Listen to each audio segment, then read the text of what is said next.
LoveLore Library. Chapter 213.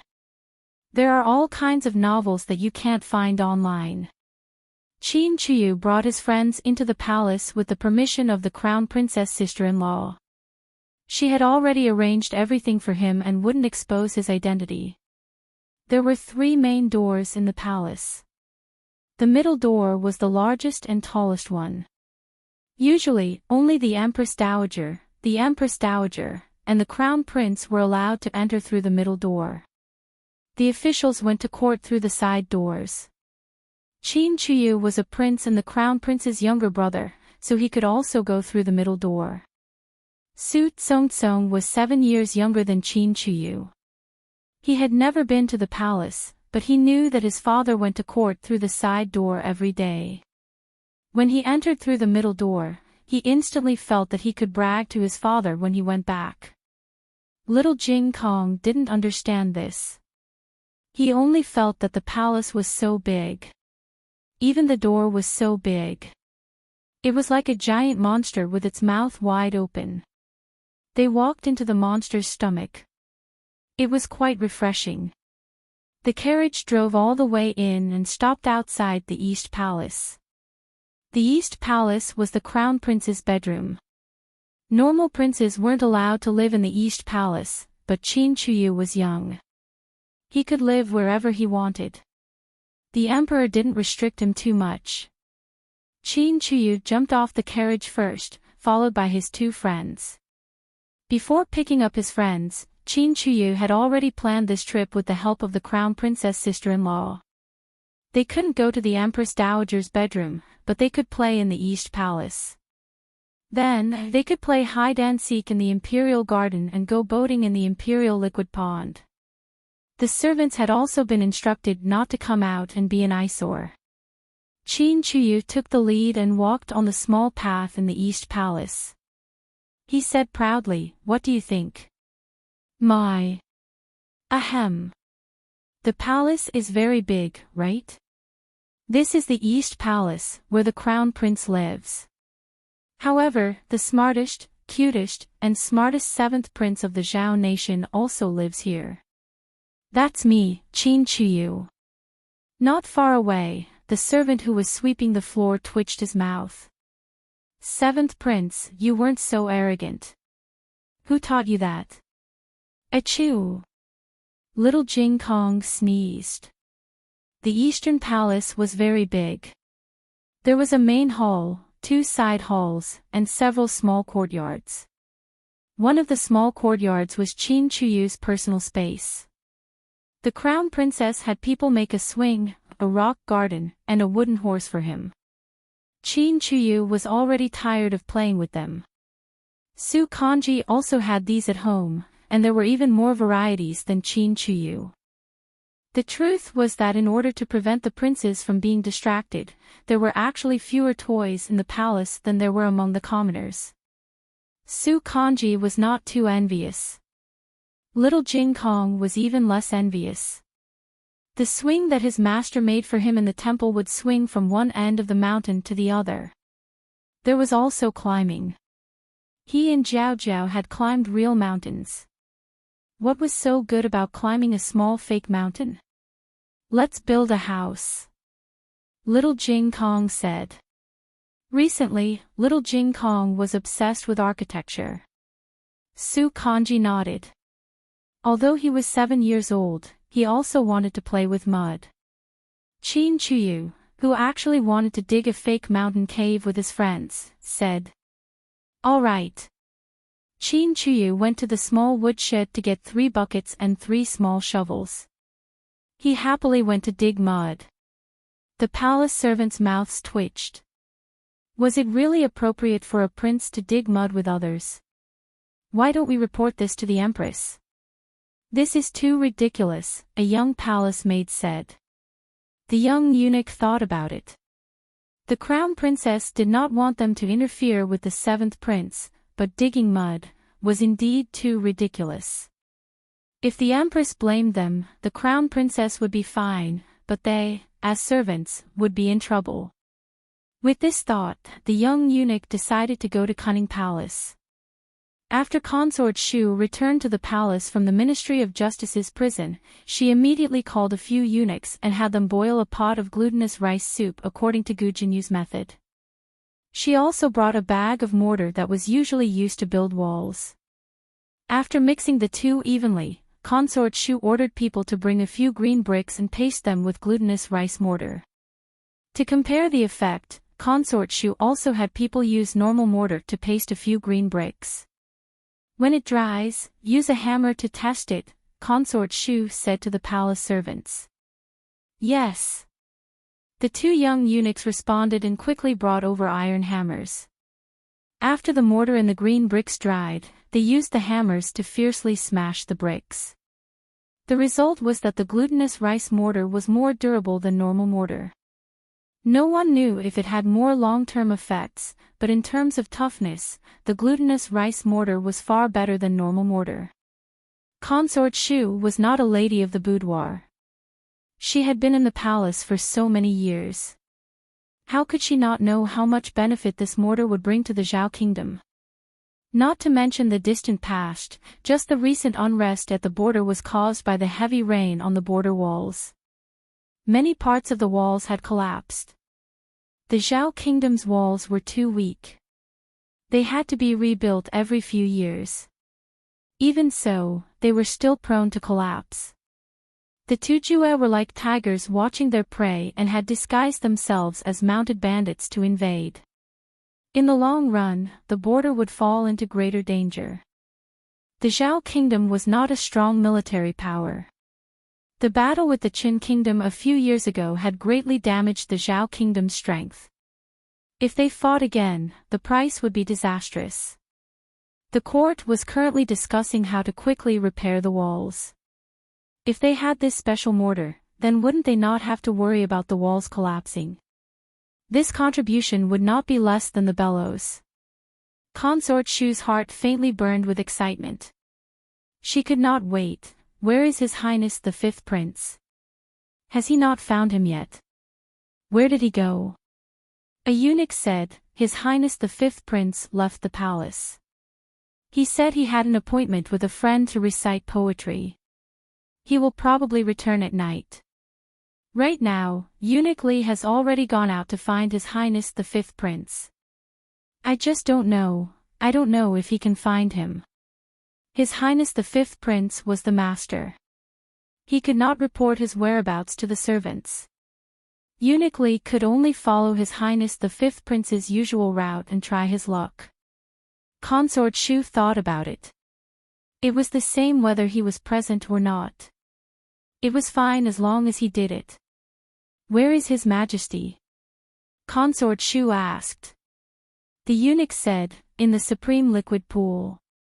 Consort Shu touched the tassels on her hair bun. Oh, why didn't His Majesty go to the Empress place today? The eunuch smiled. Perhaps he was tired of staying in the Empress palace and came out to get some fresh air. His Majesty can only stay at Nyang's place. The most favored concubine in the harem was Consort Shu. She had never lost favor since she entered the palace. It was only after His Majesty returned from Jiangnan that he became obsessed with alchemy and would not be close to women for a short period of time. In the past, His Majesty would rest in her palace for 5 or 6 days every month. Consort Shu heard this and smiled faintly. Okay, let's go. Yes. The eunuch gave a meaningful look to the servant and took a bucket of glutinous rice mortar to the supreme liquid pool. The weather was fine. When Consort Shu arrived at the pavilion of the supreme liquid pool, the other concubines also came. There was nothing unexpected. His Majesty had not come to the harem for so long. Who would not suddenly appear like a fly eyeing the crack in an egg? What surprised Consort Shu was that the Empress and noble Consort Zhuang were also there. These two people did not need to compete for favor in the harem. What's more, His Majesty had been to the Empress' cunning palace for the past few days. Why would she come out at this time to compete with the other concubines? Consort Shu was not here to compete for favor today, so she did not mind there being more people. She stepped forward and saluted the Emperor and Empress Xiao, "Your Majesty, Empress." Empress Xiao seemed to be in a good mood and smiled at her. The Emperor raised his hand, "Rise." Consort Shu and Noble Consort Zhuang saluted. Noble Consort Zhuang stood up and slightly returned the salute. After that, Consort Yu and the other concubines all saluted Consort Shu. Consort Yu automatically gave up her seat, and Eunuch Wei went to bring another chair for Consort Yu. Consort Shu was not in a hurry to sit down. Instead, she stood in front of the Emperor and said with a smile, "Your Majesty, this concubine has something to offer Your Majesty." "Oh." The Emperor stopped drinking his tea. Consort Shu asked the eunuch to bring a few separated and glued green bricks. Everyone looked at these green bricks and could not help but reveal a surprised expression. The Emperor was baffled. "Consort Shu wants to offer me bricks?" Consort Shu covered her face with a handkerchief and laughed. "It's not bricks, it's the mortar in the bricks." She narrated how the fifth prince came up with the idea of using glutinous rice to make mortar last night. After that, she stood in place with a smile, waiting for the Emperor's praise. However, the Emperor did not. The pavilion suddenly fell into a strange silence. Everyone, including Empress Xiao and the other concubines, looked at her with a different expression. Consort Shu did not understand what had happened. She looked at Empress Xiao, Noble Consort Zhuang and the others. "You, what's wrong?" Empress Xiao frowned slightly. Noble Consort Zhuang covered her face with a handkerchief and laughed. Consort Shu looked at Noble Consort Zhuang with a serious expression. "Noble Consort, what are you laughing at?" Noble Consort Zhuang could not help but laugh. She pointed to a bucket at Consort Yu's feet and said, "Are you talking about this mortar?" Consort Shu was startled. That color was obviously glutinous rice mortar. How could this be? She looked back at the eunuch she brought. Yes, the bucket of mortar was in his hands. Then, where did this bucket of mortar come from? As soon as this thought flashed through her mind, she heard a small sound. She turned her head and found that on the bridge of the Imperial Liquid Pool, 3 little guys were squatting on the wooden bridge and making mortar. The 3 of them were having fun, not knowing that they were being watched by the Emperor and the other concubines. The cause of the incident was when the eunuch of the Eastern Palace secretly reported to Empress Xiao that Qin Chuyu was playing with mud. Empress Xiao almost fainted when she heard that her precious son was squatting on the ground and rubbing mud like a wild child in the countryside. She angrily went to find her son, but unexpectedly, the 3 of them were no longer in the Eastern Palace. After searching for a long time, she finally found him near the Qinjing Hole. At that time, Qin Chuyu and his friends were carrying small buckets to paste the emperor's wall. Empress Xiao looked at the messy coiling dragon stone wall of the Qinjing Hall and almost collapsed on the spot. What are you doing?" Little Jing Kong was using a small brush to paste the wall. He turned around and said to her, "The wall is cracked. Paste it." Gu Jiao always repaired the roofs and walls for the neighbors, so little Jing Kong had long been itching to do it. But there was no wall to paste at home. There were many broken walls here, so he wanted to paste it. "Empress Xiao, isn't that cracked? It's a pattern. It's a historical relic. It was passed down by the Emperor Taizu, and it was said that it blocked a landslide for him. So it was also called the Coiling Dragon Stone." What was even more tragic was that they not only pasted the Coiling Dragon Stone wall, but also the Emperor's Wind Lookout wall. Along the way, the 3 of them pasted the walls whenever they saw them. Empress Xiao didn't faint on the spot because of little Jing Kong's good looks. Empress Xiao didn't have time to teach her son and his little playmates a lesson. She hurriedly asked someone to dig out the mortar on the Coiling Dragon Stone. The mortar was actually quite easy to dig out. It could be pried off with a dagger or a shovel. However, for some reason, the mortar this time couldn't be pried off no matter what. Empress Xiao realized that her son had made a big mistake, so she thought about finding someone to take the blame for him later. Unexpectedly, the emperor came. The three of them were caught red-handed. Empress Xiao was scared to death. Unexpectedly, the emperor didn't punish the three children. Of course, the emperor didn't want to punish the little miracle-working doctor's younger brother. Although he looked at the pasted coiling dragon stone, his dragon balls were also very painful. But soon, he found that there was something wrong with the mortar. Strictly speaking, it wasn't simple. How could there be such a strong mortar? Little Qi didn't have the brain, so the emperor skipped over Qin Chuyu and asked little Jing Kong and Su Yangyang, the youngest son of the Minister of War, "Where did you get the mortar?" Little Jing Kong tilted his head and said, "We made it ourselves." The emperor was quite surprised. "You know how to make this?" Little Jing Kong said seriously, "Jiao Jiao always makes it. I've learned it." The emperor looked at little Jing Kong and then looked at the pasted coiling dragon stone. Suddenly, he laughed like a fool. Empress Xiao seriously suspected that he had gone crazy. After that, it was now. The three little kids ran out of mortar, so they came here to make new ones. Qin Chuyu asked the imperial kitchen for the glutinous rice soup. They mixed it into the mortar, which was more or less the same as what concubine Shu said. Chapter 2:14. Consort Shu had not expected this outcome. Didn't Gu Jinyu say that she had invented it? How could a 4-year-old child know how to do it? Noble Consort Zhuang didn't mind watching the fun and said, "Noble Consort Shu, could it be that Xiaowu secretly learned other people's skills and then claimed credit as her own?"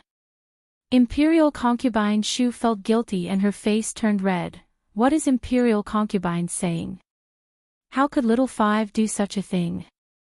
Noble Consort Zhuang smiled faintly. Could it be that they secretly learned from Xiaowu? Empress Xiao said seriously, "Be careful with your words, Imperial concubine. I heard it just now. That child said that his family already knew how to do it." Imperial concubine Shu braced herself and said, Little Fifth also knows how to do it." Noble Consort Zhuang said, "That's not what you said just now. Didn't you say that Xiaowu just thought of it yesterday?" Imperial concubine Shu had indeed mentioned that the fifth prince had only mentioned this method to her last night. Noble Consort Zhuang said again, "Could it be that Xiaowu mentioned to little Qi that little Qi taught the child, but the child lied and said that his family taught him?" Empress Xiao said seriously, "Last night, little Qi came back from the Imperial College and stayed with me. His Majesty was also there. After that, His Majesty sent little Qi to the East Palace." Imperial Consort, tell me, how will little Qi meet Xiaowu? Why would Xiaowu tell little Qi about this? There was such a big age gap between the two of them, and they weren't very close. The fifth prince would never tell Qin Chuyu about this. Qin Chuyu was a child. What did he know? Noble Consort Zhuang bowed. Qinxia misspoke. Noble Consort Zhuang wasn't speaking for Consort Shu, and Empress Xiao also understood. The emperor looked at Consort Shu with a complicated expression. To be honest, the emperor doted on Imperial concubine Shu very much. There were always new people coming and going in the palace, but Imperial concubine Shu was always the most favored one. There was no other reason. Imperial concubine Shu was charming and beautiful. She also knew how to coax people. She was a rare flower that understood words very well. However, what happened today had crossed the emperor's bottom line. The emperor was already furious that Gu Jinyu had falsely claimed credit but had no evidence. He was most annoyed by people who stole credit. Of course, the emperor was a person who relied on evidence. The emperor said, "Do you have evidence to prove when Xiaowu first made this kind of mortar?" Xu Fei was speechless.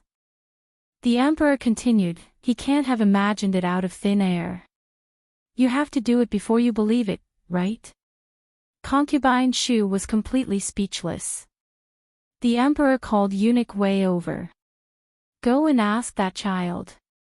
When was the first time his family made this? Yes. Eunuch Wei walked away with small, quick steps. After a while, he turned back and said to the emperor, reporting to your majesty, he said that many of their neighbors' walls were made of this kind of mortar paste. They had it since last month. The emperor gave Eunuch Wei a meaningful glance. Eunuch Wei understood and turned around to call over a few palace experts, telling them to make a trip to Jadewater Alley.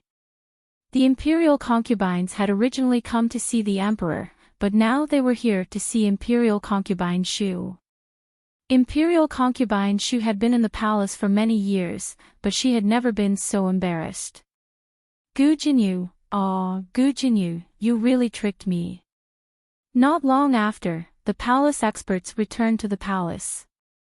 One of them said to the emperor, reporting to your majesty, there is indeed the same kind of mortar. This time, the evidence was conclusive. The child's family made the mortar first. Then the question was, how did the fifth prince know about the mortar? Did he think of it himself, or did he steal it from someone else?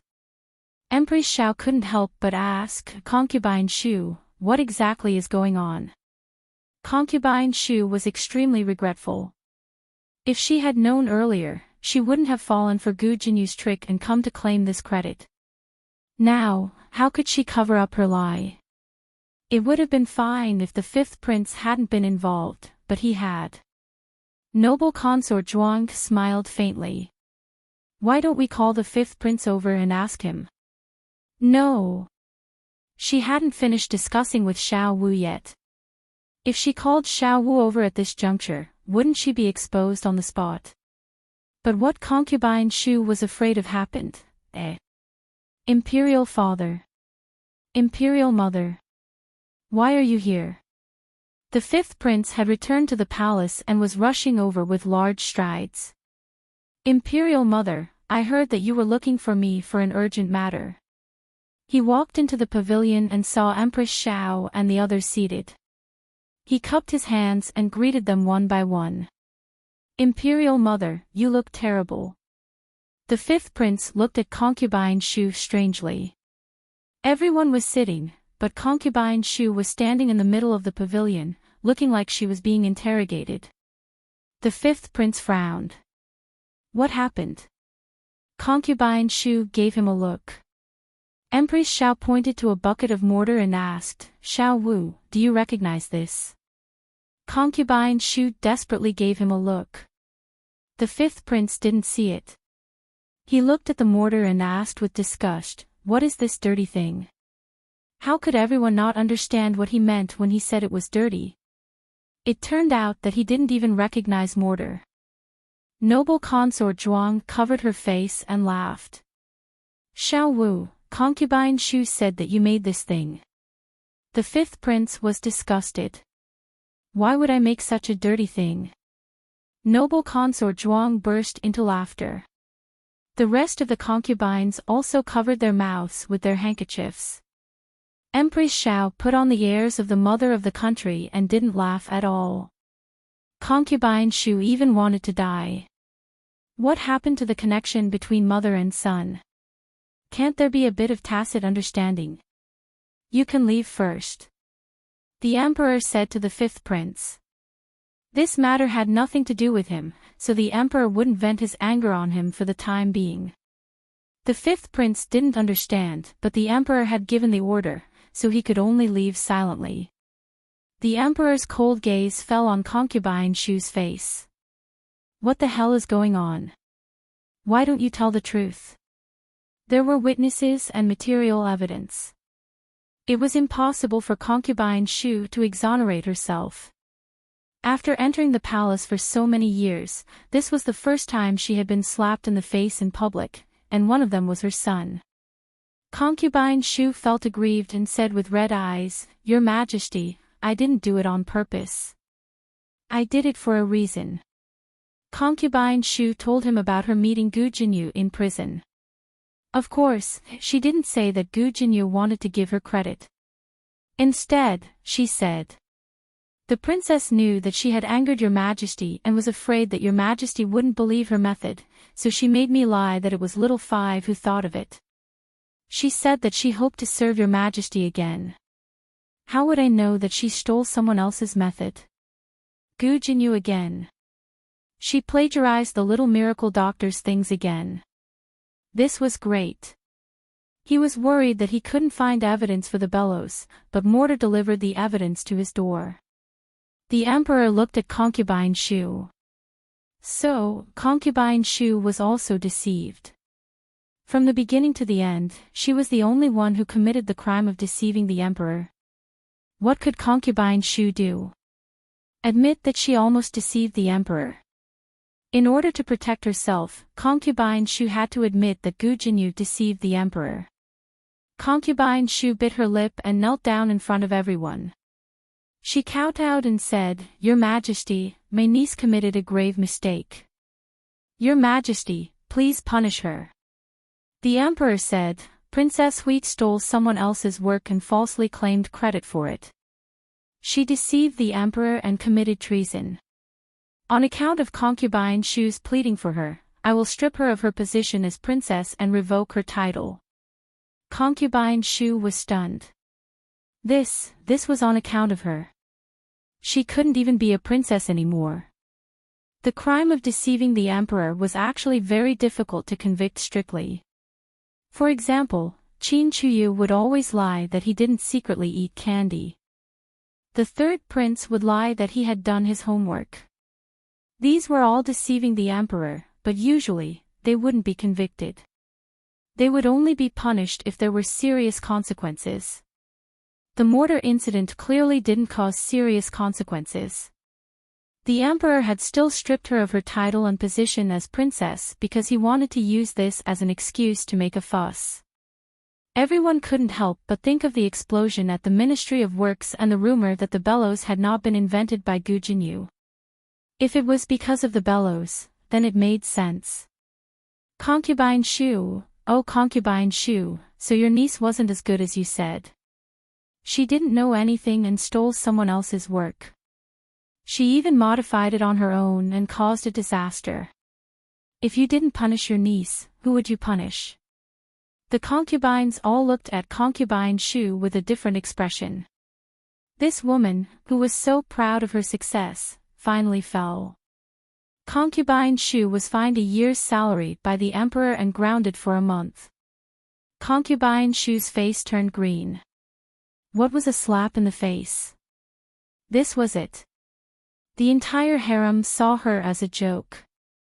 From now on, this black history of hers could not be erased. The emperor frowned and glanced at her. What? You're still not leaving? Are you not satisfied with my punishment? Your Majesty doesn't dare. Your Majesty will leave. Concubine Shu stood up awkwardly and bowed to the emperor. She staggered away with the help of the palace maids. She had only taken a few steps when the emperor suddenly called out to her. Concubine Shu. Concubine Shu was overjoyed. She turned her head back with tears in her eyes, hoping that the emperor would comfort her. After all, she had also been implicated. Unexpectedly, the emperor only said coldly, "Have Xiao Wu come to the imperial study. I want to test him on his homework." Concubine Shu immediately froze. Chapter 2:15. What she feared had come true. It was not enough to describe Consort Shu's current mood. She did not expect the emperor to test the fifth prince's homework at this time. The emperor was very busy every day and did not have much time to test the prince's homework. The eldest prince and the crown prince were the most concerned about it. One was his eldest son, the other was his legitimate son. For someone like the fifth prince, who was not the legitimate heir or not, the emperor would at most check his essays. Every time, with Gu Jinyu's help, the fifth prince's essays would be done very well.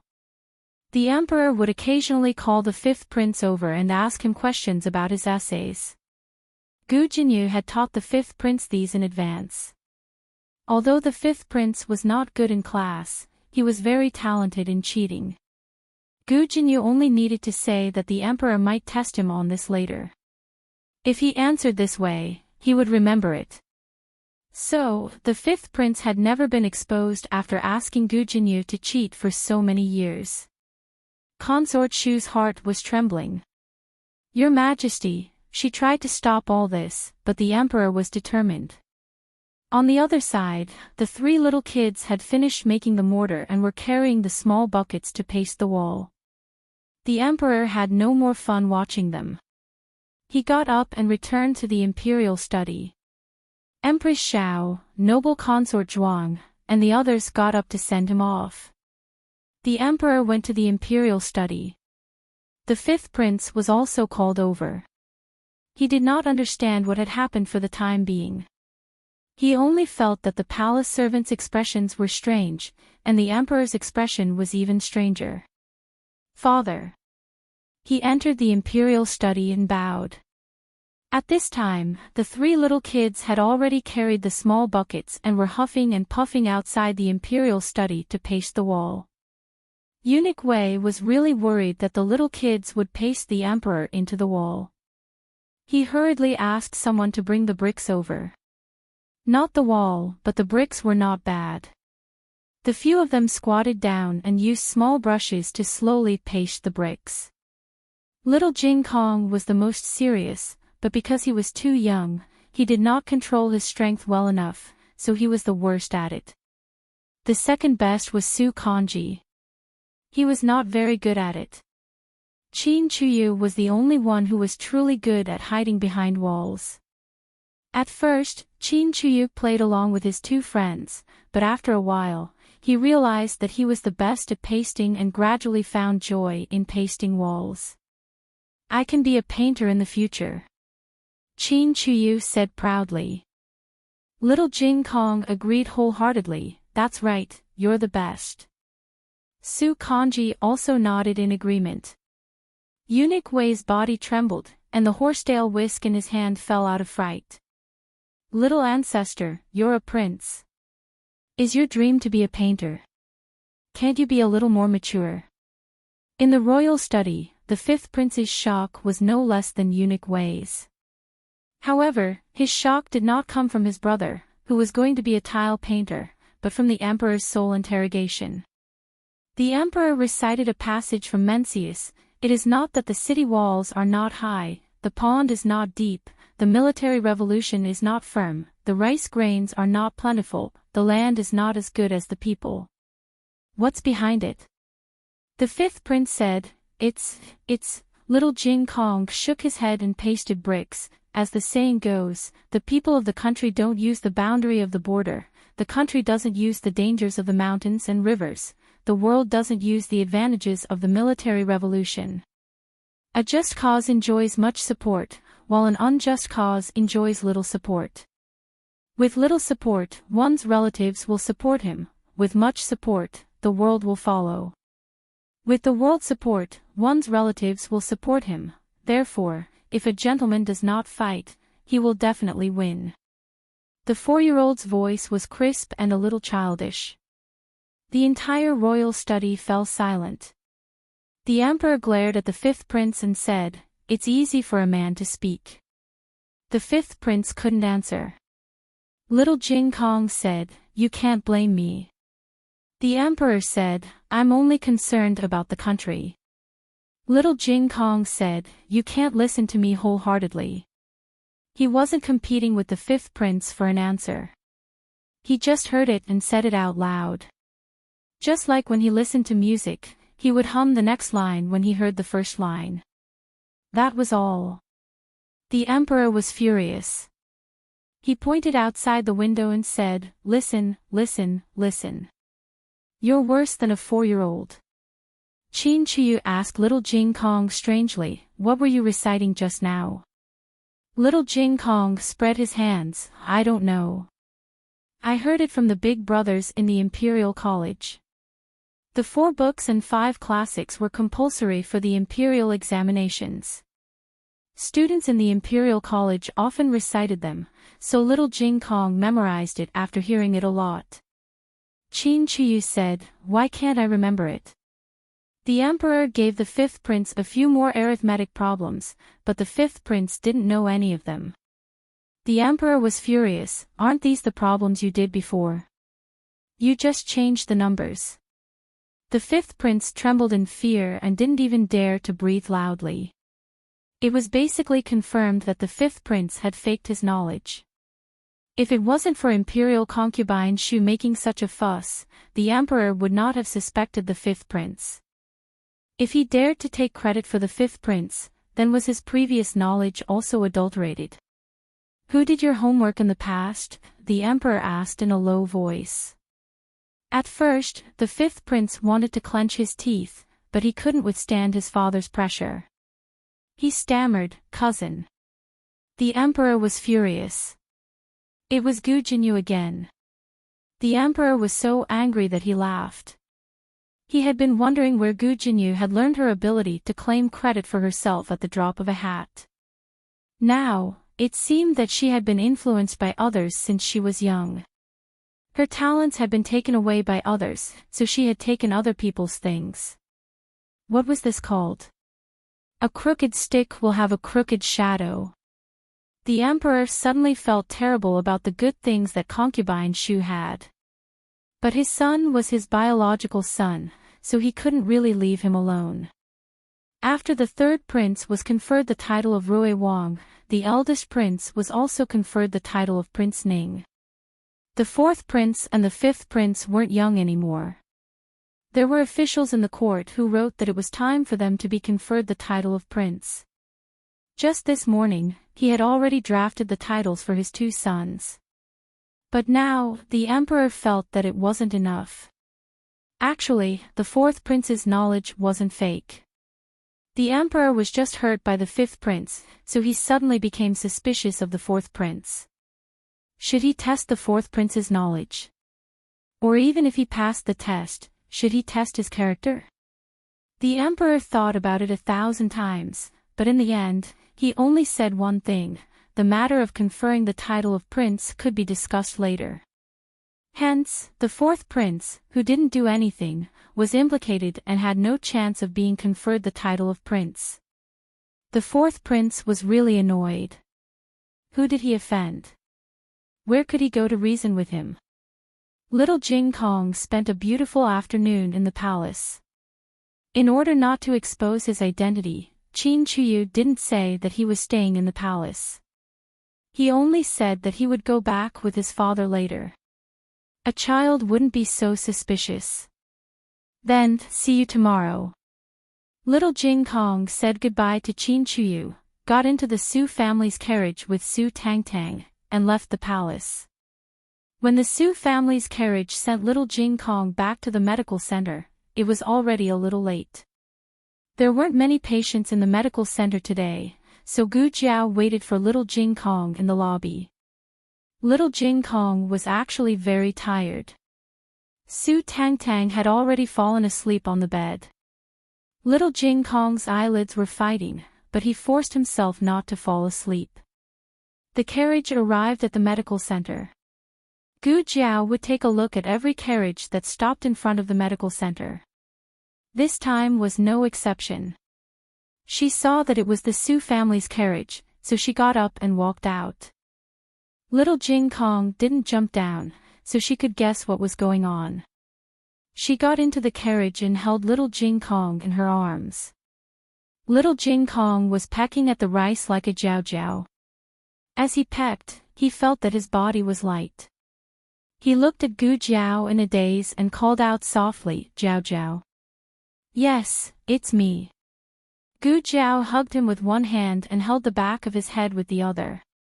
Then, she carried him out of the carriage. "Be careful." The coachman brought over a footstool. "Thank you." Gu Jiao thanked him and carried little Jing Kong back to the medical center. Little Jing Kong lay in Gu Jiao's arms. His little head rested on her shoulder and he fell asleep. Gu Jiao freed one hand to take the small basket. A slender, jade-like hand reached out. "Let me do it." He put Gu Jiao's small medicine box into the basket, then carried the small basket on his back. He reached out to carry little Jing Kong again. Little Jing Kong, however, seemed to have sensed something. He frowned and grabbed Gu Jiao's clothes tightly, refusing to let go. "It's okay. I'll carry him," Gu Jiao said to Xiao Lulang. Xiao Lulang said, "Okay." Gu Jiao asked strangely, "It's so late. Why are you here? The medical center isn't busy today." "I'm just passing by," Xiao Lulang said seriously. Gu Jiao said, "Oh. Is there anything else?" Xiao Lulang asked. "No.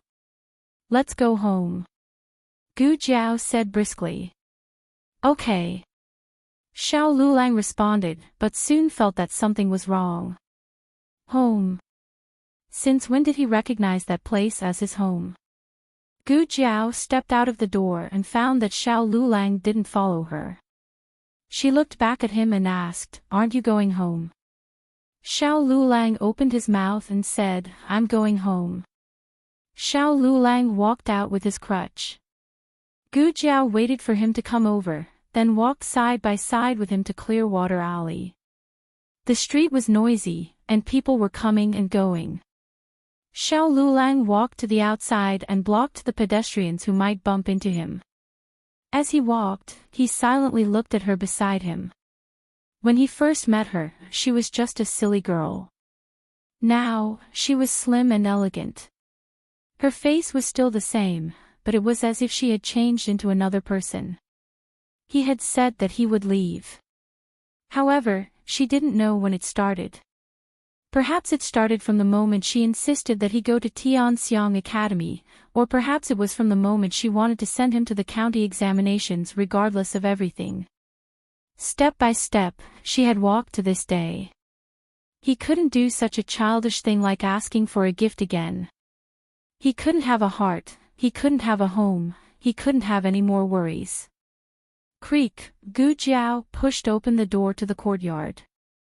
Xiao Lulang said almost reflexively, "You're in the wrong place. This isn't our home." After saying this, he was stunned. Gu Jiao turned her head and smiled, "I know. I'm giving Master Zhao some cough medicine." Her smile was as clean as the snow at the peak of the heavenly mountain. Xiao Lulang was dazzled. The next day, the news of the emperor stripping Gu Jinyu of her title and position as princess spread through the streets and alleys. Everyone in the tea houses was discussing why Gu Jinyu had been severely punished by the emperor. "I heard that she broke the imperial jade seal. His Majesty punished her in a fit of anger." "That's not what I heard." "Then what is it?" "Do you know about the furnace accident at the Ministry of Works? That furnace was modified by her. It could only use 2 bellows, but she insisted on using 6. In the end, the furnace exploded. She modified it just because she said so. Didn't the officials at the Ministry of Works review it? So that's where the problem lies. She only provided the plan. It's up to the Ministry of Works whether to use it or not. The Ministry of Works Inspection Department is the main culprit. There's another reason why she was punished." All right. Don't keep us in suspense. Tell us." "She didn't invent the bellows. It was another girl. The old blacksmith rushed over from the county and exposed her on the spot." "Ah. There was such a thing. Otherwise, why would His Majesty punish her so severely? Isn't it because she committed the crime of deceiving the emperor? The noble daughter of a marquis actually falsely claiming someone else's credit. She's too shameless. Isn't that right? Shameless." This was a small tea house outside the capital. Even outside the city, the news had spread like wildfire. A well-built old man, who couldn't hide his dignity even though he was wearing plain clothes, frowned slightly. "Little brother, which marquis's daughter is this noble daughter of a marquis?" His voice was too dignified. The people who were in the middle of a heated discussion couldn't help but fall silent. They all looked towards him. His hair was already silver, but his figure was tall and sturdy. His appearance was dignified and his aura was strong. Not a single person present dared to underestimate him. It was a newborn calf that didn't fear the tiger that courageously said, "Marquis Ding An's manor."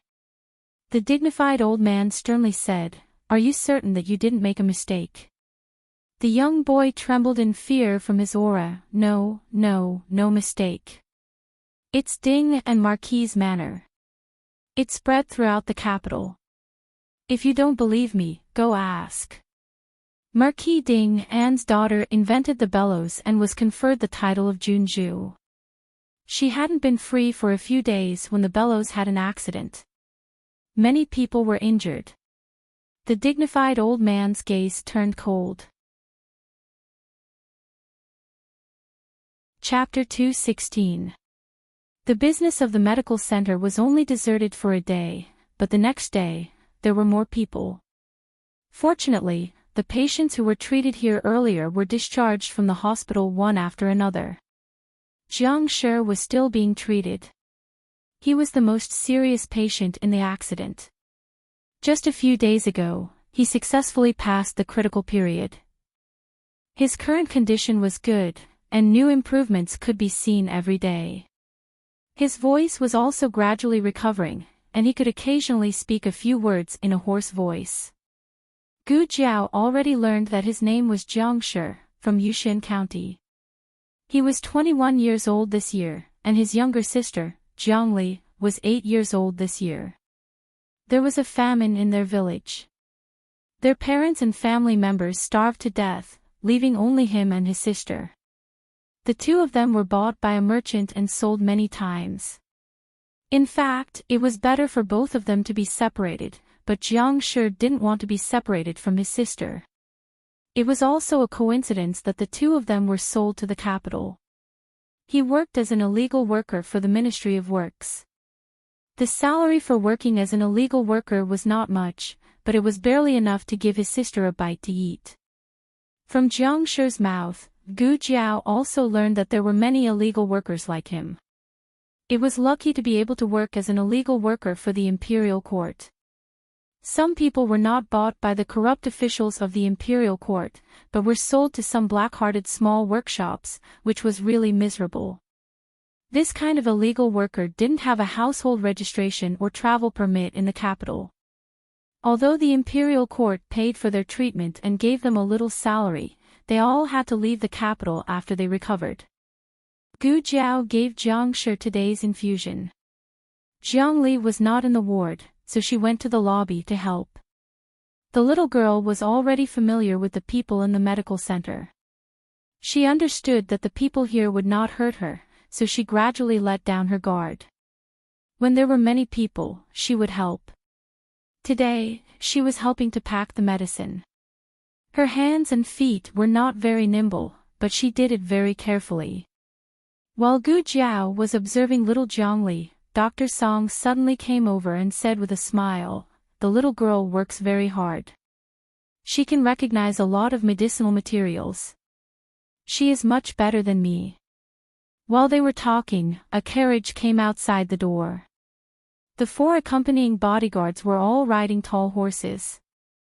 With one look, one could tell that the identity of the person in the carriage was not ordinary. As expected, the curtain of the carriage was lifted, and a noble and beautiful young madam walked out. Who else could it be but Consort Rui Wang? Ever since Consort Rui Wang met Gu Jiao on the stone arch bridge on the first day of the new year, she never appeared again. She got off the carriage with the help of 2 female officials. She waved her hand impatiently. "All right, don't help me. It's not like I don't have hands and feet." "But you must be careful," said Maid Su. Consort Rui Wang ignored her and walked into the hall. She saw Gu Jiao and smiled happily. Miss Gu. Gu Jiao nodded slightly. Consort Rui Wang looked around and walked forward to hold Gu Jiao's hand. Is it convenient for us to sit in your courtyard? Okay. Gu Jiao said to Dr. Song, I'll leave this place to you. Okay. Dr. Song responded and cupped his hands to Consort Rui Wang. The patients here did not know the identity of the other party, but he knew. Consort Rui Wang did not pay much attention to him and went to the courtyard with Gu Jiao. The two of them sat down. Gu Jiao poured her a cup of tea. Consort Rui Wang did not drink, but said, I'm sorry that I haven't come to see you for so long. I only found out that I was pregnant when I came back from the palace that day. The mamas did not let me go out and kept me locked up for 2 months. The mamas also followed Consort Yu's instructions.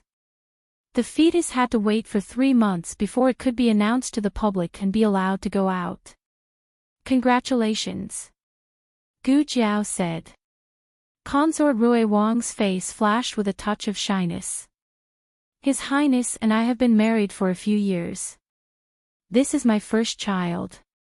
Can you help me take a look at the pulse? Gu Jiao took her pulse. The pulse is very stable. Consort Rui Wang revealed a rare innocent smile. The imperial physician also said so, but I was not at ease with what the imperial physician said. I am only at ease with what you said. She thought of something and said, by the way, I haven't had the chance to thank you for what happened last time. If you didn't let me prepare in advance, I wouldn't have been able to save those people who fell into the lake. Gu Jiao said, I just told you. They were saved because you believed me. The credit is yours, so there's no need to thank me. Consort Rui Wang opened her mouth. How was she supposed to respond to this? Gu Jiao asked calmly, you came here today just to take the pulse and thank me? Consort Rui Wang smiled embarrassedly. Actually, there's something else. I want to ask you to make a house call. I know I'm being too abrupt and should have told you earlier. However, I only came to the palace today to pay my respects to His Majesty and the Empress. I just happened to hear the news. I don't feel at ease with other people seeing you. Gu Jiao was like this. She was amenable to coaxing but not coercion. If Consort Rui Wang used her power to pressure her, she would have refused. However, Consort Rui Wang looked at her with a pair of doe-like eyes. She sighed and agreed. You're the best. Consort Rui Wang brought Gu Jiao to her carriage. Gu Jiao's patient was an imperial concubine. This imperial concubine did not live in the palace. Instead, she lived in a nunnery near Puji Temple. She also had to cross the river. The cable bridge had been repaired. The only way for the carriage to pass was through the stone arch bridge. The carriage stopped outside the nunnery. The two got off the carriage. Consort Rui Wang had the maid wait outside while she brought Gu Jiao into the nunnery. This nunnery was not big and there were not many nuns. They only saw 2 nuns in total. Is the imperial concubine here? Consort Rui Wang asked. Yes. Princess, this way please. A young nun brought Consort Rui Wang and Gu Jiao to a meditation room in the backyard. There was a suppressed cough coming from the meditation room. Consort Rui Wang's heart tightened. She lifted her skirt and walked over. Imperial concubine. Are you all right? In front of the bed, an old mama bowed to Consort Rui Wang. Princess. Consort Rui Wang sat down by the bed and held the coughing person's skinny hand. How did you get so sick? Cough cough. What are you doing here? I'm fine. It's an old illness, cough cough. She coughed violently. Gu Jiao walked in with a small basket on her back. Her gaze fell on the other party. It was an old woman who was cultivating with hair. She was about the same age as her grandaunt. Her elegant face showed her beauty when she was young. This is. The other party looked at Gu Jiao. Imperial concubine, this is my friend. Her surname is Gu, and she's very skilled in medicine. She's here to treat you. Consort Rui Wang said and looked at Gu Jiao. Miss Gu, this is Consort Jing. Gu Jiao nodded. She did not have the habit of bowing to others. Consort Jing was a nun, so she did not care about this. She covered her face and coughed twice. Then, she said to Gu Jiao, since you're Qianqian's friend, you don't have to be so formal. I'm not an imperial concubine anymore. You can just call me Abbess Jinghen. Gu Jiao took the old concubine's pulse and checked her body. Abbess, did you have asthma before? Grand concubine Jing was quite surprised that such a young girl could diagnose her asthma so quickly. But at her age, she wouldn't be surprised by such a thing. She said, I had it before. It's an old illness, and it's the worst in spring. Can it be cured? Consort Rui Wang looked at Gu Jiao. It's hard to cure, but it can be controlled. Gu Jiao opened the medicine box and took out some asthma medicine and spray for the old concubine. She told her how to use them and some taboos in daily life. The old concubine thanked Gu Jiao. Consort Rui Wang and the old concubine talked for a while, and only left reluctantly when the old concubine felt sleepy. After getting into the carriage, Consort Rui Wang sighed. The old concubine is too pitiful. What's more? The old concubine was admired by the emperor. The emperor's birth mother came from a humble background. She was only a palace maid and had no right to raise a prince. The emperor was adopted by the old concubine as soon as he was born. At that time, the old concubine was only concubine Jing. She was promoted to consort Jing after giving birth to a little princess a few years later. Consort Jing was a gentle and magnanimous woman. She never fought for favor in the imperial harem, nor did she stir up trouble. Perhaps it was because of her temperament that Empress Dowager Zhuang liked her. She gave up so many princes and made her adopted son the emperor instead. However, she did make a sacrifice. Since the emperor was adopted by her, he was her son. When the emperor ascended the throne, she should be made Empress Dowager as well. But how could Empress Dowager Zhuang allow a second Empress Dowager to appear in the palace? That was why Consort Jing missed the late emperor and was willing to cultivate with her hair on, chanting scriptures for the late emperor every day. However, there's another saying among the people. Consort Rui Wang didn't treat Gu Jiao as an outsider. She didn't have any sisters of her own, and Gu Jiao was the first. She said, the old concubine has a sweetheart. She didn't want to be Empress Dowager and asked to be a nun. She hadn't even said this to her sister, Du Xiaoyun. Of course, the main reason was that Du Xiaoyun was a blabbermouth. Moreover, she was a blabbermouth that was biased toward the crown princess. Chapter 217. Novels with content that can't be found on the internet are available here.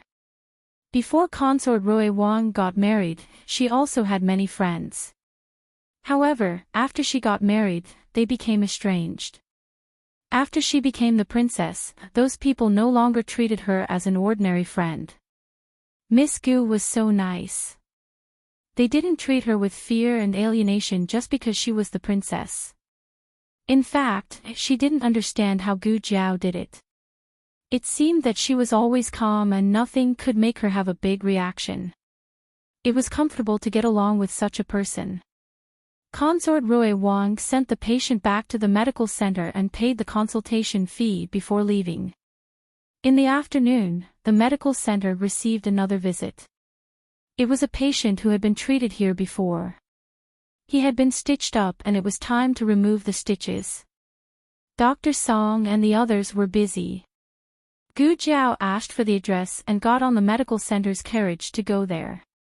The patient's waist and abdomen were cut by the fragments of the furnace.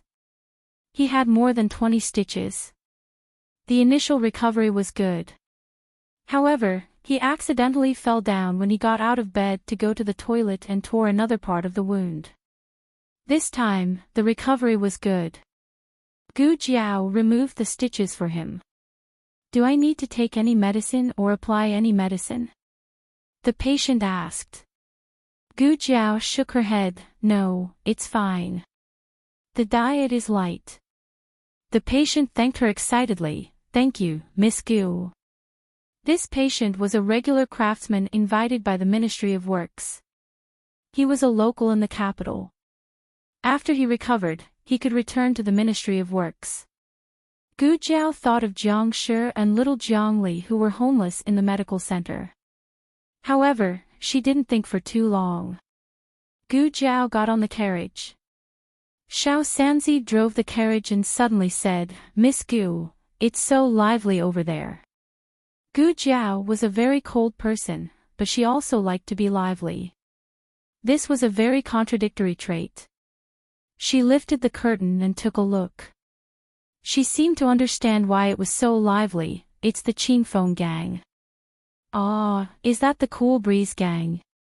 Although Xiao Sanzi had heard of it many times, he had never been inside, so he was a little expectant. The Cool Breeze restaurant was one of the most elegant restaurants in the capital. It had all kinds of food, drink, and entertainment. It also often opened some very novel gambling games. Let's go take a look, Gu Jiao said. Xiao Sanzi was overjoyed. Okay. The two went to the Cool Breeze Inn. The reason why it was so lively today was because of Xiao Lulang. It turned out that the Cool Breeze gang had set up a new gambling house. This time, they didn't bet on who was first or second, but on who was the great three masters. This was very exciting. After sharing the first place with Commandery Princeton, who still had a third candidate in mind. However, there couldn't possibly be two of the great three masters. The Cool Breeze gang had said that if there were two of them, they would pay double. Of course, it was impossible for there to be two of them. This was not a baseless guess. Someone had gone to the palace to ask around. The emperor would not allow there to be two of them. So the question was, who should they bet on? Of course it's Commandery Princeton. Do you still need to ask? A scholar in his 30s said, Commandery Princeton has been first in every imperial examination. If he can get first place in the palace examination, he will be the great three masters. Xiao Lulang came from a small county. The difficulty of the imperial examination is not comparable to the imperial examination in the capital. Moreover, his performance is not stable. I heard that he didn't do well in the college examination. He didn't even get the lesser three masters. Do you still dare to bet on him? Everyone felt that it made sense. Although he was considered to be the best in the county, what was he in the capital? Don't look at how he shared the first place with Commandery Princeton. It was just a fluke. The cabinet ministers must have sympathized with him because he came from a poor background and was able to write good essays. Otherwise, what would happen? Would he be able to compete with Commandery Princeton? Crazy. In the end, most of the people bet on Commandery Princeton. Only a few adventurers gritted their teeth and bet on Xiao Lulang. In order to attract more desperate gamblers, Qingfeng gang did not hesitate to hang the greater three masters list in the most prominent position in the main hall. Commandery Prince An's name was first on the right side. Xiao Lulang was second. But the two people's bets were as different as heaven and earth. Commandery Prince An's name was filled with gold ingots. Xiao Liulang's name only had a single silver ingot. A gold ingot represented 1,000 taels. A silver ingot represented 100 taels. Gu Jiao sold the emperor a second-hand brush for 8,000 taels. She used 3,000 taels to go to the Zhouzhuan Medical Center and the new pharmaceutical factory. She still had 5,000 taels left. She did not have the banknotes with her, but she had the bank's cards. She walked into the main hall. I want to bet. On the other side, Commandery Princeton was also betting in the side room of Qing Feng Gang. He did not reveal his identity. But he had a noble aura, so the shopkeeper did not dare to neglect him. The shopkeeper politely asked, "Young master, are you betting on the greater 3 masters list? You can bet on Commandery Princeton. He will definitely win." Commandery Princeton was not interested in betting on himself. He tapped the table lightly with his finger. "I heard that you have the flower hairpin roll here." "Ah, yes, we do." The shopkeeper was surprised. He did not expect him to ask about the flower hairpin roll. Recently, because of Gu Jinyu, the flower hairpin roll was also affected. Some people suspected that Qing Feng Gang did not check the background of the people on the roll and caused them to lose money blindly. Actually, the results were not out yet.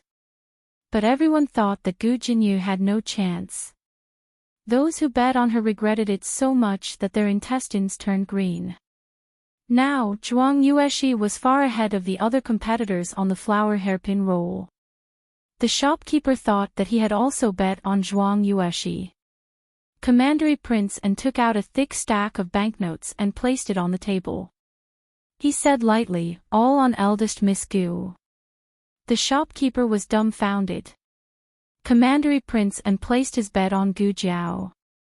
When he went downstairs, he saw Gu Jiao holding her cards and placing her bet on the big 3 yuan. 5,000 taels, Xiao Lulang.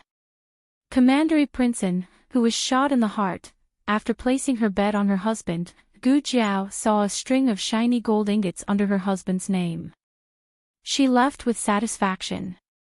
Just as she was about to step into the carriage, she heard a gentle voice behind her. "What a coincidence, Miss Gu." Gu Jiao turned around. Seeing that it was Commandery Princeton, she asked calmly, "What's the matter?" Commandery Princeton thought of her bet just now and did not know whether to laugh or cry. "Miss Gu, do you have so little confidence in me?" Gu Jiao was confused. "What did you say?" "Place your bet."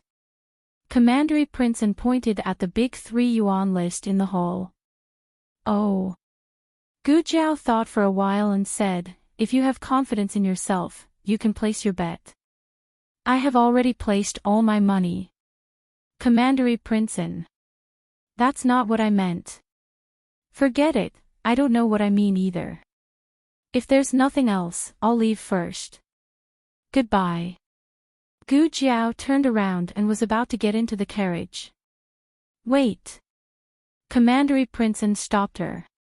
Gu Jiao turned around and stared at him. "Commandery Princeton, can't I look for you if there's nothing else?" Gu Jiao, "No." Commandery Princeton took a deep breath, "To treat my illness." Wu Yang, who was not far away, gasped. "My lord, didn't you say that you don't trust her? You slapped yourself in the face so quickly." Gu Jiao said calmly, "Come to the medical center." Commandery Princeton smiled gently, "Okay." The two of them sat in their own carriages and returned to the medical center. When Gu Jiao brought Commandery Princeton into the medical center, the second boss and shopkeeper Wang, who were checking the accounts at the counter, were stunned. What was going on? Who was this wild man? Did Jiao Jiao cheat on their family? Other than Gu Chongqing, Gu Jiao had never appeared with another man other than Xiao Lulang. However, Gu Chongqing was her biological brother and this man was not. Gu Jiao walked in front. She might not have noticed it herself, but the way he looked at her was different from how he looked at others. It was a look that only men understood. As if he noticed the two of them sizing him up, Commandery Princeton said politely without losing his status, "I'm here to see a doctor." The second boss was stunned. See a doctor? Are you looking for Xiao Gu?" "Xiao Gu." Commandery Prince An's lips curled up and he could not hide the smile in his eyes. Yes, I'm looking for Xiao Gu. The second boss realized that he had said something wrong. He and Xiao Gu were close friends, so he could call her Xiao Gu. Why did you, a patient who came from nowhere, also call her Xiao Gu? The second boss was not convinced. Commandery Prince An put a silver ingot on the counter, the consultation fee. The second boss, please come in. Shopkeeper Wang, I despise you. Commandery Prince An followed Gu Jiao into the consultation room. Gu Jiao noticed his night blindness the first time she saw him. However, she still asked him formally, have a seat.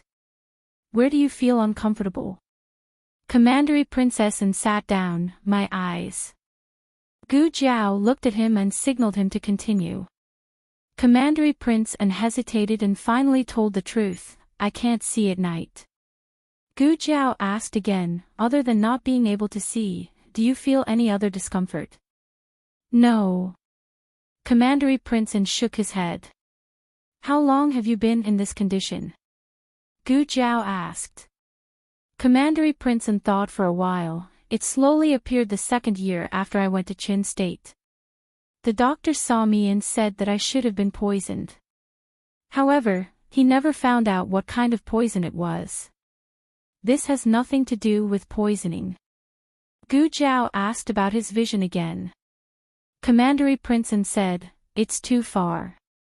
I can't see clearly. Gu Jiao pointed at the words on the wall, what about this? Commandery Prince An shook his head. He was also nearsighted. Gu Jiao made a judgment in her heart. Gu Jiao opened the small medicine box and took out a small flashlight that was smaller than her palm. She needed a slit lamp to check the fundus of his eyes. Unfortunately, the small medicine box couldn't take out such a large device for the time being. She could only use her eyes to check. Gu Jiao was a doctor. When she treated people, she didn't care about gender. She stood up and stood in front of Commandery Prince An. She bent down slightly, it might be a little bright later. Don't move. Okay. Commandery Prince An agreed. He was much more obedient than Lu Yixing. He did whatever the doctor asked him to do. If the doctor didn't ask him to move, he would definitely not move. Gu Jiao liked patients who cooperated. Gu Jiao opened his eyelids with one hand and used the small flashlight to check his eyes. Commandery Prince An didn't know what she was holding in her hand. He only felt that it was very bright and he couldn't see anything. The tip of his nose was filled with her fragrance. Okay. Gu Jiao finished checking his eyes and took back the flashlight. She sat back on her chair and asked him about his eating habits before and after he went to Qin State. She found that he was very careful in Qin State and didn't dare to eat many things. This caused problems with his intake of nutrients. This kind of night blindness was easy to cure. It was also possible to recover his eyesight. Gu Jiao took out a bottle of fish liver oil from the small medicine box. She used a small porcelain bottle to fill it and handed it to him, once a day, 1 pill each time. Is it really not poisoning?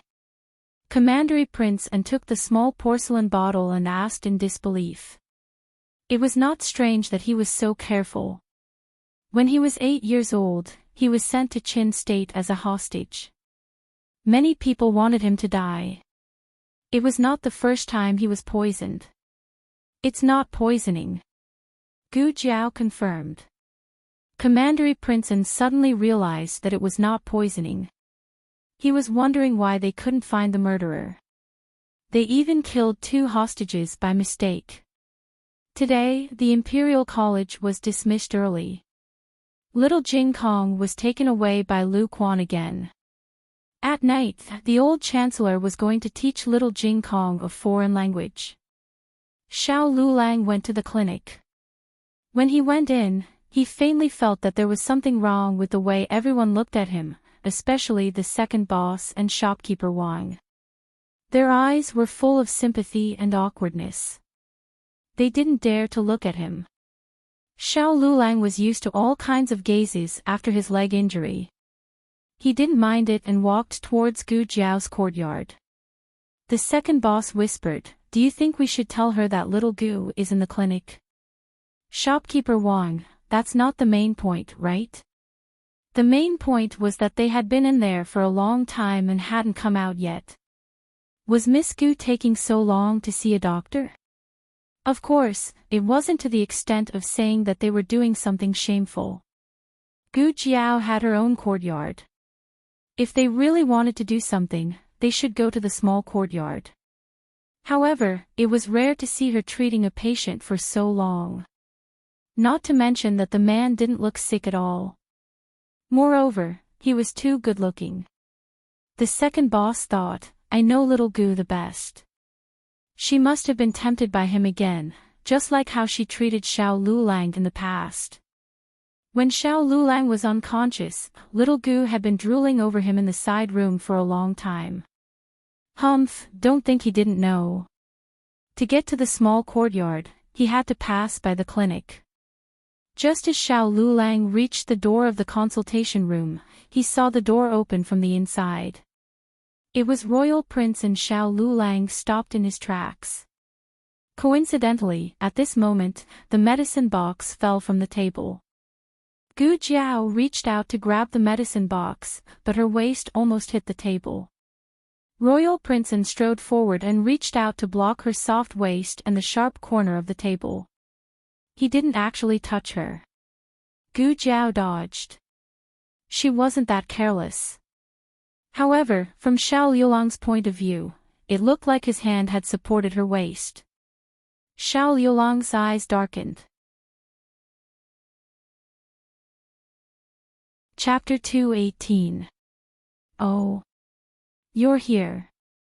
When Gu Jiao stood up, she saw Xiao Lulang. She walked towards him with the medicine box and didn't spare any extra attention to Royal Prince, and Royal Prince laughed at himself as he looked at the extra hand he had stretched out. He knew she would be able to avoid it. But still, school ended early today, so I came to take a look. Xiao Lulang paused and said, "Lu Quan took Jing Kong back." This was a tacit understanding between people who lived together day and night. She didn't need to ask, but he already knew what she would ask.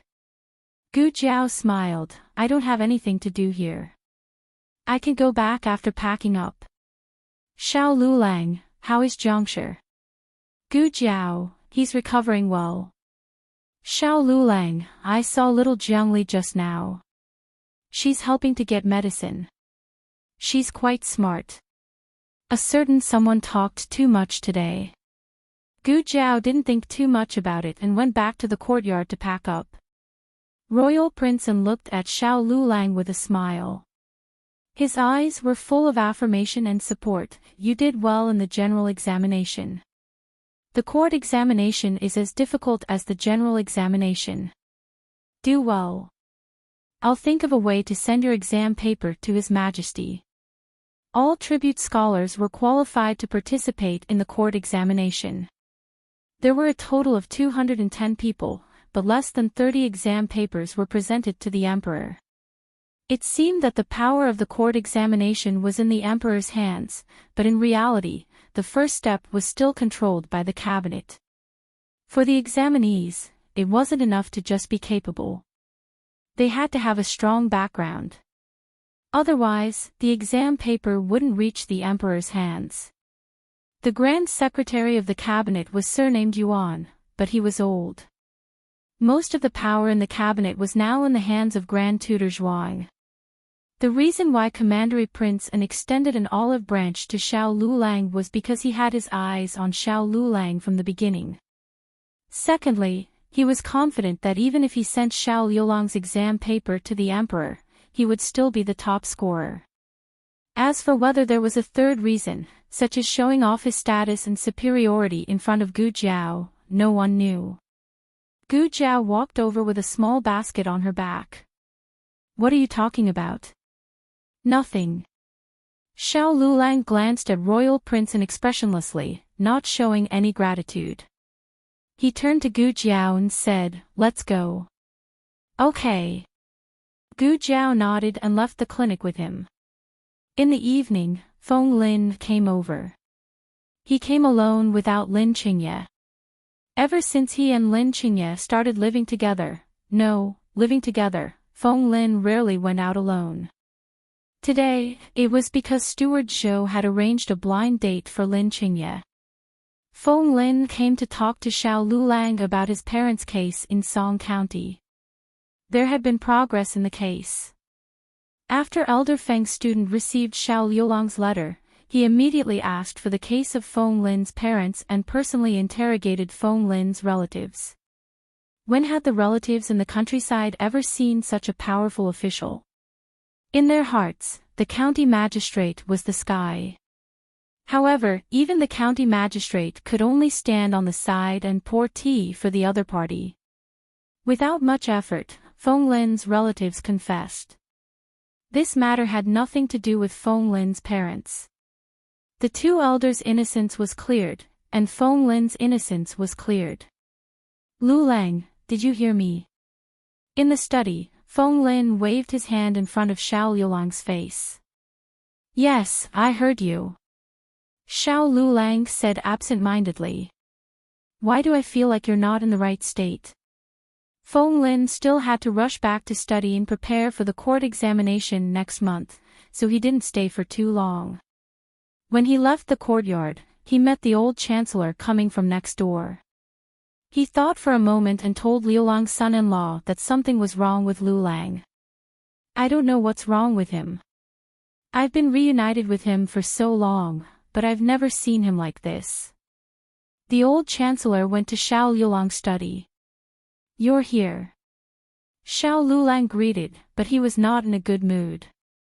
The old chancellor sat down across from him at the desk, then looked at him deeply and asked, "Is there something bothering you?" "No." Xiao Lulang denied. The old chancellor asked, "Is it Marquis Xiao?" Xiao Lulang, "No." The old chancellor, "The court examination." Xiao Lulang, "No." The old chancellor pondered for a moment, "Jiao Jiao." Xiao Lulang. Xiao Lulang changed the topic, "Aren't you tutoring little Jing Kong? How's his learning going?" Hey, you're changing the topic. When did you and that little monk get along so well?" The old chancellor didn't give up so easily, or else he wouldn't have insisted on moving here. His Aheng was no longer the carefree Aheng of the past. He locked himself up and didn't want to let himself go out. The old chancellor said earnestly, "I've always wanted to ask you, what are your plans between you and Jiao Jiao? When you fainted on the side of the road and were picked up by Jiao Jiao, it was the Gu family who forced you to marry her. Although you're husband and wife, you're not husband and wife." Xiao Lulang didn't say anything. The old chancellor continued, "You didn't leave her in the past because you were worried that she had nowhere to go. Now that this worry is gone, what are you still thinking about?" Xiao Lulang said, "I'm not thinking about anything."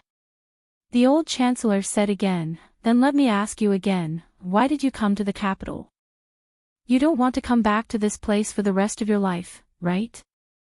Xiao Lulang opened his mouth. The old chancellor didn't give him a chance to answer. "Don't tell me that Jiao Jiao forced you to come. Did she put a knife on your neck?" Xiao Lulang lowered his eyes, "No." The old chancellor sighed, "Such a good girl, if you miss her, she won't be there anymore. If you don't cherish her, there will be others who will cherish her for you. I think Feng Lin is not bad, and Lin Qingye is also honest." Xiao Liulang's face turned black, "Teacher." The old chancellor laughed, all right, I'm just kidding. They don't have that kind of interest in Jiao Jiao, but there's no guarantee that others will." This was the truth. Jiao Jiao was so outstanding, there would always be someone who would find her good and fancy her. "My silly disciple is smart about everything, but this is the only area where she doesn't understand." After the old chancellor left, Xiao Lulang stayed in the study room for a long time until the sky was completely dark. Only then did he stand up and walk out. Gu Jiao was tidying up the courtyard. When he saw that there was no firewood in the woodshed, he picked up the axe to chop the firewood. Gu Jiao hurriedly walked over and took the axe from his hand. "No need, let me do it." She was very insistent.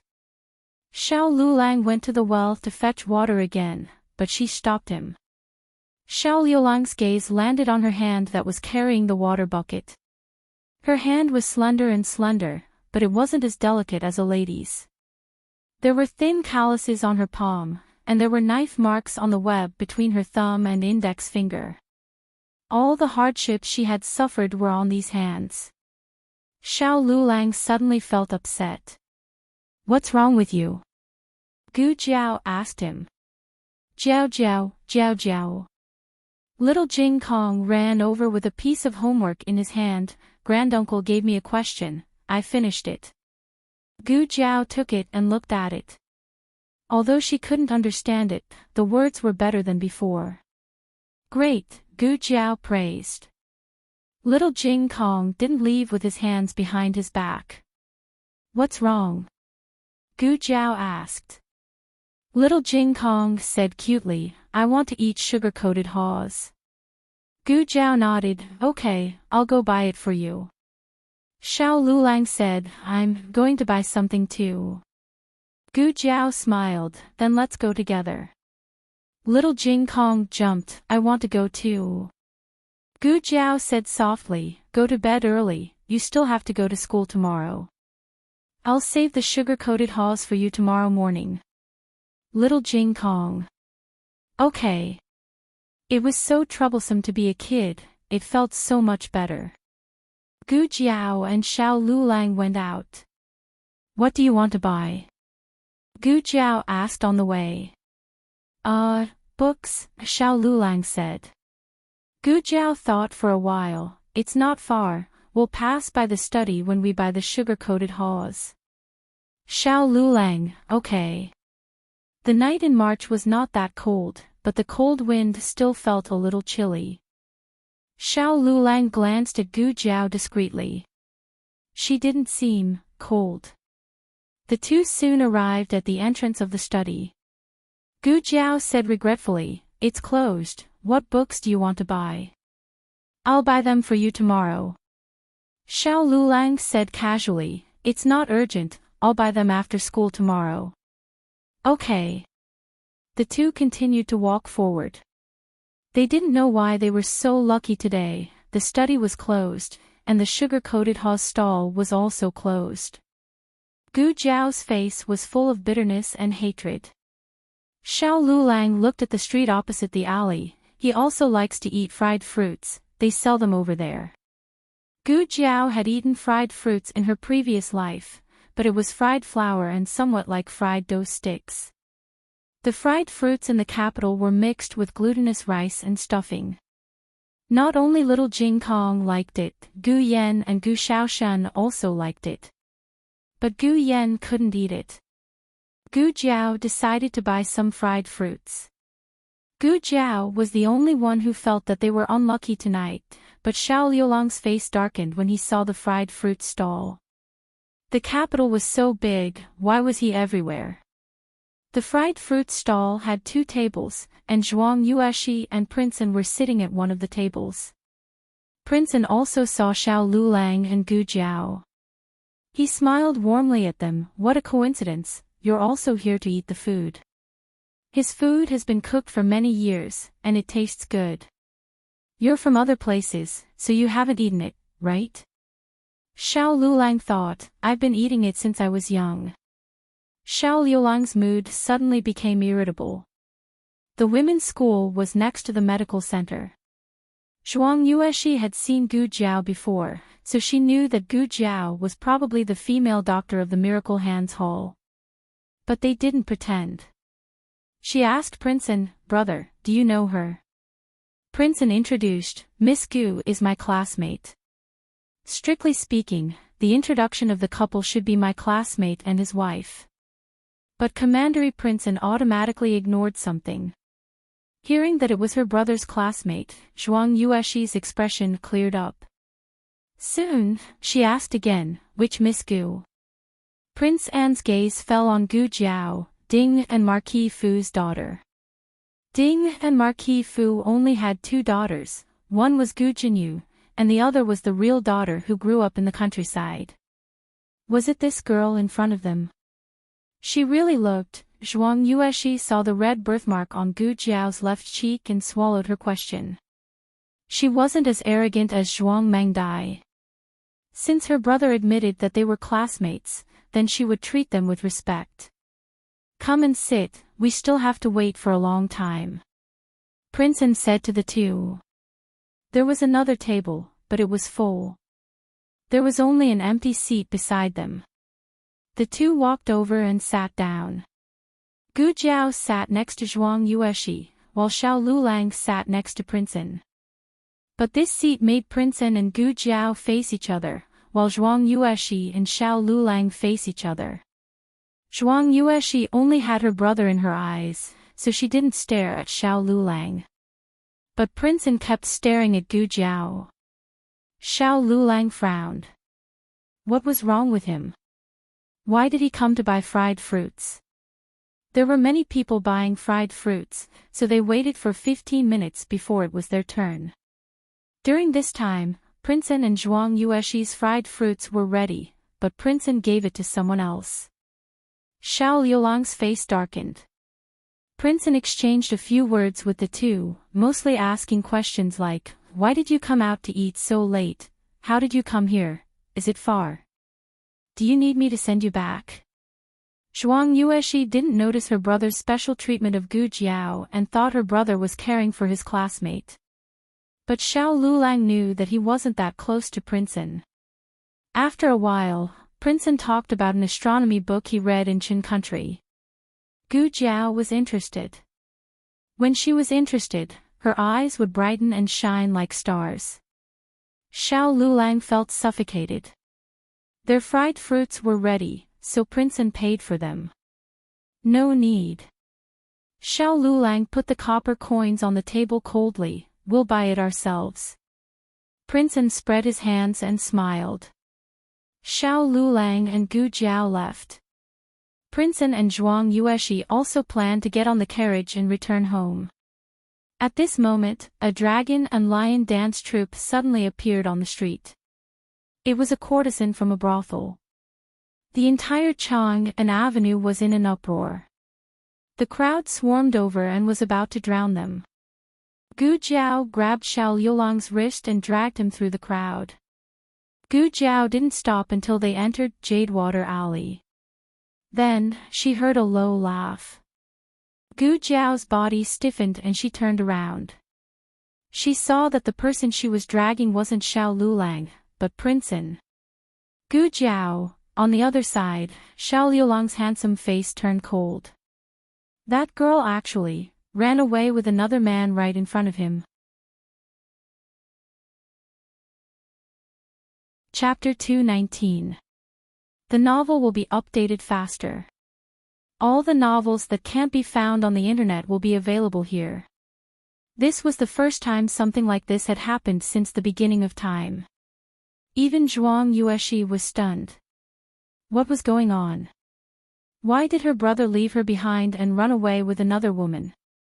That woman even had a family. In the alley. Gu Jiao looked at Prince An gloomily. You did it on purpose.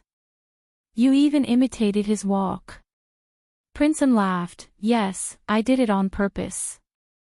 The moment he was caught, he knew she had made a mistake. She didn't walk too fast, but she carefully blocked the crowd for him. She rushed in front of him. But he didn't stop her and even lied to her. He wanted to walk further away before he exposed himself, but he couldn't hold it in anymore. Gu Jiao's face turned black. Prince An said, I'm your patient and you're my doctor. You can't hit me. Gu Jiao clenched her fists and controlled her temper. She ignored him and walked away. Commandery Prince An followed behind. The courtesan parade had passed, and the street had returned to its original tranquility. The two of them appeared one after another. Zhuang Yueshi lifted her dress and ran over impatiently. She held his arm and said, "Brother. What happened just now?" "Nothing, get in the carriage," Princeton said to her. But Zhuang Yueshi wanted to ask for an explanation on the spot, but Princeton raised his hand and touched her head gently. Zhuang Yueshi's heart melted. She held her brother's hand and got into the carriage. Before they left, Princeton smiled at Gu Jiao and Xiao Lulang. "Miss Gu, see you another day." Gu Jiao, Xiao Lulang. The carriage left and only Xiao Lulang and Gu Jiao were left in the empty street corner. The atmosphere was very awkward. Gu Jiao thought for a while and said, "Would you believe me if I said I caught the wrong person?" Xiao Lulang, your husband is very angry. The kind that can't be appeased. On the way back, no one spoke. Gu Jiao mainly reflected on herself. She caught the wrong person and made her husband wait for her in the cold wind for so long. Xiao Lulang was angry. The more she didn't speak, the angrier he got. He couldn't tell what he was angry about. Finally, when he stepped over the threshold, he said, "What did he mean by see you another day?" "Oh," Gu Jiao replied. "He's a patient from the clinic. He'll be coming for a follow-up examination in a few days." There was actually a layer of doctor-patient relationship in it. Xiao Lulang clenched his fist and asked in a normal tone, "What illness does he have?" Gu Jiao said, "This is the patient's privacy. I can't tell you." Very well, they had their own secret. Jiao Jiao, little Jing Kong, poked his head out from the door of the west room. Gu Jiao didn't have time to gossip about Royal Princeton with Xiao Lulang. It was already time, but little Jing Kong was still awake. It was obvious that he had crawled out of bed. Gu Jiao walked over and picked up the little guy. She put the fried fruit on the table and held his cold feet. She stuffed him into the quilt. "Why aren't you sleeping?" Little Jing Kong was tightly wrapped up. He didn't move at all, like a well-behaved silkworm. "Jiao Jiao." Gu Jiao said, "I didn't buy candied haws, only fried fruit. Do you want to try one?" "Yes." Little Jing Kong nodded obediently. Gu Jiao took a fried fruit and fed it to him. He ate it until his mouth was covered with oil. He was so satisfied that he narrowed his eyes. "I want more," he said. "You can't eat any more." Gu Jiao poured him a cup of hot water to rinse his mouth. "Go to sleep. You can eat tomorrow." Little Jing Kong was an obedient child. Soon, he closed his eyes and fell asleep. After washing up, Xiao Lulang lay down beside the little fellow, tossing and turning restlessly. When he finally fell asleep, he had another dream. The dream was a hasty and messy one. When he finally managed to break free from the enormous shackles and opened his eyes, he found that he had returned to the Marquis estate. He was lying on a strange yet familiar bed, and in front of him was a strange yet familiar scene. There were servants standing in the room, but he had not seen them for so long that he could not remember their names. Wearing a yellow dress, Princess Axian Yang walked in with a gentle expression. "Aheng, you've woken up." He stared at Princess Xinyang in a daze. Princess Xinyang sat down by his bedside and raised her hand to touch his forehead. "What's wrong? Why are you looking at mother like that? Don't you recognize your mother?" She was so anxious that she rushed outside and shouted, "Imperial physician! Quickly call for an imperial physician." The imperial physician came and checked his pulse and body.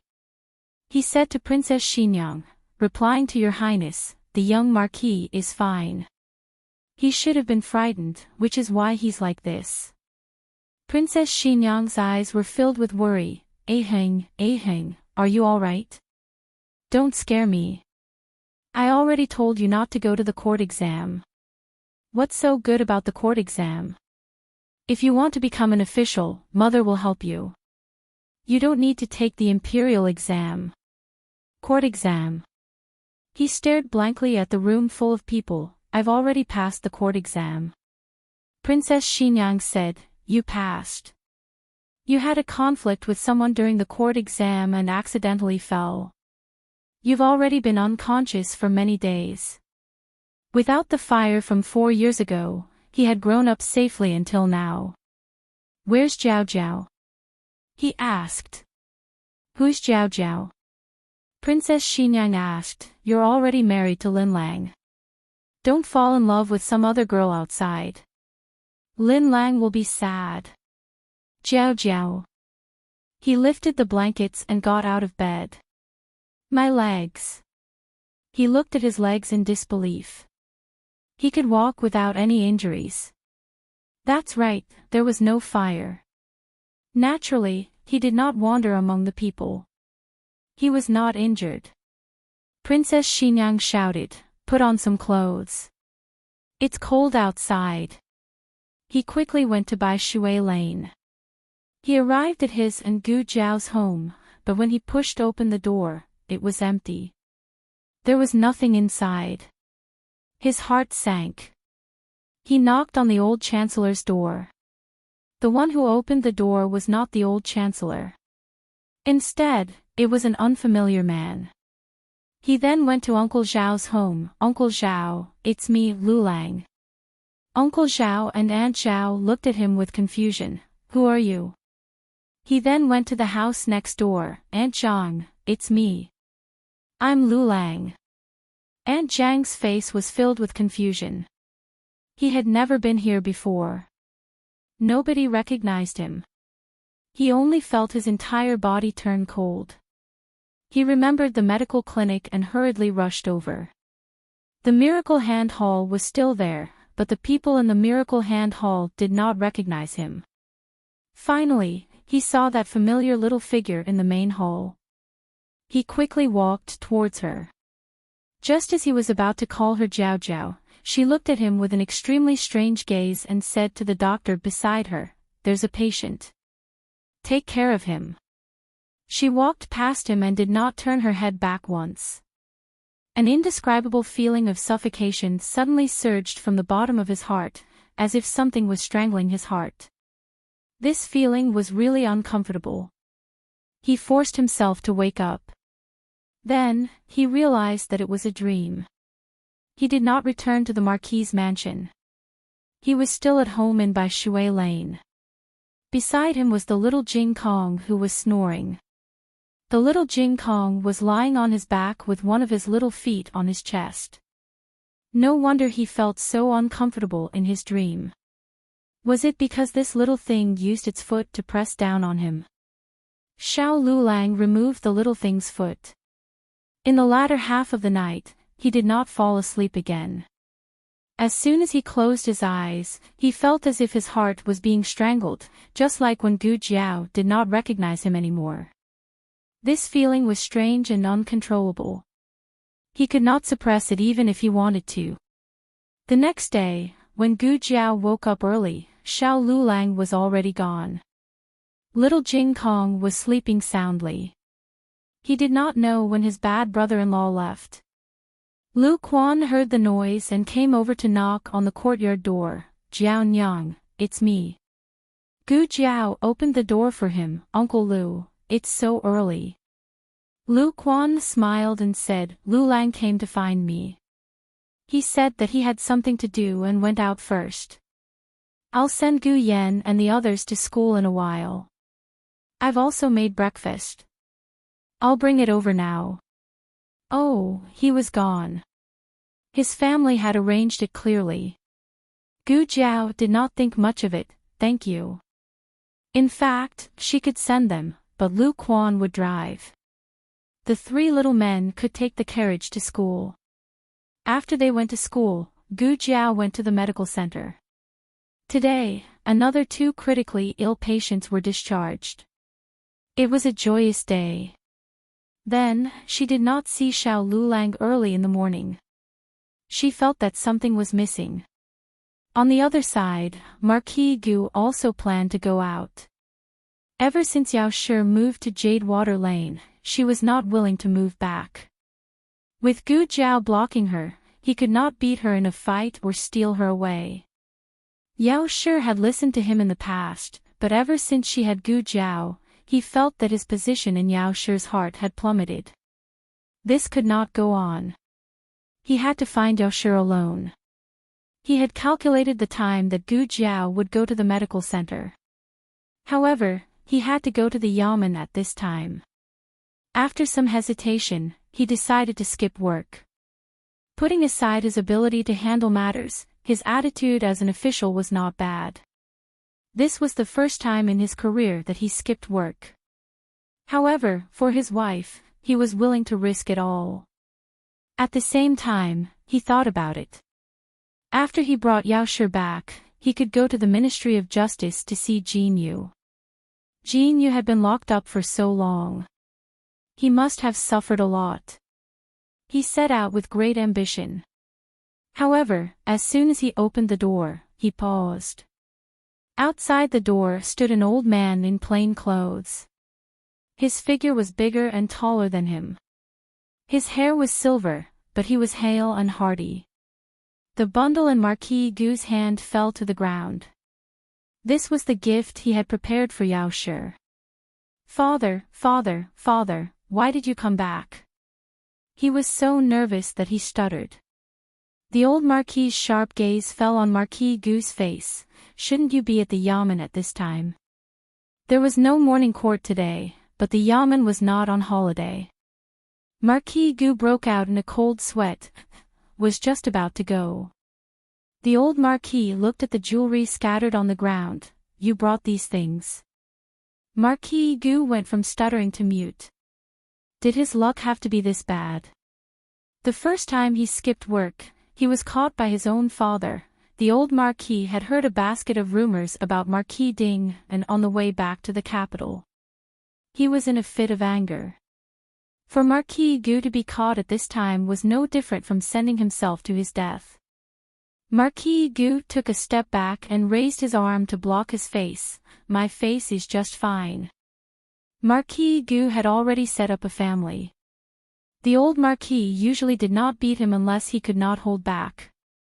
Ah, ah, ah, ah, ah, ah. After a quarter of an hour, Marquis Gu's shrill screams came from his courtyard. Not far away, Huang Zhong helplessly covered his face. Sigh. Could not bear to look. In the military camp, Gu Chongqing received news that his grandfather had returned and immediately returned. At the same time, Gu Qingfeng of Qin He Academy also heard the servant's report. "What? My grandfather is back." The servant said with trepidation, "That's right. Second young master, you must not run around after school. Remember to bring third young master back to the manor. Bring Gu Qinglin back to the manor." This was difficult to handle. Gu Qinglin's condition was getting worse and worse recently. Ever since Gu Qingfeng witnessed the bloody scene of the operation, he could no longer eat meat. He often mocked himself for being a monk. However, one day, a young monk really came to his courtyard. It was little Jing Kong. Gu Qinglin was recuperating in Gu Jiao's courtyard. Little Jing Kong had been coming to little Jing Kong recently, so it was inevitable that he would occasionally bump into him. Little Jing Kong did not know Gu Qinglin, nor was he clear about the grudge and relationship between him and Gu Jiao. He only thought that Gu Qinglin was an ordinary patient. Little Jing Kong was a warm-hearted child. When he saw that Gu Qinglin was unhappy and restless, he proposed to recite Buddhist scriptures for him. "In the past, when I was unhappy, my master would recite Buddhist scriptures for me. After that, I would be happy." Gu Qinglin was in a daze and ignored him. Little Jing Kong only thought that he agreed. He diligently took out his little monk robe and small wooden fish, put on his Buddhist beads and monk's hat, sat cross-legged on the floor and began to recite Buddhist scriptures for Gu Qinglin. Gu Qinglin did not react at first, but as he listened, he sat up straight. Tears flowed from his eyes, but he found peace in his heart. Bodhisattva can really save people from suffering? He asked in a daze. Little Jing Kong said seriously, of course. That's what Master said. Gu Qinglin suddenly stood up and bowed respectfully to little Jing Kong. I want to be a monk. Little Master, please shave my head. Little Jing Kong, oh. Little Jing Kong ran out and found a razor for shaving patients' leg hair. He began to shave Gu Qinglin's head. He shaved from left to right. When he was about to shave the right side, Gu Qingfeng arrived. Seeing this scene, Gu Qingfeng went crazy. What are you doing? Little Jing Kong turned to look at Gu Qingfeng and said innocently, I'm shaving his head. He wants to be a monk. Gu Qingfeng. How old are you to shave someone's head? One of you dares to extend your head and the other dares to shave it. Gu Qingfeng said with heartache, Grandfather is back. He wants you to go back quickly. Gu Qinglin put his palms together and bowed to Buddha, I've become a monk. I'm no longer the young master of the Marquis Mansion, and I don't know your grandfather. I have nothing to do with the mundane world. Can my hair be reattached? Boo-hoo! Gu Qinglin returned to the Marquis Mansion with half of his bald head and half of his long hair. When he saw Gu Qinglin's unspeakable appearance, the old Marquis, who would not panic even if the sky fell, spat out a mouthful of tea. Chapter 220. The old Duke did not know that Madame Yao and her son had returned to the capital. He thought that they were still at the hot spring villa, so he did not send them any news. He began to interrogate his son and 3 grandsons. What are the rumors in the capital about? He did not know if he did not interrogate them, but he was shocked when he did. So many major events had happened in the Duke's household in the years that he was not in the capital. The first to bear the brunt was Gu Jinyu's background. It was terrible that she was a child who was swapped. Then there was the matter of concubine Ling. This also explained why Gu Qinglin had become like this. Concubine Ling had already been punished by old Madame Gu. The old Duke did not ask if she was dead or alive. He did not have the time to care about a concubine. As for the real granddaughter's unwillingness to return to the Duke's household, he did not take it to heart. She was just a servant girl. There was no need to pay attention to her. Moreover, she was already married. A married daughter was like spilled water. She was no longer part of the Duke's household. The 4 of them did not mention that Gu Qinglin bullied Gu Yan and was beaten up by Gu Jiao. There was no benefit in saying it. They would still be beaten up. Gu Yan's body was weak and would be gone after a beating. No matter what mistakes he made, he would never be beaten. Furthermore, the ladies in the Marquis' residence were all brought up. Regardless of whether Gu Jinyu got into trouble or not, the old Marquis had never laid a finger on her. So Gu Jiao would not be beaten. But even if this was not mentioned, the Duke's household was in a mess. Those who skipped work and those who moved out moved out. If the upper beam was not straight, the lower beam would be crooked. They all had to be punished. Since Duke Gu had already beaten him, he would do it again. Duke Gu. Are you still my biological father? The old Duke looked at Gu Chongqing. As the eldest brother, you did not restrain your 2 younger brothers. Should you be punished? Gu Chongqing lowered his eyes, as if he was enduring something. Yes. The old Duke said in a low voice, okay, 100 military whips. Gu Qingfeng 50 lashes, Gu Qinglin also 50 lashes. Gu Chongqing said, Sandy has just recovered from his injuries, he can't take the whip. I will take the punishment on his behalf. Gu Qingfeng hurriedly said, I can also accept the punishment on behalf of 3rd brother. Alright, I'll add another 20 lashes to each of you. After the old Marquis said coldly, he looked at Gu Qinglin, who only had half a head of hair left. If you can withstand the remaining 10 whips, I'll let it go. If you can't, I'll just take it that I don't have a grandson like you. The old Marquis is the most ruthless. When Gu Chongqing was teaching his 2 younger brothers a lesson, old Madame Gu still dared to cry, throw a tantrum, and threaten to hang herself. Under the old Duke's command, his son and grandson were whipped so hard that old Madame Gu did not even dare to make a sound. Marquis Gu was beaten black and blue. Enough. The old Marquis said, don't beat him to death. He still has to enter the palace and ask for punishment. Marquis Gu, who had nothing left to live for, you really are my father. The old Marquis brought his son into the palace to ask for punishment from the emperor. The old Marquis knelt down and bowed, cupping his fists. It's the father's fault for not teaching her well. That girl caused such a huge disaster, and it's all because this unfilial son spoiled her. This official has brought this unfilial son here for your majesty to deal with. The emperor glanced at Marquis Gu, whose face was bruised and swollen. He had already been beaten to this state. He had no place to lay his hands on him. The emperor coughed lightly and waved his hand. Forget it. Marquis Gu is not at fault in this matter. The girl is also young and immature.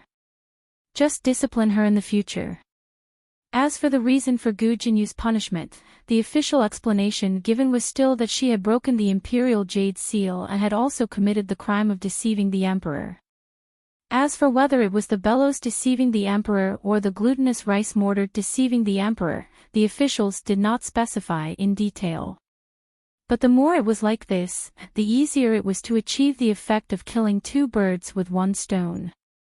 Now, even if there was no evidence of the bellows, there were many people among the people who said that Gu Jinyu had falsely claimed the credit for the bellows. Strictly speaking, the main responsibility for this incident did not lie with Gu Jinyu. Although she had provided the blueprint for the modifications, it was the Ministry of Works' decision whether or not to use it. The Ministry of Works Manufacturing Department had long discovered that there was a problem with her modifications, but not only did they not stop it, they skipped the normal trial process and hired a large number of illegal workers to work on it. But the old Marquis could not absolve Gu Jinyu. He expressed that all of the losses would be borne by Marquis Ding Hansfu. In addition, he requested that the emperor abolish Gu Jinyu's position as county princess. The emperor sighed, "Ah, old Marquis, why bother? Zhen has already abolished her position as county princess. Just leave the position of county princess. Asking your majesty to take back the decree." The old Marquis persisted. The emperor had an expression of, "Since you're so insistent, then I can't not give you face." He decreed that Gu Jinyu's position as county princess was revoked. Gu Jinyu finally walked out of the Ministry of Justice, but she could not feel happy. Half a month ago, she was still a high and mighty second-rank county princess. Now, she had nothing.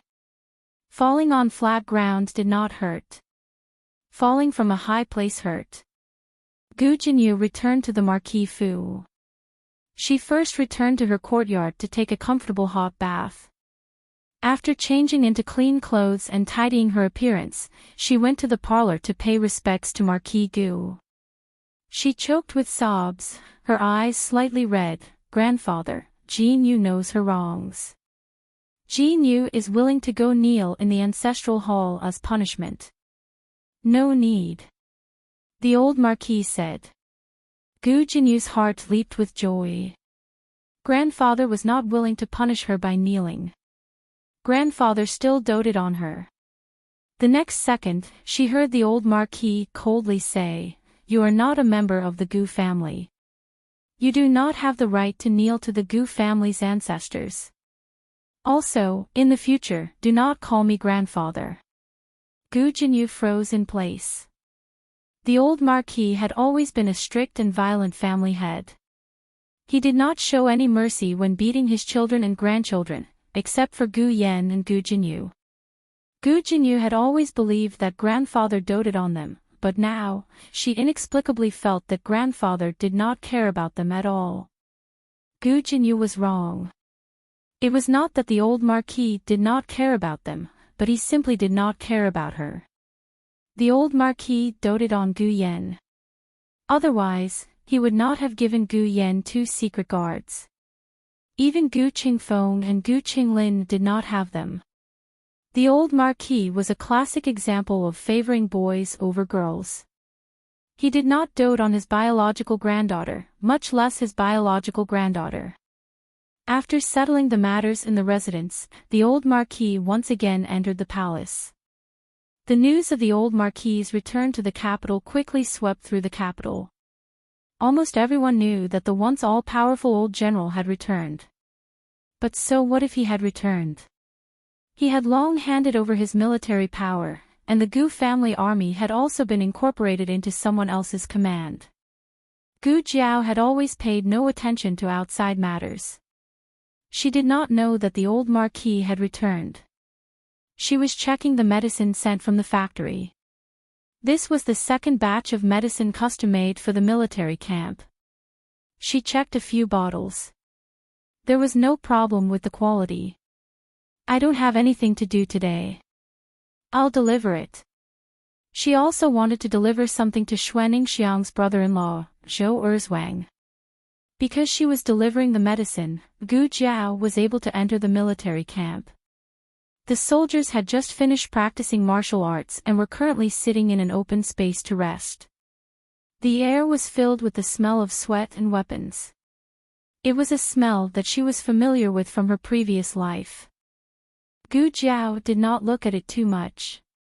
She rode a carriage to the medical officer's tent. The one who received her was a medical officer surnamed Liu. Gu Chongqing had already greeted him a few days ago. Medical officer Liu was very polite to Gu Jiao, but he was also nervous and cautious as he said, "Don't run around in a while. Wait for me to finish testing the medicine before leaving." This morning, they had received news that an important person was coming to the military camp. This important person's status was too high. Even Marquis Xianping, who had not appeared for half a year, was called to the military camp. Marquis Xianping was still angry after waking up. He sat in the carriage for the entire journey and refused to get off. "You with the surname Ran, I think you don't want to work anymore." General Ran stood beside the carriage and cupped his hands. He respectfully bowed and said with a smile, "Marquis has wronged this official. How could this official dare to disturb Marquis's beautiful dream? Isn't this?" As he spoke, he looked around and took a step forward. He leaned close to the window and whispered, "Someone from the palace is coming. The general is afraid that he won't be able to handle the situation, so he told this official to invite Marquis over no matter what. Half of the Gu family's army is here. Ordinary people won't be able to handle them. Marquis, you really have to come out." Marquis Xianping said indifferently, "Why would this Marquis come out?" General Ran embarrassedly opened the curtain. "Marquis, get off first. It's very stuffy in the carriage. This official has prepared good wine and dishes for you. I'll bring them to you in a while." It was indeed stuffy in the carriage. Marquis Xianping got off the carriage with a cold expression. General Ran continued, "It's not a big deal. The general's meaning is, in a while, you can lead the soldiers to practice. It's best to line them up and set up a formation. The more impressive it is, the better. I'll call everyone out. What's the point of making such a big scene? His Majesty doesn't understand." Marquis Xianping rolled up his sleeves and said indifferently, "It's just a blind thing." The Emperor and the old Marquis had just gotten off the carriage when they heard this rebellious sentence. The old Marquis, the Emperor. Chapter 221. There are novels with connotations that can't be found online here. The emperor felt that if he died one day, it would be because he was angered to death by Xiao Ji. The 3,000 beauties in the harem didn't empty his body, but Xiao Ji could pierce his heart with one sentence. The emperor immediately pulled a long face. The old marquis's face also sank. This Marquis Xian Ping was a modest gentleman when he didn't speak, but when he spoke, he was simply a hooligan. Marquis Xian Ping turned his head and saw the emperor's group. His handsome face didn't have the slightest bit of panic or guilt from being caught. He turned around, cupped his hands, and calmly and elegantly bowed. "This subject greets your majesty." To be honest, even civil officials didn't bow as elegantly as him. The emperor's heart was in turmoil. Even the most beautiful concubines didn't make his mood fluctuate like this. When General Ran heard, "Your Majesty," he was scared out of his wits. He hurriedly turned around and bowed deeply. The old marquis was standing next to the emperor, but the old marquis was wearing a mask, so General Ran didn't recognize him. General Ran's heart was also in turmoil. Was it really that exciting? Did His Majesty hear the conversation just now? Would His Majesty chop off his and Marquis Xian Ping's heads in a fit of anger? No, it was Marquis Xian Ping who said those words. He was implicated. General Ran wanted to cry. Marquis Xian Ping calmly said, "Your Majesty came at the right time. This subject was just about to train the troops. Would Your Majesty like to watch?" The emperor's eyes were cold. "Ha, I don't understand." Marquis Xian Ping smiled faintly. The experts see the skill, while the laymen see the excitement. The emperor, sooner or later, he would be angered to death by this guy. The emperor and Marquis Xian Ping were related by marriage. He married Marquis Xian Ping's sister, and Marquis Xian Ping married his sister. The emperor would often wonder, how did he end up with this fellow as his brother-in-law? He came with the old marquis today to watch the troops train. He took the old marquis to the observatory. When the old marquis and Marquis Xian Ping's lips. "Old monkey." The old marquis trembled. "Damn it, I want to beat him to death." The old marquis was so angry that he cursed in his heart, and his mask was almost crooked. The two of them went up to the observation deck, and all the soldiers in the barracks were called to the field. There were a total of 8 large and small military camps in the capital.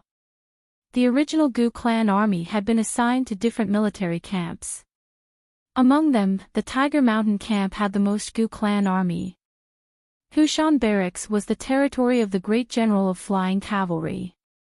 In his early years, the great general of flying cavalry did not get along well with the old marquis. If the Gu army fell into his hands, the consequences could be imagined. All these years, the Gu army had been tortured by him. Everyone gritted their teeth and did not cause any trouble. It was mainly because of what the old duke had said, "You are the Gu army, but you are not loyal to me or any general. You are loyal to the emperor of Zhao country. You are protecting the citizens of Zhao country, including your family and mine." Yes, they were also guarding their own families and the old marquis's family. After Gu Chongqing entered the Tiger Mountain camp, the Gu clan army was even more patient. No matter how the great general of flying cavalry deliberately targeted them, they would not be deserters. They silently guarded Gu Chongqing, looking forward to the day when he could be like the old marquis and gather all the Gu clan army together and go to the battlefield to kill the enemy again. It was just that Gu Chongqing's days in the barracks could not be considered comfortable. He had been injured the most, so it was impossible to say that he was not targeted. Why did he invite Marquis Xian Ping over today? Wasn't it because the great general of flying cavalry was worried that once he appeared, the Gu clan army would be filled with hostility and make the situation too ugly? All the soldiers, including the Gu clan army, were lined up neatly. Marquis Xianping mounted his horse and began the day's roll call. The moment he put on his armor and helmet, his entire person's aura became strong in an instant. He was flamboyant, domineering, and arrogant. No one paid attention to the handsome face under the helmet anymore. They were all shocked by the murderous aura in his eyes. Golden spears and armored horses, one person could fight against thousands of soldiers and horses. This was a man born for the battlefield. He had 9 deaths and 9 deaths. He had won battles and also suffered defeats. He could afford to lose, but when he won, he never flinched.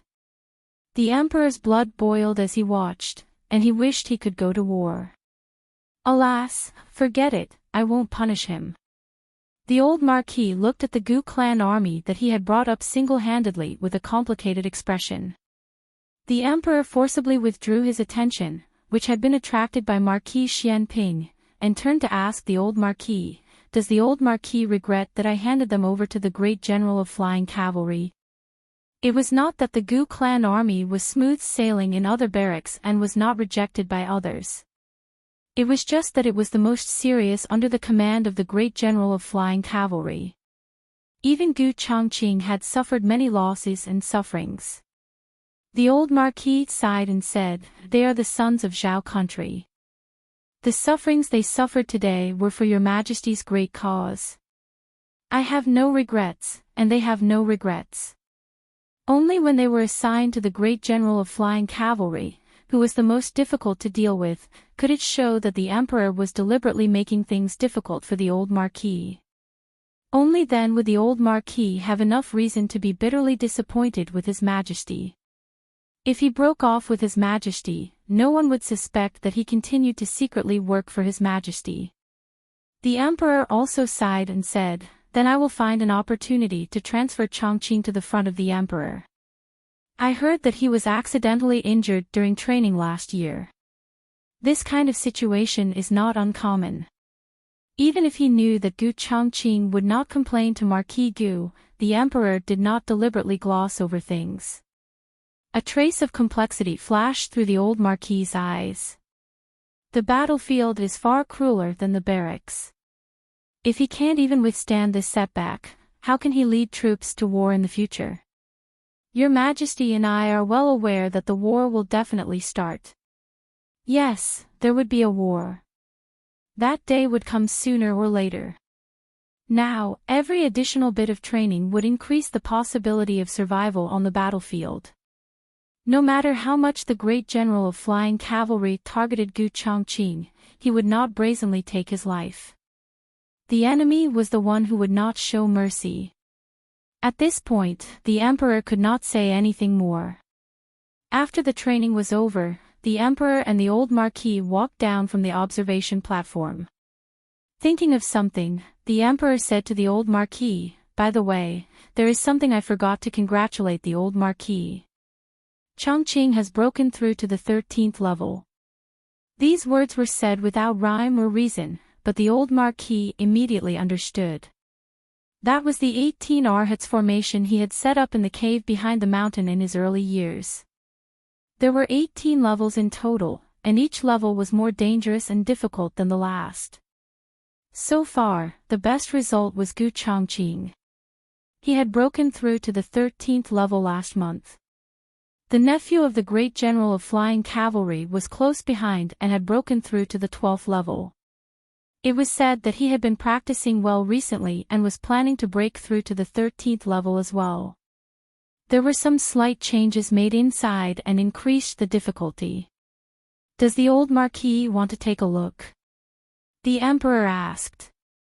The old marquis cupped his hands. "Yes." In the medical officer's tent, Dr. Liu was diligently inspecting the medicine sent by Gu Jiao. The inspection of medicine in the military camp was very strict. Today, the other medical officers were not present, so he would not be able to inspect it so quickly by himself. Gu Jiao sat in the military tent, bored to death. It was quite embarrassing for a girl to be alone in a room with a man like him. Dr. Liu smiled and said, "Miss Gu, please sit for a while. If you are really bored, you can go outside for a walk. Remember not to go too far, and do not go beyond the tent in front. If it was someone else, Dr. Liu would not be so considerate. But who asked him to be someone Gu Chongqing had greeted before? Gu Chongqing did not say that she was his sister. Perhaps it was because the cold-faced Yama had personally come out to greet her that the relationship between the two was not simple. As for how complicated it was, Dr. Liu did not gossip about it. Gu Jiao was not the most uncomfortable person in the military tent. Instead, it was the man, Dr. Liu. Gu Jiao had observed his awkward demeanor several times. If this went on, who knew how long it would take for the medicine to be finished? She still had to go back to the Imperial College to pick up Xiao Lulang and little Jing Kong from school. As this thought flashed through her mind, Gu Jiao decided to go out for a walk so that Dr. Liu could concentrate on improving his efficiency. Tiger Mountain Barracks was next to a mountain, and that mountain was called Tiger Mountain. That was how it got its name. Dr. Liu only said that she was not allowed to walk past the tent in front, but did not say that she could not go to the back of the mountain. She did not go too far and just strolled for a while. Unexpectedly, she accidentally saw a gray, fat rabbit. It was very cute. Gu Jiao had nothing to do, so she grabbed the rabbit. Although the rabbit was fat, it did not have good reflexes. She was not careful and let it go into the grass. "Oh, little thing, you run away quite fast." Gu Jiao chased after it and chased it into a cave. At first, she thought it was an ordinary cave, but the more she walked, the more spacious it became. Something was wrong. On the other side, the Emperor and the old Duke came to the entrance of the 18 Arhats formation. The entrance was no different from an ordinary cave. Usually, there was no one guarding it because there was nothing valuable inside. There were only traps that could kill people. The soldiers in the barracks knew the key points, so they usually would not come here. Today, the Emperor was coming, so a guard was arranged at the last minute. The guard just went to the toilet and returned to his post to find the Emperor leading his masked subordinate over. "I'm so lucky." The guard secretly broke out in a cold sweat. The guard saluted the Emperor with his hands folded. The Emperor waved his hand, indicating that he should retreat to the side. The guard tactfully retreated. The Emperor said to the old Duke, "The array that was left in the past has not changed, but some hidden arrows have been added. It is more difficult to break through than before." "Was it General Piaoqi's idea?" the old Duke asked. "Yes." The Emperor sighed. It was added the day before Chongqing went to break through. There was no one else who could use such a method to deal with Gu Chongqing. The old Duke did not say anything. It was the Emperor who spoke. Chongqing was injured at that time. It was when the furnace exploded. He broke through the array with injuries and was able to break through to the 13th level. It is really rare. I'm afraid that even General Piaoqi did not expect Chongqing to be so powerful. The old Duke still did not say anything. Only by breaking through the 18th level could he be qualified to revive the Gu army. Boom! A loud noise suddenly came from the cave. The old Duke and the Emperor's faces changed. "What's going on?" "Something happened inside." The old Duke's white eyebrows twisted. "Someone is breaking through the array." The Emperor called the guard, who went in. The guard shook his head. "No. I didn't see." The Emperor frowned. "You were here all this time." This servant went to the toilet. The guard did not dare to hide, but this servant will be back soon, and no one in the military camp will break through the array casually. The Emperor asked suspiciously, "Then what's the noise inside?" This array was created by the old Duke. He could tell which level the array had been activated just by the sound. 3, 4, 5, 6, 7. In such a short time, it had already reached the 7th level. But this alone was not enough to attract the old Duke's attention. Soon, the mechanisms of the 80th and 90th levels were activated. The speed was too fast. The old Duke frowned. Was someone really breaking through the array? Or was the array activated by itself? Are you sure no one went in? The Emperor asked. This servant. The guard was suddenly unsure. The noise inside reached the 13th level. The old Duke's eyebrows were tightly knitted. Was it Chongqing? Gu Chongqing had broken through to the 13th level. But just as this thought flashed through his mind, the array of the 14th level was quickly activated. The old Duke's expression finally changed. At the 15th level, the array stopped. For some reason, the old Duke breathed a sigh of relief. But before he could finish his sigh of relief, 16, 17, 78, it was inconceivably fast. Without waiting for people to recover from their shock, the array returned to calm. The array only had one entrance and one exit. Only after breaking through the 18th level could one leave from the exit. Otherwise, one could only return to the entrance. The old Duke let the guard go around to the back exit to take a look. The guard quickly turned back and reported, I didn't see anyone. The Emperor was stunned and asked the old Duke, do you suspect that someone broke through? 18 levels. And in such a short period of time. The old Duke also felt that it was impossible. He shook his head, maybe the mechanism malfunctioned.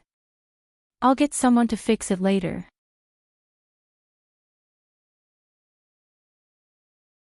Chapter 222. Gu Jiao carried the little rabbit back to the tent. Sure enough, it was much faster to settle down. Dr. Lu finished checking all the medicine. He looked up and saw Gu Jiao carrying a little rabbit over.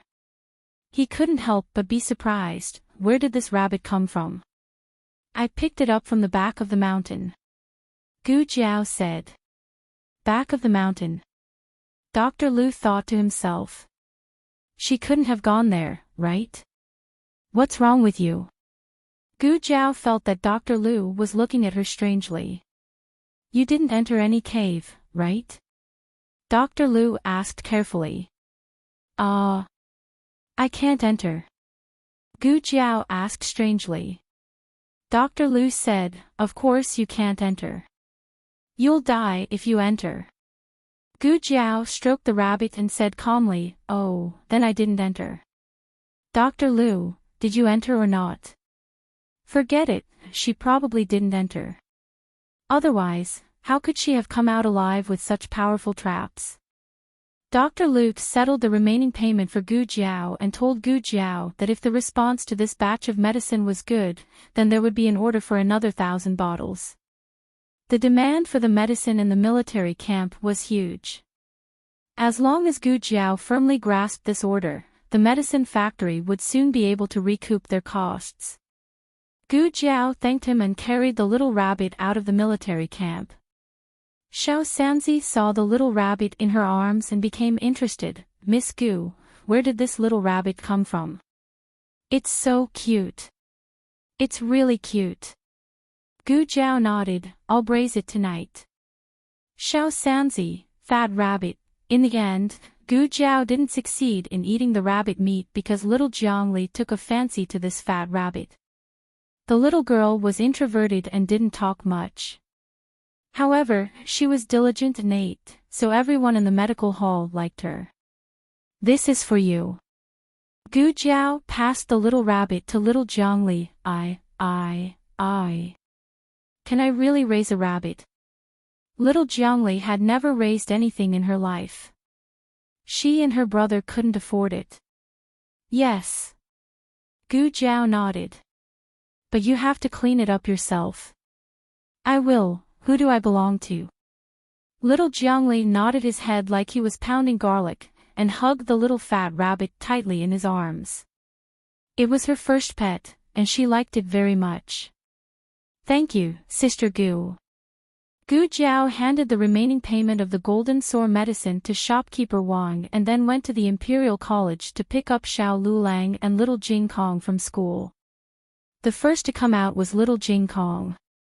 Little Jing Kong carried a small school bag on his back and walked among a group of 7- or 8-year-old children with a serious face. He looked out of place and a little funny. He thought it was his bad brother-in-law who came to pick him up, so he didn't have a good expression. However, it was Gu Jiao. He immediately turned into a cute little thing and ran towards Gu Jiao. Jiao Jiao. He raised his little head and looked at Gu Jiao cutely. Gu Jiao looked at his sweaty face and asked, "Why are you sweating so much?" Little Jing Kong said, "We have a race today." The Imperial College wasn't a place where students only studied. They paid great attention to the all-round development of the children. It was said that when the children grew up, they would be taught how to play the zither, equestrian and archery. It was a proper incubation class for aristocrats. Gu Jiao took a handkerchief and wiped little Jing Kong's sweat. Little Jing Kong handed his little head over and let Gu Jiao wipe his sweat. His buzz cut grew a little longer, and he should be able to tie it into a ponytail in winter. "I got first place, they can't outrun me," a certain little thing said smugly. Gu Jiao wasn't surprised by this. He would wake up before dawn to cultivate every day. His physique was very good. After Gu Jiao wiped little Jing Kong's sweat, Lu Quan came over. Lu Quan came to pick up little Jing Kong. The Imperial College invited the Grand Secretary of the Cabinet to explain the techniques of the court examination to the examinees next month. Lu Lang said he might end the class very late. The little chancellor didn't attend this kind of class in the past. However, Lu Quan didn't say this. Lu Quan said, "I will send you back first and go to Qinghe Academy later." Gu Yan and Gu Shaoshun were going to Master Lu's place to learn skills after school. Gu Jiao said, "No need, we can walk back. It's not a long walk. Uncle Lu, go and pick up Yan and Shaoshun." "That's fine too." Lu Quan agreed and drove the carriage to Qinghe Academy. Gu Jiao and little Jing Kong went back to Bai Shui Alley. Xiao Lulang came back very late, and the whole family was asleep. There was an oil lamp in the central room for him. He didn't need to guess to know who left it. Xiao Liulang's eyes moved, and when he was about to go back to his room, the door of the opposite room opened. Gu Jiao walked out in a plain set of pajamas. "Are you hungry? I left some food for you, I'll go heat it up." "I'm not hungry." Xiao Lulang said, "I've eaten." He planned to go in just like that, but after a pause, he couldn't help but ask her, "It's so late, why are you still awake?" "I'm waiting for you," Gu Jiao said. The sudden straightforwardness made Xiao Liulang's heart feel like it was being rubbed by something. Xiao Lulang looked at her thin body in pajamas, composed himself, and said, "It's cold outside, you should go back to your room and sleep." "I'll sleep soon too." "Are you still angry with me?" Gu Jiao tilted her head and asked. "No." He said, "I'm not angry." Gu Jiao said, "Oh," but didn't go back to her room. Instead, she stood at the door and looked at him with innocent eyes. Knowing that she was playing tricks, Xiao Liulang's heart suddenly softened. He surrendered, opened his mouth, and said softly, "I think I'm a little hungry." Gu Jiao smiled, "I'll heat up the food for you." Xiao Lulang looked at her thin pajamas, hesitated, and said, "Put on some clothes." "Okay." Gu Jiao went back to her room and put on a coat, then went to the kitchen to heat up the food. She had put it aside for him before dinner. There was corn keel soup, steamed bread, braised pork ribs, and a few cold dishes. Gu Jiao also boiled a few pieces of vegetables. Xiao Lulang sat down to eat. Gu Jiao sat across from him, resting her chin on her hands and resting her elbows on the table. looking at him. So beautiful. It wasn't the first time Xiao Lulang was looked at by her. This girl's eyes were really more open than his. The room was very quiet. Ever since the family members grew, he rarely ate alone with her like this. It was as if they had returned to the past. After Xiao Lulang finished his dinner, his stomach and body warmed up. The two cleaned up the dishes and went back to their rooms. Before entering the room, Gu Jiao turned around and asked him again, "Are you really not angry?" Xiao Lulang took a deep breath and said stubbornly, "I'm not angry." Gu Jiao had a big heart. She believed him when he said he wasn't angry. Gu Jiao said, "I wanted to make it up to you, but since you're not angry, then forget it." Xiao Lulang, "Wait, how are you going to make it up to me?" He felt like he had missed out on something. "See you tomorrow." Gu Jiao entered the room. Xiao Lulang, the workload at the Imperial College had increased recently. At first, Xiao Lulang didn't want to skip classes, but later on, he couldn't even if he wanted to.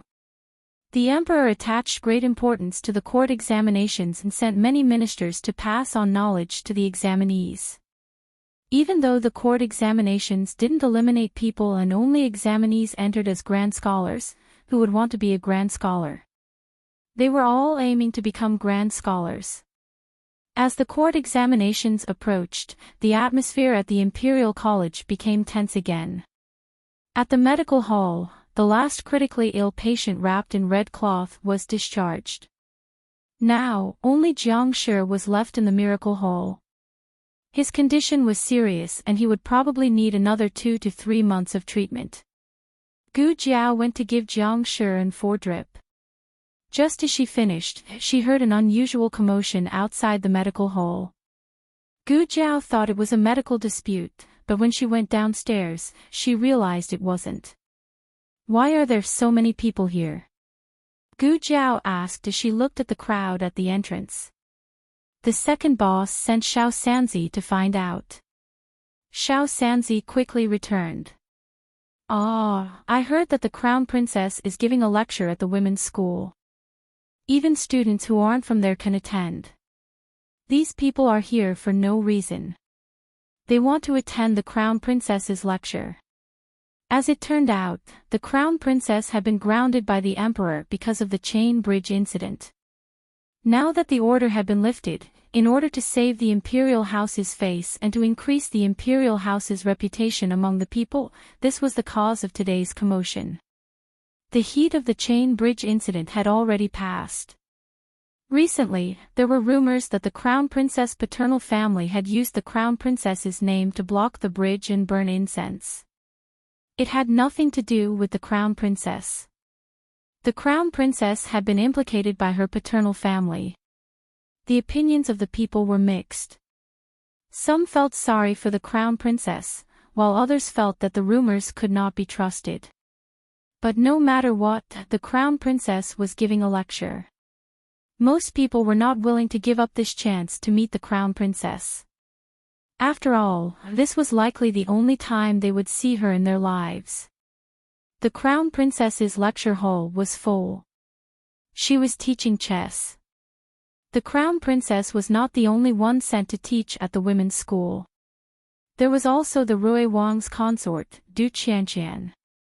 Du Qianqian's qin skills were among the top 3 in Zhao country. However, under the Crown Princess's strong halo, no one noticed that she had come. Her lecture hall was empty. There were only 2 students. One was Li Wanwan, who truly liked to learn the qin. The other was Du Xiaoyun, who she had forced to stay in the lecture hall.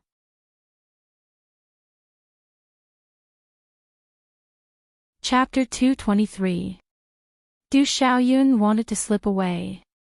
Consort Rui Wang sternly shouted, "Stop right there." Du Xiaoyun's scalp tightened as she obediently sat back down in her chair. Du Xiaoyun was worried to death. The Crown Prince consort finally came to the women's school. She wanted to see the Crown Prince consort. She was sitting in her chair, but her eyes kept glancing outside. It was obvious that she didn't want to sit here. Consort Rui Wang was unbearably angered by her younger sister. She glared at her younger sister in exasperation. She almost grabbed a candlestick and threw it at her. What kind of sin did she commit in her past life to have such a sister who sided with outsiders? Fortunately, Li Wanwan was sincerely listening to the class. She sat on the cushion across from Consort Rui Wang. There was a guqin on the small table in front of her. It was the guqin that musician Xia had given her during the exam before the new year. The sound quality was very good. She liked it very much and cherished it very much. She would carefully take care of it every day so that it wouldn't be contaminated by any dust. Li Wanwan was very satisfied with today's class. She was the daughter of a poor family and couldn't play with most of the daughters in the women's school. She couldn't even get a seat in the guqin room, let alone a good seat in class. She was always the one in the corner of the last row, far away from the teachers. Now that she was very close to Consort Rui Wang, she could hear more and see more clearly. Consort Rui Wang's anger from her younger sister finally dissipated a lot because of the good student Li Wanwan's serious request. She began to properly teach Li Wanwan. That's right, she only taught Li Wanwan. Du Xiaoyun, that girl, was in Chow Chow's camp but her heart was elsewhere. She couldn't listen to anything. Consort Rui Wang wasn't in a hurry to start the class. Instead, she first had Li Wanwan play a song to understand Li Wanwan's level. Li Wanwan played the song Autumn Frost that she learned this year. The tune was mellow and the sound was melodious. It wasn't difficult, but it had high requirements for details. You played well. Consort Rui Wang nodded. It's just that your finger technique is a little lacking. How long have you been learning the zither? Li Wanwan replied, replying to Consort Rui Wang's question, this humble girl has already studied for a year. Only a year. Consort Rui Wang was stunned. She praised, then you didn't play well. You played very well. Li Wanwan lowered her eyes because someone was giving her pointers. Consort Rui Wang gave her some pointers. Li Wanwan wasn't considered a genius when it came to learning the zither, but her ability to learn was pretty good. Rui Wang said, you've pretty much mastered this song. Go back and practice it. I'll teach you a new song today. In another large classroom at the end of the corridor, there were no empty seats. Even the corridor and the windows were filled with people. Fortunately, it was on the first floor. Otherwise, many people would have fallen to their deaths. The Crown Prince Consort's attire today was very elegant. She wasn't wearing the complicated and luxurious Crown Prince Consort's palace attire. Instead, she was wearing a white immortal dress. Her ethereal aura made her look like an otherworldly fairy. There was a cinnabar mole between her eyebrows.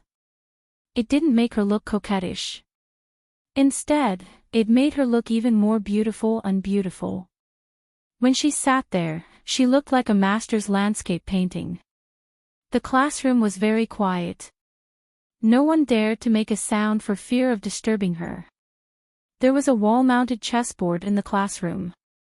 She personally set up a chessboard. This is a chessboard set up by old Mr. Mang. Old Mr. Mang was the most famous chess master in the Six Nations. The chessboard he set up was reputed to be one of the most difficult to solve in the Six Nations. Everyone couldn't help but sigh with emotion. As expected of the Crown Prince Consort, she set up such a formidable chessboard. It looked like their trip today wasn't in vain. Crown Prince Consort, do you know old Mr. Meng's chessboard? A bold daughter asked. The Crown Prince Consort smiled. Before she could speak, a female official beside her said, Crown Prince Consort knew how to solve it when she was 13. Gasps could be heard in the classroom. How terrifying was her ability to solve old Mr. Meng's chessboard at the age of 13. Actually, it's not difficult to solve this chessboard. The Crown Prince consort pointed at the chessboard and started her explanation. After the lesson, everyone learned a lot. In the future, no one would dare to underestimate their chess skills. After all, they were the ones who could solve old Mr. Meng's chessboard. The Crown Prince consort said warmly, "I'm teaching everyone how to solve this chessboard to tell everyone that chess skills aren't difficult. As long as you put your heart into it, you can solve any chessboard in the world. But at the same time, I hope everyone can understand a principle. I started learning chess when I was 2 years old. True chess skills don't have any shortcuts. You can't make rapid progress. You need to practice hard every day." These words were no different from admitting that she wasn't a genius girl. Everything she had was the result of her hard work. Admitting her inadequacies didn't make people roll their eyes at times. Instead, it made her seem down to earth. It unintentionally closed the gap between her and her students. "As long as I work hard, can I be as outstanding as the Crown Prince consort?" another noble daughter asked. The Crown Prince consort smiled warmly. "Everyone has their own excellence. Your hard work will make you even more outstanding." Heavens, what kind of Crown Prince consort was this? Wasn't she too humble? Where did those rumors about her occupying the cable bridge and not allowing the common people to pass come from? That was too deranged. It was clearly her maternal family who did it. She was just implicated by her maternal family. The effect of this lesson was obvious. If everyone only believed the Crown Prince consort 50 to 60% in the beginning, it was 80 to 90% now. Also, the Crown Prince consort looked outside the door and said softly, "The classroom is full. It seems that no one can come in." Actually, Consort Rui Wang also came here today to teach everyone. Her Guqin skills are above mine. Girls who want to learn the Guqin can go listen to Consort Rui Wang's lesson. No, we only want to listen to your lesson. Consort Rui Wang and the Crown Prince consort didn't get along for a day or two. Consort Rui Wang would be jealous of the Crown Prince consort every few days, but the Crown Prince consort never argued with her. Now, she was even helping her pull in more students. Too considerate. What reason did they have to not like, love, or be fans of this kind of Crown Prince consort? In the second lesson, there really were a few noble daughters who went to Consort Rui Wang's classroom. Consort Rui Wang thought that it was her Guqin that attracted them, so she worked hard in class as if she was on steroids. In the end, she asked after class. "It was the Crown Prince consort who told us to come over." Consort Rui Wang's face instantly darkened. Consort Rui Wang hugged her Guqin case aggrievedly to Gu Jiao's place to seek comfort. Perhaps because she was too engrossed in complaining, she actually left her Guqin in Gu Jiao's courtyard when she left. In the afternoon, Royal Princeton came to the medical center. He came to check on his eyes. Gu Jiao brought him to the consulting room and gave him a checkup as usual. She was calm and collected from the beginning to the end, as if the awkwardness that night did not happen between them. Gu Jiao was already relieved. She would not take this kind of thing to heart. Royal Princeton smiled bitterly. He was really the only one who cared about it. "How do you feel?" Gu Jiao asked. "Much better," Royal Princeton said with a smile. He was not being polite. It was indeed much better. He didn't feel much after taking it for the first 3 nights, but from the 4th night onwards, he realized that he could feel a trace of light. God knew how long he had been tortured by this illness. Any of his weaknesses could bring fatal disaster to himself, so he had been walking on thin ice all these years. Gu Jiao nodded. "Continue to take the medicine and change your diet. Eat more internal organs." Royal Princeton didn't like to eat those, but since she said it, then he would listen. "Okay." Gu Jiao looked at him. "Did you catch a cold?" His voice didn't sound right. Royal Princeton smiled and said, I can see the light at night. I was so happy that I went to sit in the courtyard for a while. Not in the courtyard, but on the roof. It was hard for others to understand the joy of almost regaining his sight. Your hand. Gu Jiao pointed at the pulse pillow on the table. Royal Princeton put his hand on it obediently. Gu Jiao checked his pulse and took back her hand. It's not serious. You don't need to take medicine. Why is there a doctor who doesn't prescribe medicine? Don't you need to earn money? Royal Princeton teased her. Gu Jiao glanced at him.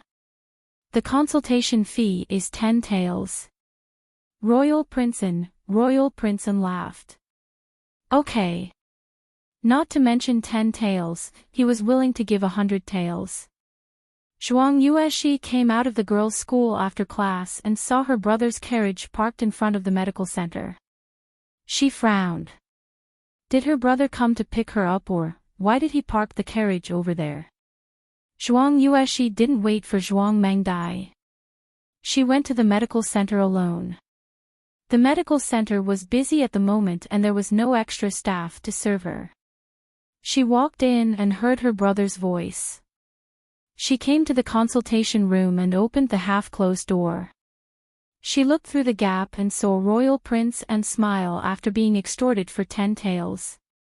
It was a smile that Zhuang Yueshi had never seen on Royal Prince An's face. Royal Prince An was not an ice beauty, but he had never smiled so sincerely before. He looked at the person with his eyes full of light. The person he was looking at didn't notice it or didn't care. She buried her head and tidied up her things. Zhuang Yueshi's fingers suddenly clenched. Xiao Lulang finished class late recently. Gu Jiao went to pick up little Jing Kong today. Little Jing Kong was the happiest. He was the first to rush out of the classroom and ran to the gate like a little whirlwind. Jiao Jiao. He was sweating all over again. Gu Jiao wiped his sweat. Were you good today? Good. I'm the best. Little Jing Kong said seriously. Really? Gu Jiao held his hand. What did you learn today? Little Jing Kong held Gu Jiao's hand and skipped forward. I learned the Analects of Confucius and arithmetic today. Did you learn everything? Gu Jiao asked softly. Little Jing Kong patted his chest. Of course. I'm not as stupid as my brother-in-law. Gu Jiao corrected him. Your brother-in-law is not stupid. He's very smart. Little Jing Kong seriously doubted the intelligence of his bad brother-in-law. Why was he always the last in the exam if he was smart? The two talked happily as they crossed the street and came to a shop. They walked past a few shops and turned into Bisui Alley. Before they took 2 steps, Gu Jiao's ears suddenly moved. She grabbed little Jing Kong and lifted him up. Then she took a big step to the side. Bang! A huge flower pot smashed into the place where they were just standing. It was smashed into pieces, and mud and flowers splashed all over the ground. Little Jing Kong opened his eyes wide. Gu Jiao hugged him with one hand and covered his head with the other. She didn't let him see and let him lie on her shoulder. She looked at the window coldly and said softly, It's okay. I fell down by accident. Gu Jiao didn't chase after them. She carried little Jing Kong all the way home. Gu Jiao went home. On the other hand, the crown princess, who had been teaching Go at the girls' school all day, also returned to the imperial palace. She first went to the cunning palace to greet Empress Xiao and report the teaching situation. Noble consort Zhuang was also there. Greetings to imperial mother and consort mother. Strictly speaking, she didn't need to salute noble consort Zhuang. However, noble consort Zhuang was the birth mother of the eldest son of the emperor. Her status was incomparable to that of an ordinary concubine. Besides, the Zhuang family was very powerful. Noble consort Zhuang was almost on the same level as Empress Xiao in the harem. Noble consort Zhuang smiled. Empress Xiao asked, "Come and sit down. I heard that consort Rui Wang left at noon. Why did you come back so late?" The crown princess sat down beside Empress Xiao and explained softly, "There were too many students, so there were 2 extra classes in the afternoon." How could Empress Xiao not know that there were extra classes? She asked this extra question just to show off in front of noble consort Zhuang. Empress Xiao sent the crown princess to teach at the girls' school. Noble consort Zhuang didn't want to benefit the crown princess alone, so she asked consort Rui Wang to teach at the girls' school. As a result, few people went to consort Rui Wang's class. Wasn't this asking for humiliation? Empress Xiao took the crown princess's hand with satisfaction and patted the back of her hand intimately. "I just received the news that the envoys of the Liang state are coming. His Majesty is going to hold a welcome banquet for them. His Majesty appointed you to hold it." If the palace banquet was held by the crown princess, then the task of receiving the envoys would most likely fall on the crown prince. The eldest prince and his Majesty had made Empress Xiao envious of them. Now, they had turned the tables. It was all because of her capable Lin Lang. Noble consort Zhuang rolled her eyes and smiled calmly. It turns out that His Majesty appointed the crown princess to hold the palace banquet. That's great. The crown princess's ability is obvious to all. Unlike consort Ning and consort Rui Wang, who are clumsy and can't do anything. If they go, they will only make trouble. It's better to stay in the mansion and take care of the fetus. The crown princess's expression froze slightly. Empress Xiao pinched her handkerchief and suppressed the sudden anger. She said to the crown princess, "Noble consort Zhuang came here to tell me the good news. Consort Ning is also pregnant." At the mention of this, Empress Xiao felt as if her heart was being stabbed. It was fine that consort Rui Wang was pregnant. But how come consort Ning was also pregnant in just a few days? Consort Ning was already pregnant for the 3rd time. The first 2 were all daughters and His Majesty didn't think highly of them. But if this baby was a boy, the eldest prince's position in His Majesty's mind would be even more unshakable. His Majesty had very deep feelings for his eldest son. When noble consort Zhuang gave birth to the eldest prince, His Majesty was only a little prince. In those years, the dethroned crown prince and the Lu family were powerful and suppressed several princes who were not on his side. His Majesty didn't even have a wet nurse in his mansion. The eldest prince had no milk, so His Majesty personally milked the goat for him. His Majesty raised this son carefully, so even if he didn't get along with the Zhuang family and had a cold relationship with noble consort Zhuang, he never neglected his eldest son. Empress Xiao suddenly regretted arranging so many errands for the crown princess. Her most important task should be to give birth to a royal grandson as soon as possible. After noble consort Zhuang left, Empress Xiao earnestly urged the crown princess to give birth to a royal grandson. She also gave the crown princess a tonic soup. After doing all this, Empress Xiao also asked someone to call the crown prince over. She asked him to reduce the important matters of the imperial court and give those to his subordinates so that he could have more time to give birth to a royal grandson with the crown princess. The crown prince was a filial son. That night, he left his official duties behind and returned to the Eastern Palace early. The crown princess sat quietly in the room. On the table was a bowl of medicinal soup that was about to turn cold. Lin Lang. The crown prince strode into the room. The crown princess stood up, turned around, and bowed to him. "Your Highness." The crown prince stepped forward and held her hand. His eyes were full of gentleness. "I already said that you and I are husband and wife. When there is no one else, you are not allowed to be so distant with me." The crown princess smiled. Your Highness, why are you back so early? Have you finished dealing with the matters of the Ministry of Personnel? The Crown Prince said, how can those matters be more important than you? As he spoke, he noticed the medicine on the table. Is this the medicine that Imperial Mother gave you? Why haven't you drunk it yet? It's almost cold. It was too hot just now. The Crown Princess put down the book in her hand and reached out to pick up the bowl of medicine. The Crown Prince suddenly said, Lin Lang, in your heart, have you still not forgotten cousin?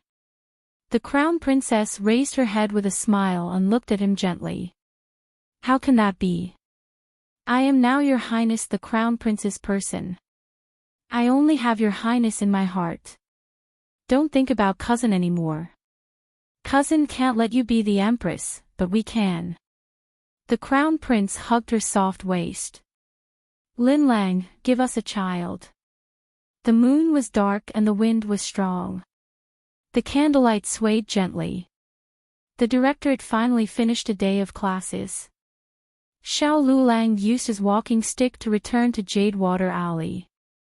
The door to the courtyard was left ajar. A lamp was left on in the central room. Xiao Lulang entered the courtyard, closed the door, and bolted the door. When he entered the central room, he found that Gu Jiao was waiting for him. However, she had waited for too long and had actually fallen asleep on the table. Her head was tilted to the side as she rested her head on her arm. Her small face was squished and the red birthmark on the left side of her face was faintly discernible under the flickering candlelight. The night wind in March was very cold. Xiao Lulang turned to close the door to the central room. His movements were very light, but Gu Jiao still woke up. She rubbed her eyes and sat up in a daze. When she saw Xiao Lulang, she immediately woke up from her drowsiness. Her eyes were sparkling. You're back. Are you hungry? I'll go heat something up for you to eat. Her eyes were too bright, as if they carried warmth. Xiao Lulang imperceptibly averted his gaze and said, No need, I've already eaten. He paused and then emphasized, I've really eaten. Gu Jiao's gaze landed on his stomach. Her serious expression seemed to be judging whether or not his stomach was bulging. Xiao Liulang's heart surged with that unfamiliar feeling again. Fortunately, she believed him in the end. Otherwise, she would have said, I don't believe you unless you let me touch it. That way, Xiao Lulang would be at a loss. Gu Jiao yawned. Then you should rest early. You still have class tomorrow. Xiao Lulang grunted and turned to walk to the west room. Suddenly, he thought of something and turned to ask her, what if I don't pass the exam? If I don't pass the exam, I'll be depressed and unable to recover. I'll be useless for the rest of my life. I'll take care of you, she said without hesitation. Xiao Liulang's heart was rubbed again. This girl, how could she say such heart-wrenching words every time without anyone noticing? Hiss, Gu Jiao suddenly frowned and gasped. What's wrong? Xiao Lulang hurried over. Then, he realized that his reaction was a little overboard. He cleared his throat and restored his cool expression. Gu Jiao didn't notice the small change in his mood. Her two small, numb arms drooped like a soulless puppet. They're numb. Xiao Lulang hesitated and said to her, Do you want to? Yes. Gu Jiao reacted quickly. I want to massage them. Xiao Lulang silently took a deep breath and sat down beside Gu Jiao. Gu Jiao's arms were numb. She turned around to face him. Xiao Lulang held one of her hands and massaged her carefully. His movements were very gentle and well-behaved. At most, he only massaged her forearm. Are you still numb? Xiao Lulang asked. Still numb. Gu Jiao lied through her teeth. Xiao Lulang massaged her for a while. It was so comfortable that Gu Jiao almost fell asleep. Xiao Lulang looked at her and took a deep breath. He gently put her hand back on her leg. Okay, it's getting late. Go back to your room. Gu Jiao, okay. Xiao Lulang stood up. Do you want me to massage you too? Gu Jiao tilted her head and looked at him. I'm very good at it. You've been working all day. Do you feel dizzy and tired? Her serious eyes seemed to say that if Xiao Lulang said no, he would be a jerk. Xiao Lulang sat down helplessly. Don't sit so far away. Gu Jiao moved her small chair closer to him and pressed it down for him as if it was something important. At first, she was well behaved. But as she massaged him, she felt that something was wrong. Xiao Lulang was puzzled. What did dizziness and fatigue have to do with his chest muscles? Are you sore here? Are you sore here? Here. Here. Here. Xiao Liulang's whole body tensed up. He took a deep breath again. Your shoulders are not sore. My stomach is not sore. He had heard of backaches after sitting for a whole day, but he had never heard of a sore stomach. Gu Jiao, okay. Her little hand changed to another place and continued to massage. She was massaging with great strength. Xiao Lulang did not know how many deep breaths he had taken that night. He closed his eyes and said, My back is not sore. My legs are not sore either. My waist is not sore. Gu Jiao raised her eyebrows. Okay. His waist was so good. It was strong and there was not a trace of fat. Gu Jiao smacked her lips and withdrew her hand reluctantly. She withdrew her hand, but her eyes were still glued to his body. Xiao Lulang clenched his fists. What are you doing? Gu Jiao shook her head. No, I'm not drooling. Xiao Lulang.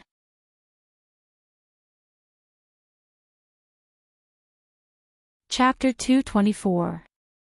The novel will be updated faster. All the novels that can't be found on the internet will be available here. There was no such thing as awkwardness. Gu Jiao went back to her room contentedly after taking advantage of him. Xiao Lulang was left alone in the living room. It was a little messy. Gu Jiao slept very well this time. Xiao Lulang felt hot and restless. He didn't know why, but he tossed and turned and woke up little Jing Kong. Little Jing Kong complained irritably, Are you adults so disobedient? Can't you sleep properly? After being scolded by the little guy, Xiao Lulang really calmed down. He closed his eyes and fell asleep in a short while. There was a spring rain at night and it stopped at dawn. The ground was wet. Little Jing Kong fell when he went out. He was holding something in his hand today, so he didn't cover his head and body in time when he fell. His knee was scraped a little. Gu Jiao went out and wasn't at home. He frowned and went to the door of the courtyard. He sat on the threshold and put his injured leg in the most conspicuous place. Gu Jiao came back from the market with rice and noodles. She saw the little guy sitting on the threshold with his leg stretched out. She couldn't help but ask, what happened? Little Jing Kong's tears that he had been holding back for the whole morning finally came in handy. He tearfully let go of the place he covered with his hand and said sadly, It hurts. Gu Jiao bent down to take a look. Did you fall again? Yes. He choked and nodded. Gu Jiao carried him into the east room and disinfected him with iodophor. Little Jing Kong said coquettishly, It won't hurt if you blow on it. Gu Jiao held his lotus-like chubby leg and blew on it gently. Yaw. It was so comfortable. Little Jing Kong was so intoxicated that he felt like he was going to faint. Then Xiao Lulang appeared. It's time to go to school. His tone was cold and his eyes were hooked, as if he wanted to grab little Jing Kong from Gu Jiao's arms. Little Jing Kong jumped down from the ground and walked in front of him in small steps. He made a face to show off. I have hoo-hoo, hoo-hoo hoo-hoo. You have hoo-hoo, but I have pinch. In the end, Xiao Lulang didn't argue with the little guy. He glanced at Gu Jiao in the room and calmly greeted her, "Morning." "Morning." Gu Jiao smiled. Xiao Liulang's eyes flickered slightly. He calmly led little Jing Kong out of the house. Gu Xiaoshan and Gu Yan also woke up. After breakfast, they went to school. Gu Jiao went to the clinic. Little Jiangli was squatting in the backyard and feeding her little fat rabbit with carrots. "Sister Gu." Seeing Gu Jiao coming, little Jiangli walked to her with the little fat rabbit in her arms. "I've cleaned the yard." Gu Jiao nodded. "You're so obedient." Little Jiangli was no longer sallow and emaciated after resting in the clinic for a while. She had a small face the size of a palm, and her facial features were very beautiful. To be honest, she didn't look like Jiangshi. Maybe one took after her father and the other took after her mother. This morning, that sister came to play the zither again. Little Jiangli pointed at the wall in Gu Jiao's yard and said. Little Jiangli had lived in the clinic for a long time. She knew that there was a girls' school next door, and his sister came to play the zither every day, sometimes in the morning and sometimes in the afternoon. Gu Jiao asked, "Do you want to play?" "Ah." Little Jiangli was stunned. "Can I?" Gu Jiao nodded. "Yes, there's a zither in the house." Little Jiangli went to play the zither happily. Well, to be exact, she was playing the zither. Little Jiangli and Jiangshi had suffered a lot in the days when they depended on each other.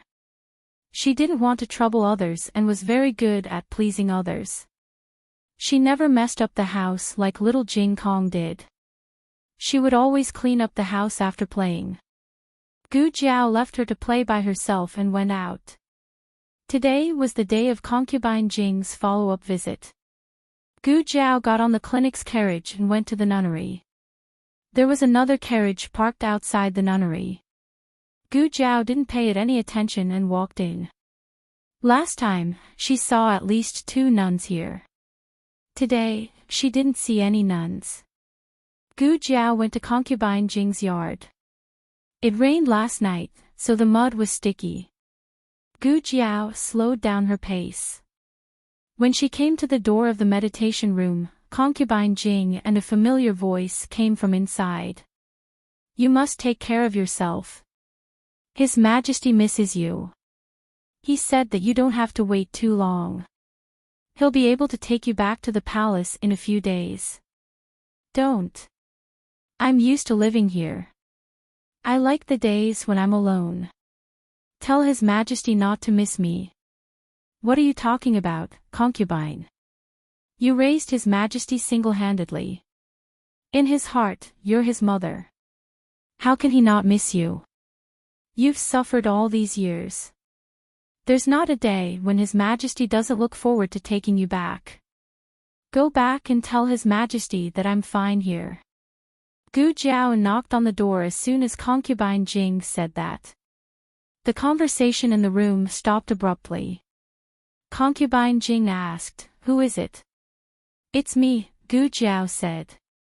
Old concubine Jing recognized Gu Jiao's voice and said gently, "Oh, it's Miss Gu. Please come in." Gu Jiao pushed open the door of the meditation room and walked in. The person in the room glared at her when he saw her. "Little, divine doctor. It's you." Gu Jiao looked at Eunuch Wei. Eunuch Wei had accompanied the emperor to the medical center once. That was when the emperor was blackmailed by little Jing Kong. Gu Jiao didn't know that he was the emperor. She only knew that he was Chu Yu's father and seemed to be a high-ranking official in the court. As for Eunuch Wei, he was dressed like an ordinary steward. Gu Jiao thought that he was a servant of the Chu clan. It seemed that he wasn't.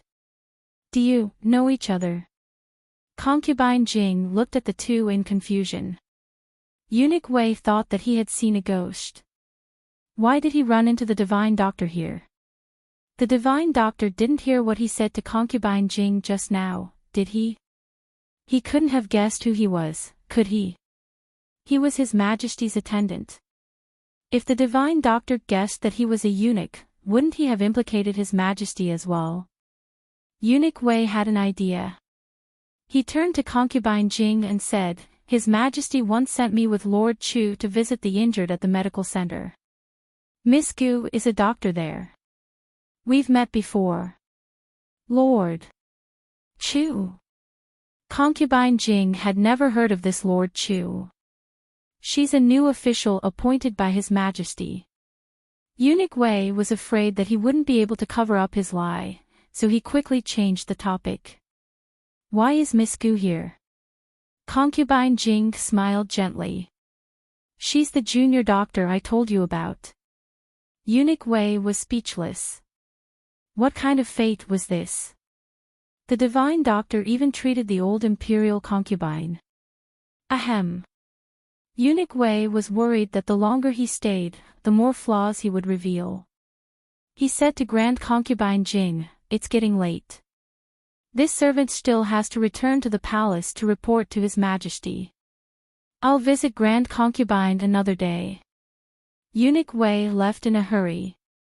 Gu Jiao glanced at Eunuch Wei without saying anything. She began to examine concubine Jing. She took out her stethoscope. Last time, the old imperial concubine's lungs had been filled with ringing sounds, but they were back to normal now. Gu Jiao took the old imperial concubine's pulse and found that it was much smoother. How do you feel? Gu Jiao asked. Concubine Jing smiled. I feel much better after taking the medicine you gave me. It only flared up twice on the second day, and I'm barely out of breath on the third day. Gu Jiao wasn't surprised by this result. After all, the medicine from the research institute was of the highest quality. Even in her previous world where medicine was highly developed, it was far more effective than similar medicines. Keep that spray on hand at all times. Use it in case your asthma flares up again. Okay, concubine Jing agreed, then looked at Gu Jiao with a benevolent expression. Thank you for taking the trouble to come see me. Gu Jiao said, I accepted concubine Rui Wang's consultation fee. Concubine Jing was startled at first, but she soon understood what Gu Jiao meant. She looked at Gu Jiao's serious expression and burst into laughter. You're such an interesting child. Concubine Jing laughed uncontrollably. She looked at the clear sky and said, The sun is out. Are you in a hurry to go back, Miss Gu? If you're not, can you accompany me for a walk outside? I can't go out when my illness flares up, so I've been cooped up in my room for a long time. Okay. Gu Jiao wasn't in a hurry to go back. Concubine Jing put on a cloak and walked out of the courtyard with Gu Jiao. The nunnery wasn't big and disappeared after a few steps. Concubine Jing led Gu Jiao out of the nunnery. The bluestone path in front of the nunnery was very easy to walk on. Gu Jiao had noticed on her way here that even the path in front of the Puji temple wasn't so easy to walk on. Concubine Jing enjoyed the scenery around her and walked slowly. What do you think of the scenery here, Miss Gu? It's all right. Gu Jiao wasn't that interested in mountains and rivers. Concubine Jing smiled. I think it's quite good. It's better than the imperial palace. There are so many girls who want to enter the palace, but once they do, they'll spend the rest of their lives looking forward to leaving. Gu Jiao felt that concubine Jing was explaining her conversation with the eunuch. Gu Jiao wasn't a talkative person. Gu Jiao wouldn't say anything even if concubine Jing didn't explain. However, the conversation between the two had revealed a fact: concubine Jing had no choice in the nunnery. At least, the emperor believed that she had no choice. The emperor wanted to take her back, but he couldn't do it due to various reasons. However, his wish was about to come true. While Gu Jiao was lost in thought, concubine Jing suddenly stopped walking. Gu Jiao noticed her body stiffen out of the corner of her eye. Gu Jiao turned to look at her, then looked in front of her. A burly old man in plain clothes had appeared on the path up ahead. Gu Jiao had experienced life and death in the organization in her past life, so she could instantly sense the hidden killing intent coming from the old man. This old man in plain clothes had killed people before. He must have killed quite a few, or he wouldn't have such a sharp killing intent. The other party soon saw them as well, and he stopped in his tracks. Oh, they knew each other. A complicated look flashed through the old man's eyes. He walked up and cupped his hands in greeting. Esteemed imperial concubine. Concubine Jing unconsciously tightened her grip on her handkerchief, but her tone didn't change much. Senior Marquis, no need to be so courteous. Gu Jiao didn't think that the old Marquis was Senior Marquis Gu. After all, there were many marquises in the capital. The old Marquis didn't pay much attention to Gu Jiao either. He only thought of her as a servant girl by concubine Jing's side. Concubine Jing composed herself and asked, Senior Marquis, are you here to offer incense? The old Marquis kept his eyes down and didn't look at concubine Jing's face. Something happened to the suspension bridge a few days ago. It's just been repaired, so I'm here to take a look. Marquis Gu was in charge of repairing the suspension bridge, so he should have been the one to inspect it. But hadn't he been heavily injured by his own father? Thus, the old Marquis had come in his place. Concubine Jing pretended to be calm, but anyone with a discerning eye could tell that something was wrong with her. Then, you can go about your business. The old Marquis cupped his hands again and bowed. Esteemed imperial concubine, please take care of yourself. Concubine Jing nodded firmly. The old Marquis turned and left. Concubine Jing looked at his back with a hint of disappointment in her eyes. She then looked at Gu Jiao and smiled. Let's go back. I'm a bit tired. Gu Jiao took concubine Jing back to the nunnery and got on the carriage from the medical center. The driver was Xiao Sanzi. Xiao Sanzi asked, Miss Gu, are we going back directly to the medical center? Gu Jiao grunted. All right, sit tight, Miss Gu. Xiao Sanzi waved his whip. Go. The carriage left the nunnery, passed by the temple, and crossed the stone bridge. The scenery along the way was so beautiful that it reminded Gu Jiao a bit of her days in the countryside. The carriage didn't go very far before another carriage followed. Wherever Gu Jiao's carriage took, that carriage would also take the same path. It was the same after a few turns. At first, she thought that they were going back to the city as well, but they didn't when Xiao Sanzi stopped the carriage at the tea stall and told them to leave first. When Xiao Sanzi drove the carriage on the road, they followed at a distance. Slowly, even Xiao Sanzi began to sense that something was amiss. Lady Gu, why is that horse carriage following us? They were about to enter the downtown area at this time. They would reach Chaoyu Street after passing through a narrow path. There was a Chaoyu archway at the end of Chaoyu Street, and they would reach Xuanwu Street after making a turn. Stop at the alley up ahead, Gu Jiao said indifferently.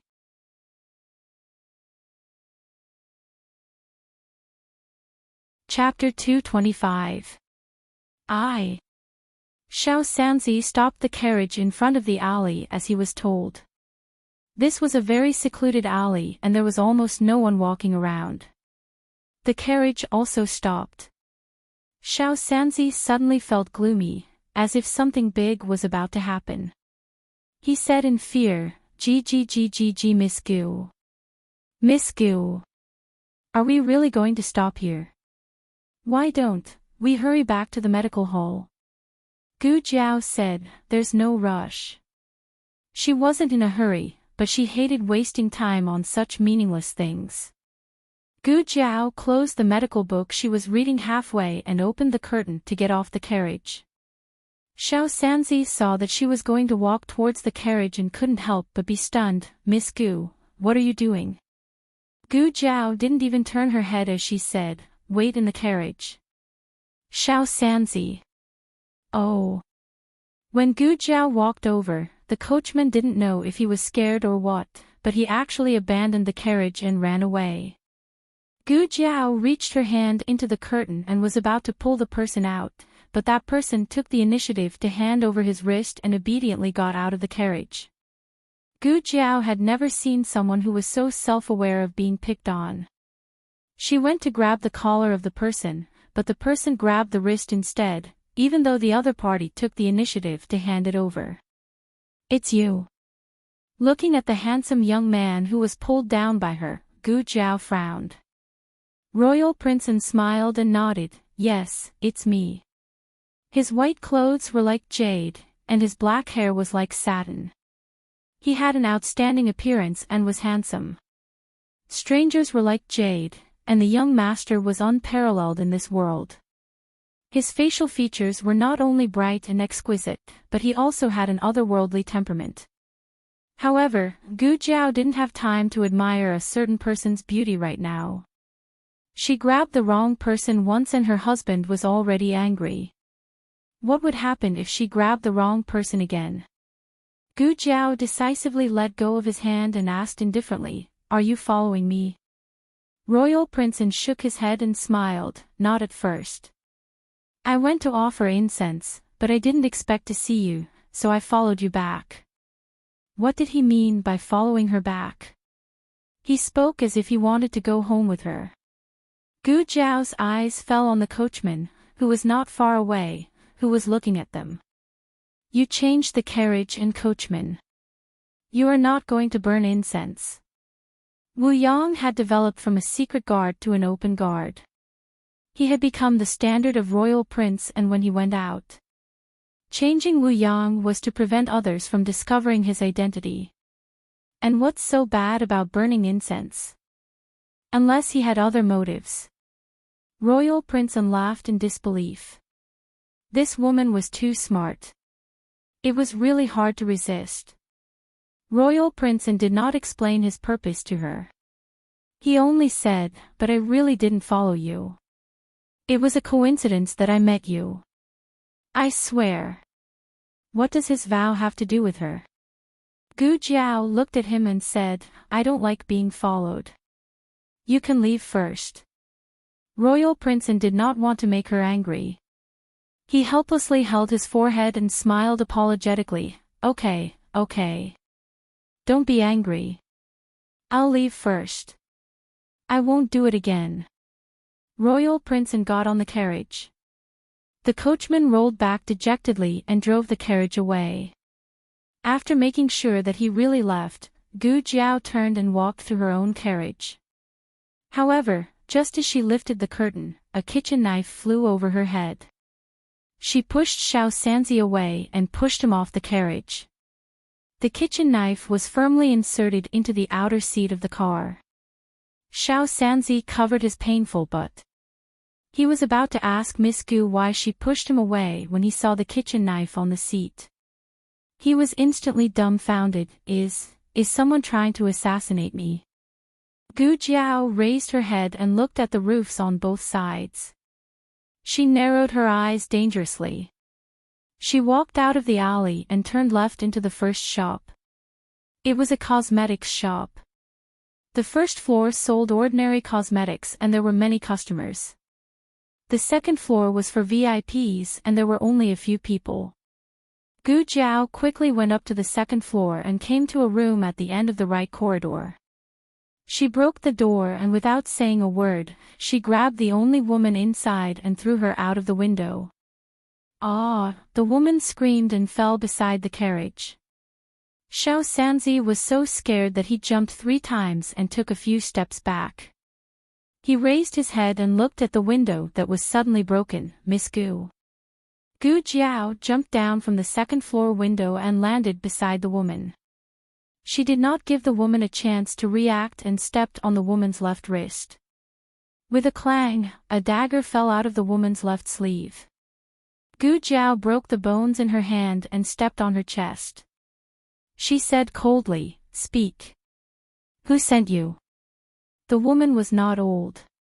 She was not even 20 years old. She looked weak, but she was a martial artist.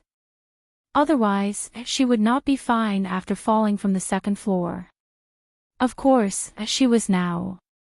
The bones in her left hand were broken and her ribs were showing signs of breaking as well. Gu Jiao looked down at her. "My patience is limited. You better tell me immediately." The woman gritted her teeth and did not speak. "Very well." Gu Jiao moved her fingertips and a blade slid between her fingers. There was no pity or hesitation in Gu Jiao's eyes. She was really going to end her. The woman was scared out of her wits. Just as she was about to speak, a shout came from the other end of the alley. "Who is it? Stop!" It was the old Marquis passing by. The old Marquis walked down from the carriage and came to Gu Jiao and the woman. He had not paid attention to Gu Jiao when he was near the nunnery, so he did not recognize her as the little girl who had appeared beside Grand Concubine Jing. Gu Jiao, however, recognized him. It was the old man who had caused Grand Concubine Jing to lose her mind. "What are you doing?" the old Marquis asked sternly.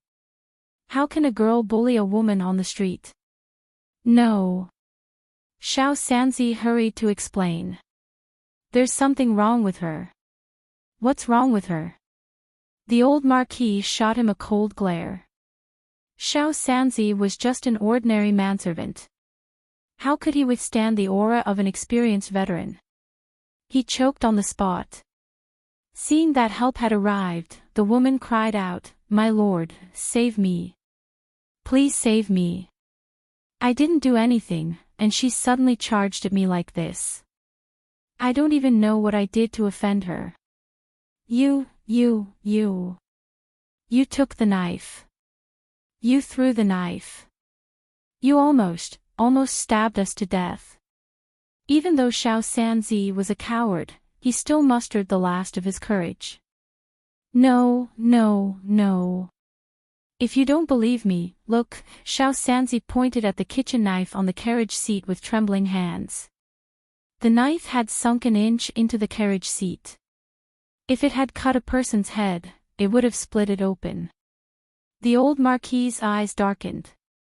The woman quickly said, "I didn't do it. I don't know anything. Master, you have to believe me. The authorities will investigate whether you did it or not."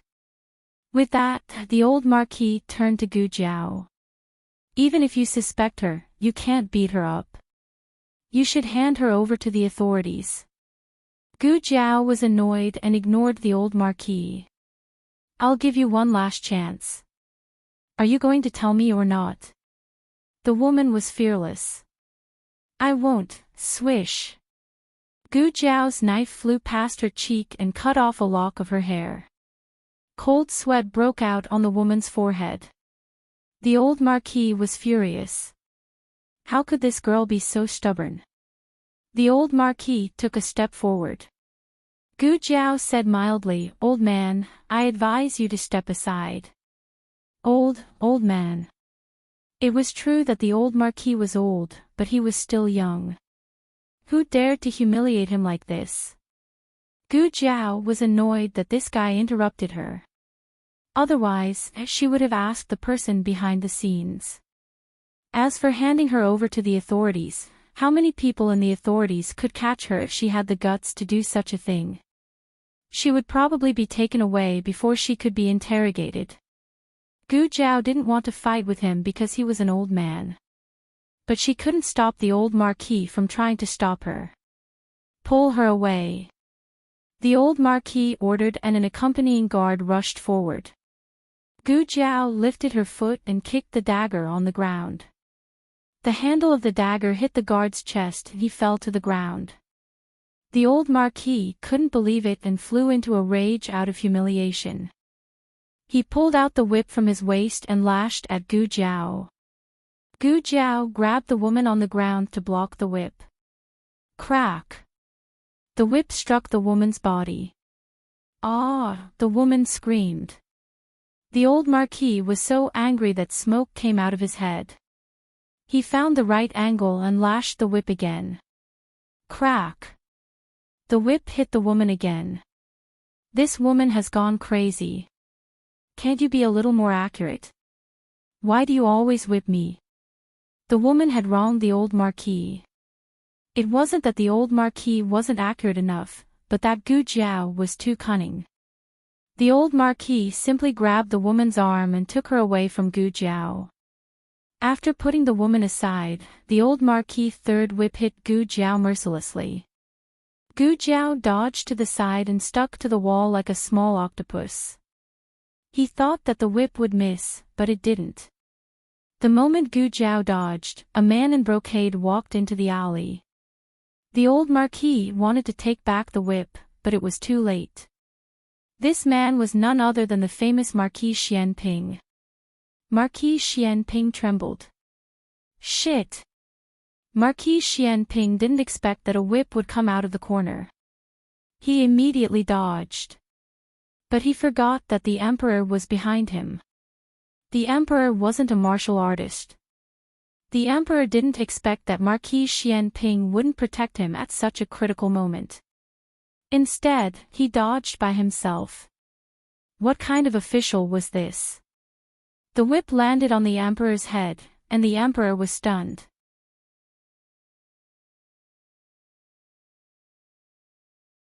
Chapter 226.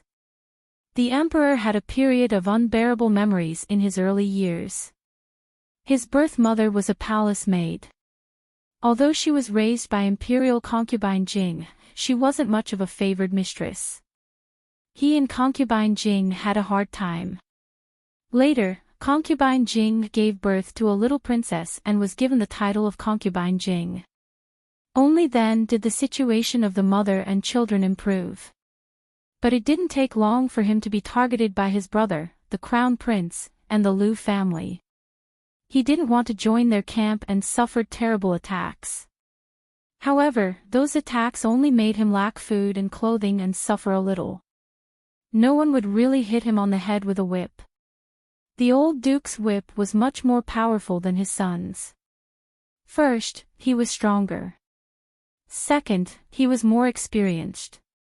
The whip was almost bone deep. Therefore, the emperor's stupor was not only caused by surprise, but his noble dragon skull was indeed numb from the slaps. It wasn't until some warm liquid flowed down his cheek that the emperor finally realized that he was hurt. Your Majesty! The old duke was so scared that he threw the whip away. He didn't expect that his whip would hit the emperor. Marquis Xianping's appearance was already shocking enough. When he couldn't take back the whip, Marquis Xianping dodged in time. He was secretly glad that he dodged. But now, he might as well not have dodged. Marquis Xianping, why did you dodge? Have you forgotten that the emperor is behind you? Didn't you walk in front to open a path for the emperor? Did you walk into a latrine? The old duke was furious. He might not be human sometimes, but Marquis Xianping was a real dog. Marquis Xianping touched his nose and said shamelessly, "Oh, why is it the old duke? Are you trying to assassinate His Majesty?" "Your Majesty, I came too late." Gu Jiao, the little octopus, also came down from the wall. Xianping Ho narrowed his eyes. Wasn't this the quack doctor who stepped on his face and almost broke his back? Gu Jiao also narrowed her eyes. Wasn't this the miser who only gave her a copper coin after seeing the doctor? The air was filled with the smell of sparks.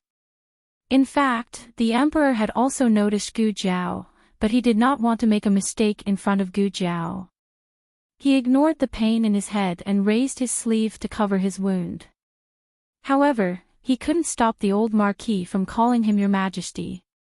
He even said that Your Majesty had lost a lot of blood and that I deserved to die. Then, Marquis Xianping dragged Gu Jiao over. "Aren't you a doctor?" Marquis Xianping, although he dodged too quickly and caused the emperor to be hit, he invited the doctor over and made up for his mistake.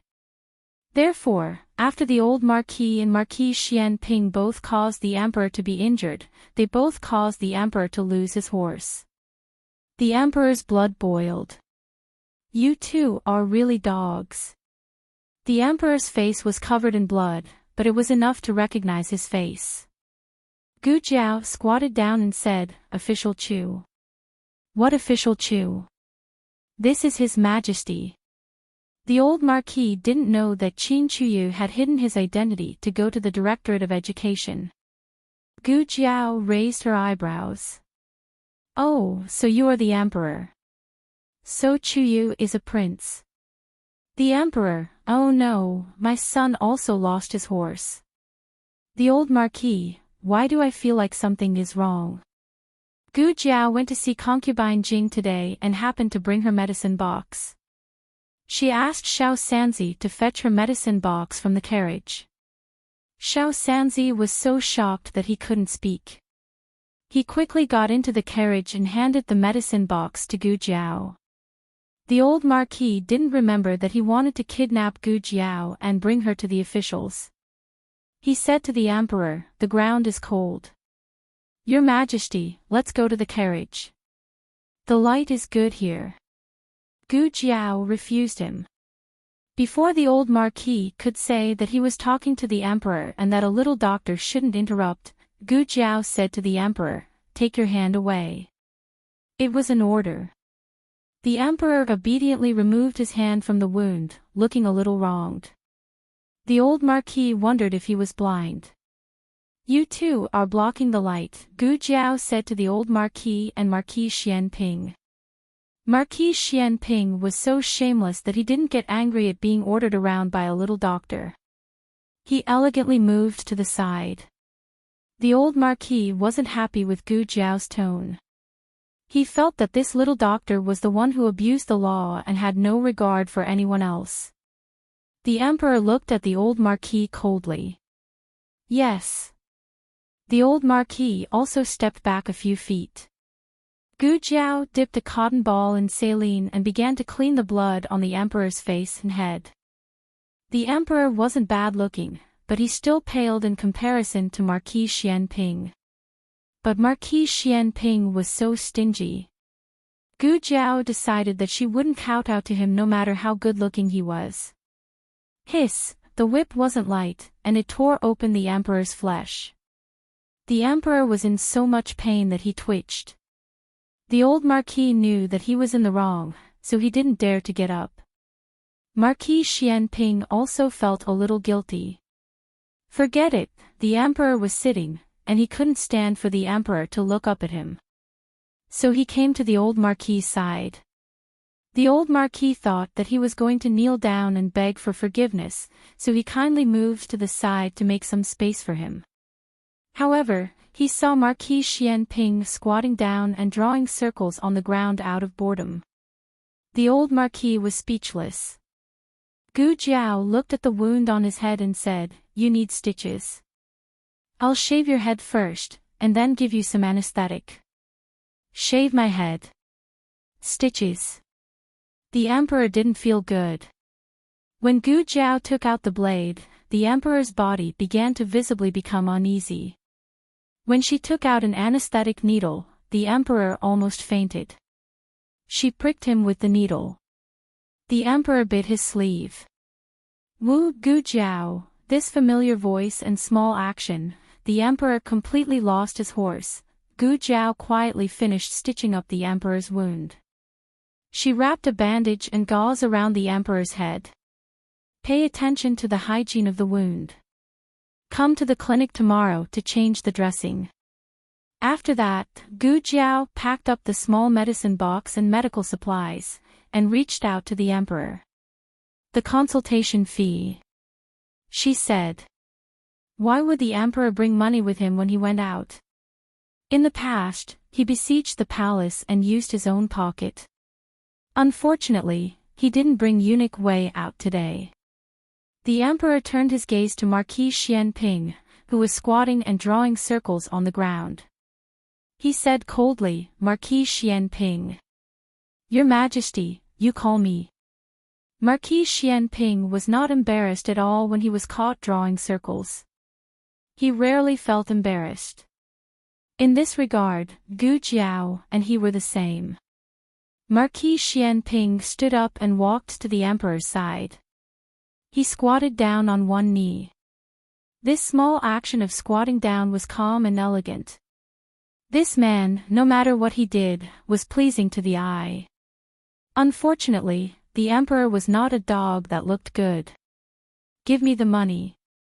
Marquis Xianping glanced at Gu Jiao. He helplessly took out his pouch and poured out a few ingots and silver coins in his palm. Unsurprisingly, he also picked out the smallest ingot and put it in Gu Jiao's palm. The emperor's eyes were cold to the freezing point. "My body is only worth this little money." Marquis Xianping painfully picked out the second smallest ingot and put it in Gu Jiao's hand. He thought that he was going to give 2 ingots, but unexpectedly, he took back the smallest ingot. The emperor, Gu Jiao, the emperor was so angry that he directly grabbed all his money and gave it to Gu Jiao. After Gu Jiao received the consultation fee, she got into the carriage and left. The emperor didn't come back to his senses until the carriage was far away. He frowned and looked at the old marquis. "Who did you want to hit with the whip just now?" The old marquis told the emperor about Gu Jiao and the suspicious woman. "I was going to send them to the authorities to make a decision." The emperor's face sank in an instant. It was more terrible than being whipped by the old marquis. "How can you be partial to others?" "Others? That girl isn't one of us." The old marquis was very stubborn. Sometimes he didn't know how to be flexible, or maybe he didn't want to be flexible. He said seriously, "I'm not being partial to anyone, but this kind of thing should be reported to the authorities. How can I let that girl do as she pleases?" The emperor looked at the old marquis's expression and suddenly realized something. "Don't tell me you still don't know that she is your granddaughter." Not only did the old marquis not recognize that she was his granddaughter, but Marquis Xianping also didn't recognize that Gu Jiao was his daughter-in-law. He was still thinking in his heart that he must be more generous when he saw his daughter-in-law in the future. He couldn't let his son lose face.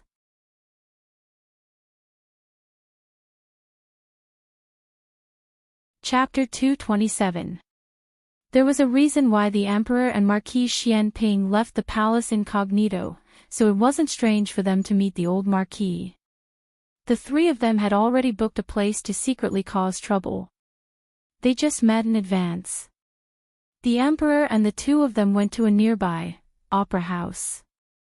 That's right, it was an opera house. Everyone knew that Marquis Xianping was dissolute and loved beauties. He often went in and out of this place, but no one knew that it was originally under his name. The 3 of them entered the side room and the servant outside closed the door. The emperor had a wound on his head and was feeling very uncomfortable. After he sat down, he said impatiently, "Long story short. How is it?" The old marquis didn't dare to be negligent. He cupped his hands and bowed, replying to Your Majesty. Since the news of this official returning to the capital spread, this official's whereabouts have been followed. "The Zhuang family?" the emperor asked. Marquis Xianping grabbed a handful of melon seeds. The emperor glared at him. Sigh. Marquis Xianping didn't even let him eat the melon seeds. His Majesty was really angry. The old marquis nodded, "That's right. This old official went to the temple today and royal prince secretly followed me." The emperor frowned, "He actually followed you himself?" The old marquis didn't find it strange, this old official knows all of his guards. He could only take the risk himself. It wasn't easy to find royal prince. The old marquis didn't notice him on the way there. It was only when Royal Prince and got on the carriage a little earlier that the old Marquis discovered him. As for why he panicked, the old Marquis didn't know. When it came to business, the Emperor's face became serious. What about the Empress Dowager's whereabouts? Do you have any clues? The old Marquis guessed. This official thinks the Empress Dowager might have already entered the capital. The Emperor frowned even more. Why do you say that? The old Marquis said thoughtfully, although the Zhuang family is still pretending to look for the Empress Dowager, their search speed is much slower. Moreover, when Commandery Prince left the capital, he appeared to be accompanying his sister on a sightseeing tour, but in reality, he was inquiring about the Empress Dowager along the way. After that, Royal Prince used the provincial examination as an excuse to return to the capital. Forgive me for speaking bluntly, but Royal Prince is still young. It's not worthwhile for him to give up searching for the Empress Dowager for an imperial examination.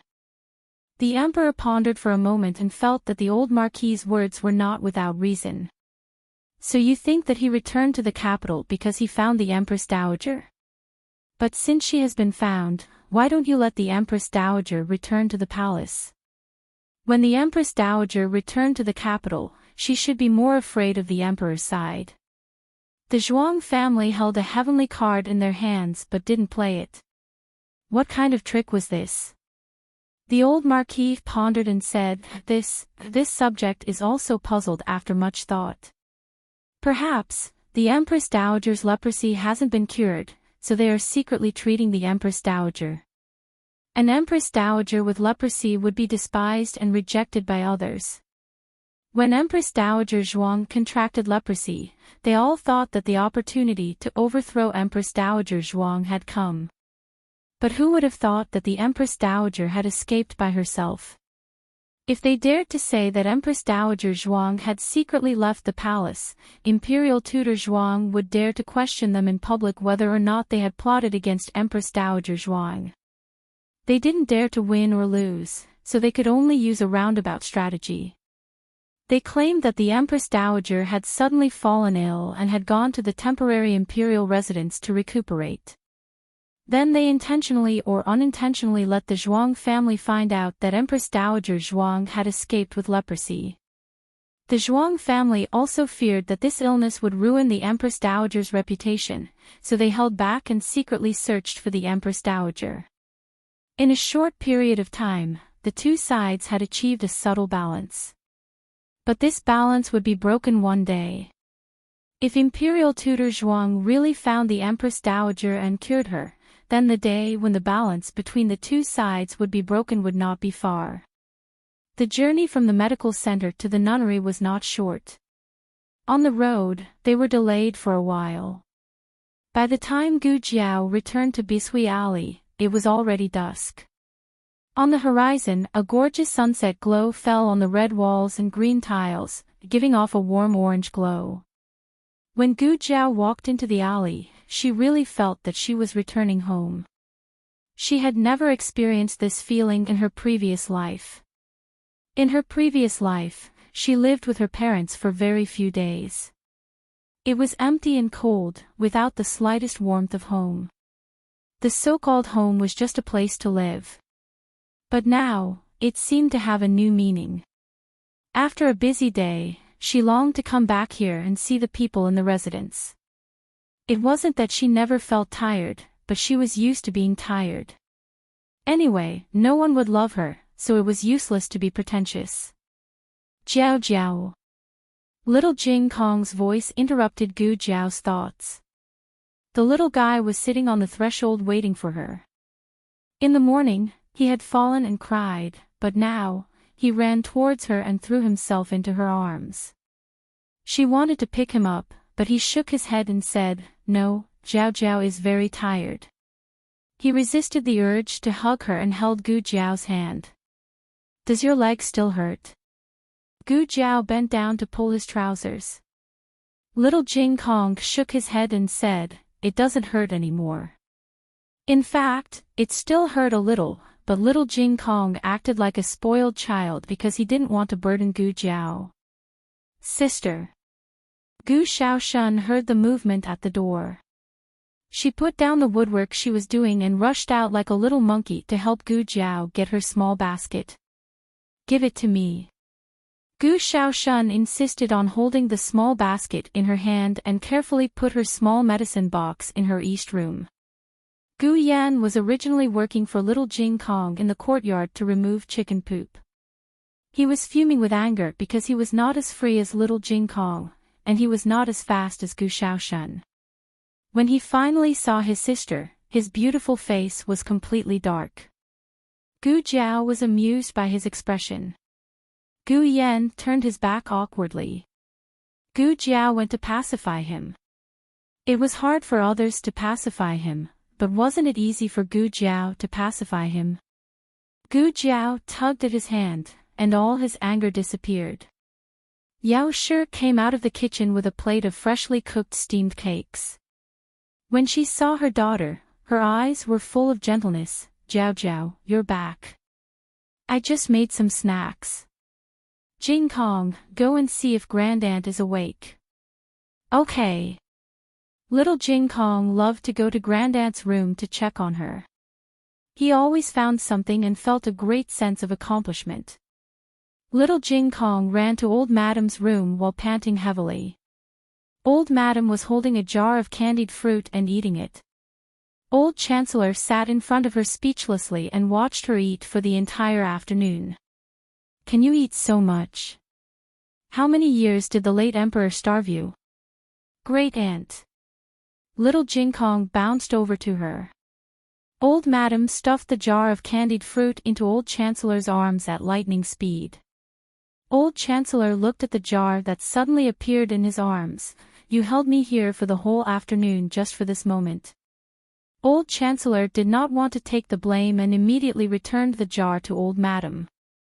The moment little Jing Kong entered the room, he saw Old Chancellor extend the jar of candied fruit to Old Madam, and Old Madam crossed her arms with a firm expression of refusal. Old Madam snorted and said, I already said that I won't eat it. Your threats and promises are useless.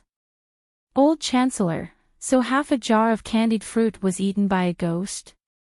Can you have a bit of self-awareness as the demon empress that brings disaster to the country? Old Chancellor sighed. It was no wonder Aheng was at ease bringing the demon empress with her. Based on Old Madam's current appearance, she really did not pose much of a threat. It was just that he had to suffer. Every day, if he was not being robbed, he would be the scapegoat. His later years were miserable. After Royal Prince bid farewell to Gu Jiao, he first went to the medical hall and ordered a batch of golden sore medicine from the miracle hall. He had angered her today, so he took care of her business and coaxed her. After that, Imperial Prince sat in a carriage and returned to the manor. Imperial Tutor Zhuang was already waiting in the parlor. Because of the Empress Dowager's matter, Imperial Tutor Zhuang had been quite worried, and he had aged quite a bit. Grandfather. Imperial Prince entered the room and saluted. Imperial Tutor Zhuang calmly glanced at him and said in a heavy tone, Why did you return so late? Did you follow him for the entire day? Imperial Prince lowered his gaze. No, I bought some things on the way back. Imperial Tutor Zhuang closed his eyes and took a deep breath. He slowly exhaled. Were there any abnormalities in his movements? Imperial Prince replied, he went to take a look at the cable bridge that had just been repaired. He should be checking the quality of the cable bridge. The cable bridge was repaired by Marquis Gu. Apparently, Marquis Gu had been beaten quite badly by the old Marquis and was recuperating at home. For the old Marquis to check the cable bridge for him, it was reasonable. But the old Marquis was definitely not a simple general. He was a brave and smart old man. With every step he took, he would calculate what would happen 10 steps away. Imperial Tutor Zhuang suspected that the old Marquis had beaten his son on purpose, so that he could use his son's work as an excuse to openly check out the area. After all, the Ministry of Works had too many things to do, covering every corner of the capital. No one would suspect the old Marquis if he appeared anywhere. Of course, that was someone else, not Imperial Tutor Zhuang. Imperial Tutor Zhuang furrowed his brows in suspicion. He only checked the cable bridge. He didn't do anything else. For example, who did he meet? What did he run into? He ran into Grand Concubine Jing and Gu Jiao. Imperial Prince An's hand, which was hidden under his wide sleeves, grabbed the hem of his clothes without leaving a trace. He walked around the temple and didn't meet anyone. Imperial Tutor Zhuang stroked his beard and said in deep thought, "That's strange. Could it be that he really went to check the cable bridge?" Imperial Prince An lowered his eyes.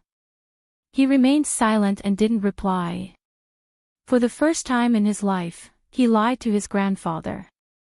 Imperial Prince An had always been obedient. When he was 8 years old, he was sent to the Qin state as a hostage. He didn't complain at all. Imperial Tutor Zhuang didn't suspect that he was lying. Imperial Tutor Zhuang waved his hand. "You can leave. Old Marquis Gu is very vigilant. You might have been discovered by him today. Don't go next time. I'll find someone else."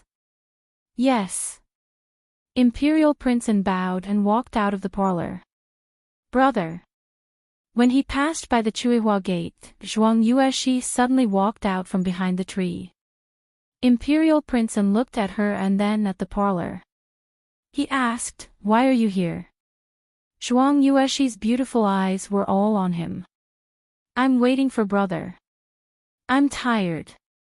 I'll go back to the yard first," Imperial Prince An said in exhaustion. Then, he brushed past Zhuang Yueshi. Zhuang Yueshi's eyes followed him. She stepped forward and asked, "Brother, why didn't you tell the truth?"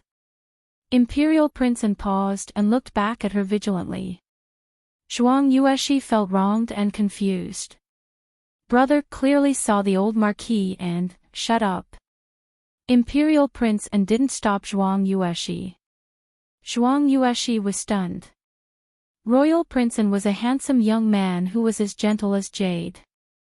He had an innate gentleness and upbringing in him. He rarely spoke so harshly. "Did you follow me?" His eyes were cold. This Imperial Prince An was no doubt unfamiliar. But in fact, this was the real him. He was the one who survived the countless schemes of the Qin state.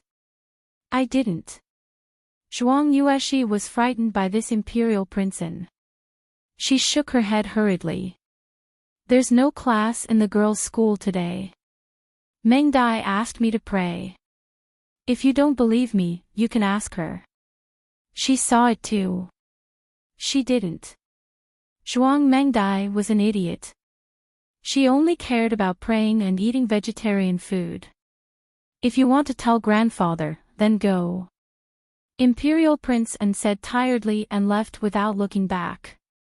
Zhuang Yueshi's heart ached. She wouldn't tell grandfather. How could she bear to let grandfather punish brother? She just didn't understand why brother hid it.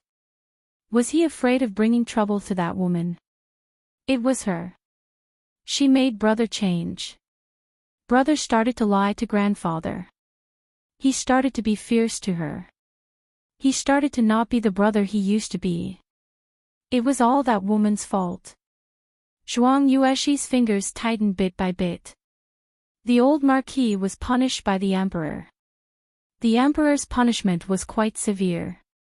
Although the old Marquis hit him unintentionally, he almost hit the little miracle doctor on purpose.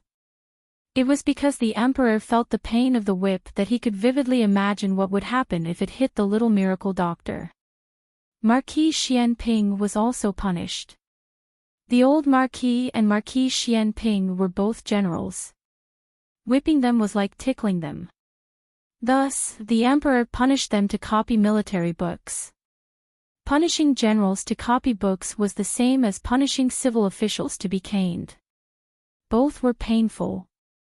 The old Marquis knelt in the side hall of the throne room. Looking at the table full of military books and brushes, he felt a headache coming on.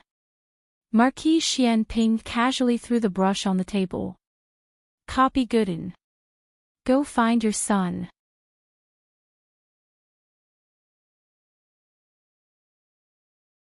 Chapter 228. As the old Marquis was in so much pain from copying military books that he wished he was dead, he saw Marquis Xianping stand up, wave his wide sleeves, and leisurely walk out. The old Marquis was speechless. Marquis Xianping walked out of the palace with familiarity. He called Chang Jing and sat on the carriage to the Imperial College. Because the court examination was approaching, the Imperial College had more classes. Xiao Lulang often left school when it was dark. This time was just right, not too early or too late. Marquis Xianping waited outside the Imperial College for 2 hours before Xiao Lulang arrived. The uniform of the Imperial College was white with blue borders. The sleeves were wide, and the sleeves, lapels, and waistline were all lined with indigo blue silk.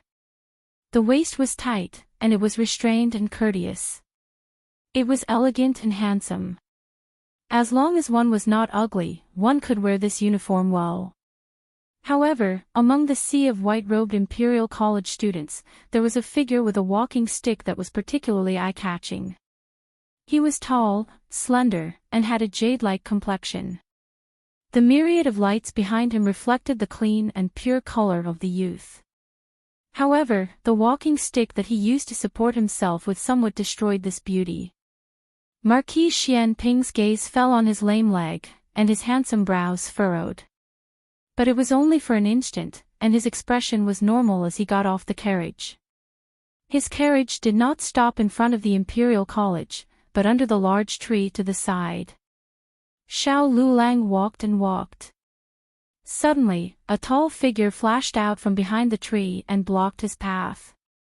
He stopped and looked calmly at the other. The youth was already the height of a grown man. He was no longer looking up, but almost at the same level. However, his figure was much thinner. Marquis Xianping had practiced martial arts for many years, and his back was as strong as a bear's waist. Xiao Liulang's eyes did not have any warmth, surprise, or any other emotion. He just looked coldly, as if he was looking at a completely unrelated stranger. This gaze stung Marquis Xianping's eyes, but Marquis Xianping still revealed a smile. "Son, long time no see." Xiao Lulang looked away. "I said I am not your son." Marquis Xianping, how is an illegitimate child not my son? Even if you are not Aheng, you are at least Lulang. You are my and Qin Yun's mother's child. Then you are my son. This fallacious argument was plainly written in his eyes. Xiao Lulang was not in the mood to deal with him. "I'm going back." Marquis Xianping continued to stop him. "Do me a favor." Xiao Lulang Marquis Xianping Marquis Xianping said with grievance, "I'm really unlucky today. I was tricked by a girl. She hid, so did I. In the end, I'm the only one being punished." These words came out of nowhere. Xiao Lulang did not understand, nor did he want to understand. Marquis Xianping sighed. "His Majesty punished me to copy military books. You know that I would rather be flogged and whipped than write. This is asking for my life." The image of Gu Jiao frantically practicing her handwriting flashed across Xiao Liulang's mind. Before Marquis Xianping could chase after his son, his mind had already wandered off. He continued to speak in an aggrieved manner. "In the past, it was always you who helped me copy. This time, you should also help me copy. Old monkey doesn't have anyone to help him. Who asked his son to be so useless? My son is the best." Marquis Xianping's mouth was usually used to choke people. Normally, he wouldn't say anything nice. He was only like this because he wanted to coax his son. All of Marquis Xianping's self-restraint seemed to have been used on this youth. But the youth didn't appreciate it. Xiao Lulang raised his eyes and stared at him. His eyes were cold. How many times do I have to say it's okay? I am not your son. Your son was burned to death in the fire 4 years ago. He didn't dare to shout in the fire and waited in despair for someone to save him. In the end, he could only watch as he was swallowed by the sea of fire. He is dead. Xiao Ji, your son is dead. Xiao Ji, your son is dead. These words were like a sharp knife that suddenly stabbed into Marquis Xianping's heart. Xiao Lulang resolutely left. Marquis Xianping's body was trembling slightly. He raised his hand to cover his heart. Fuck. It really fucking hurts. Xiao Lulang returned to Jade Water Alley with a cold body. The moment he entered the room, he restrained the anger in his heart and walked into the courtyard. At this time, everyone in the family had gone to bed. As expected, there was still a lamp left for him in the central room. He walked in with light steps. Gu Jiao was lying on the square table in the central room and had fallen asleep. The light shone on her face and brows, making her look gentle. But it wasn't the same coldness as before. Her brows were slightly knitted, as if she wasn't feeling well in her sleep. Xiao Lulang hesitated for a moment. He raised his hand and gently touched her forehead. It wasn't hot. He took his hand back. His movements were already very light, but Gu Jiao still woke up. She looked at him in a daze. You're back. Xiao Lulang found that her complexion wasn't good. He paused and asked, Are you not feeling well? Gu Jiao listlessly yawned. It's nothing.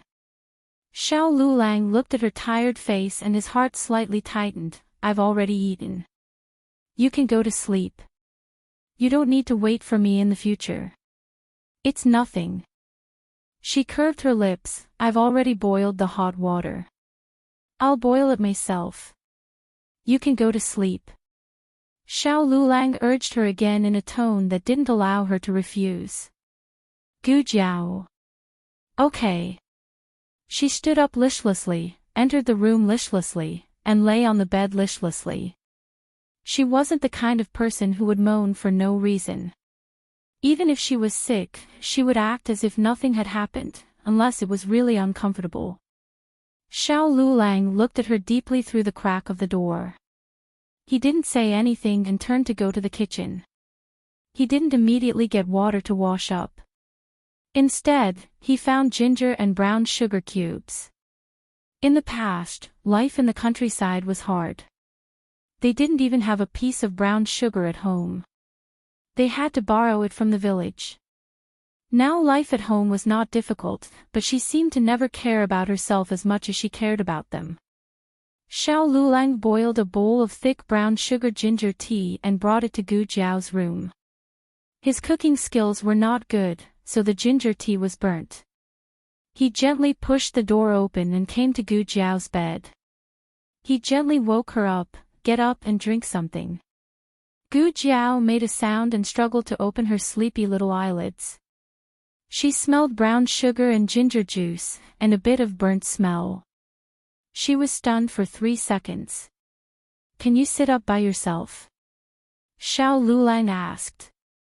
No. A certain someone who was about to sit up lay down again. Xiao Lulang put the brown sugar ginger tea on the stool beside the bed. He reached out his slender hand and gently helped her up from the quilt. The girl's body was delicate and soft. She had a seductive fragrance that made one's heart flutter. Gu Jiao sat at the head of the bed. She was already half awake. She looked at the brown sugar ginger tea that was picked up by him again, and her eyes became bright. Her husband had boiled brown sugar water for her. Her husband was so nice. How did her husband find out? Gu Jiao's period came at night.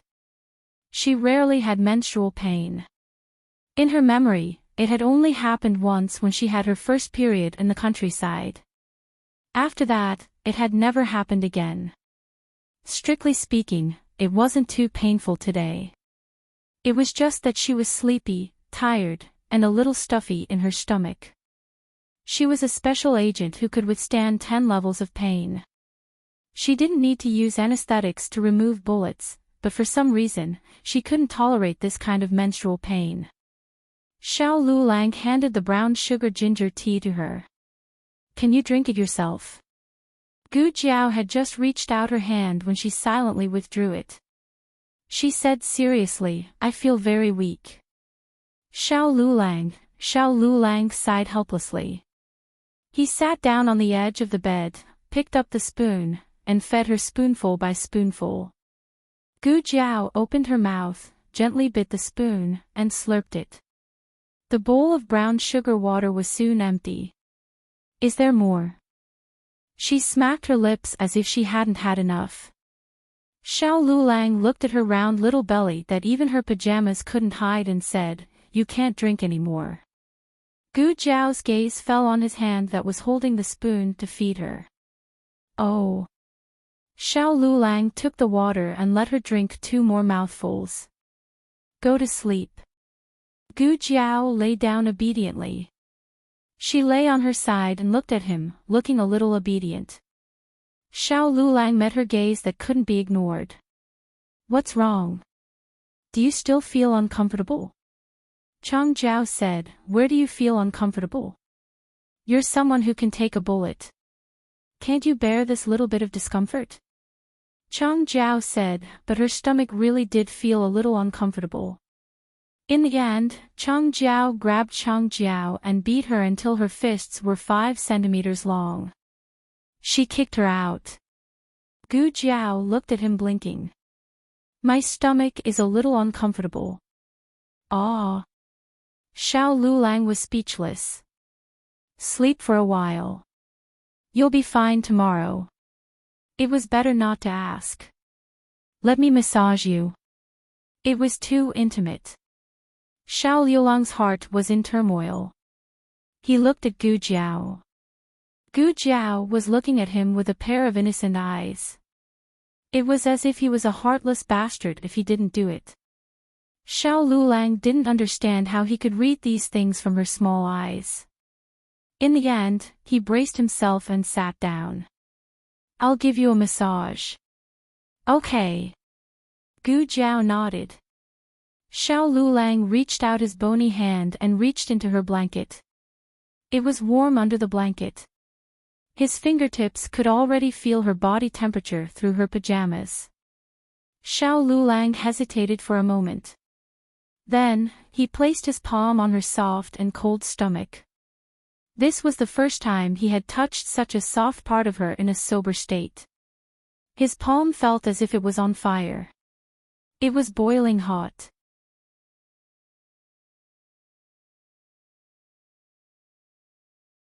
Chapter 229. Gu Jiao wanted to admire a certain someone's handsome face, but his palm was pressed against her lower abdomen. She didn't feel any pain and quickly fell asleep. She breathed evenly through her nose. Xiao Lulang gently withdrew his hand and tucked her in. He extinguished the oil lamp and quietly walked out of the room. His fingertips were still warm and fragrant. He stared at his hand in a daze and suddenly realized that he had compromised a little too much. He closed his eyes. "Xiao Lulang, oh Xiao Lulang, what are you doing?" Gu Jiao slept so well that she woke up later than usual. Little Jing Kong had already finished his practice and had breakfast. He went to the Imperial College with Xiao Lulang for his morning class. Gu Jiao, Gu Yan and Gu Xiaoshen went out together. "Have you taken your medicine?"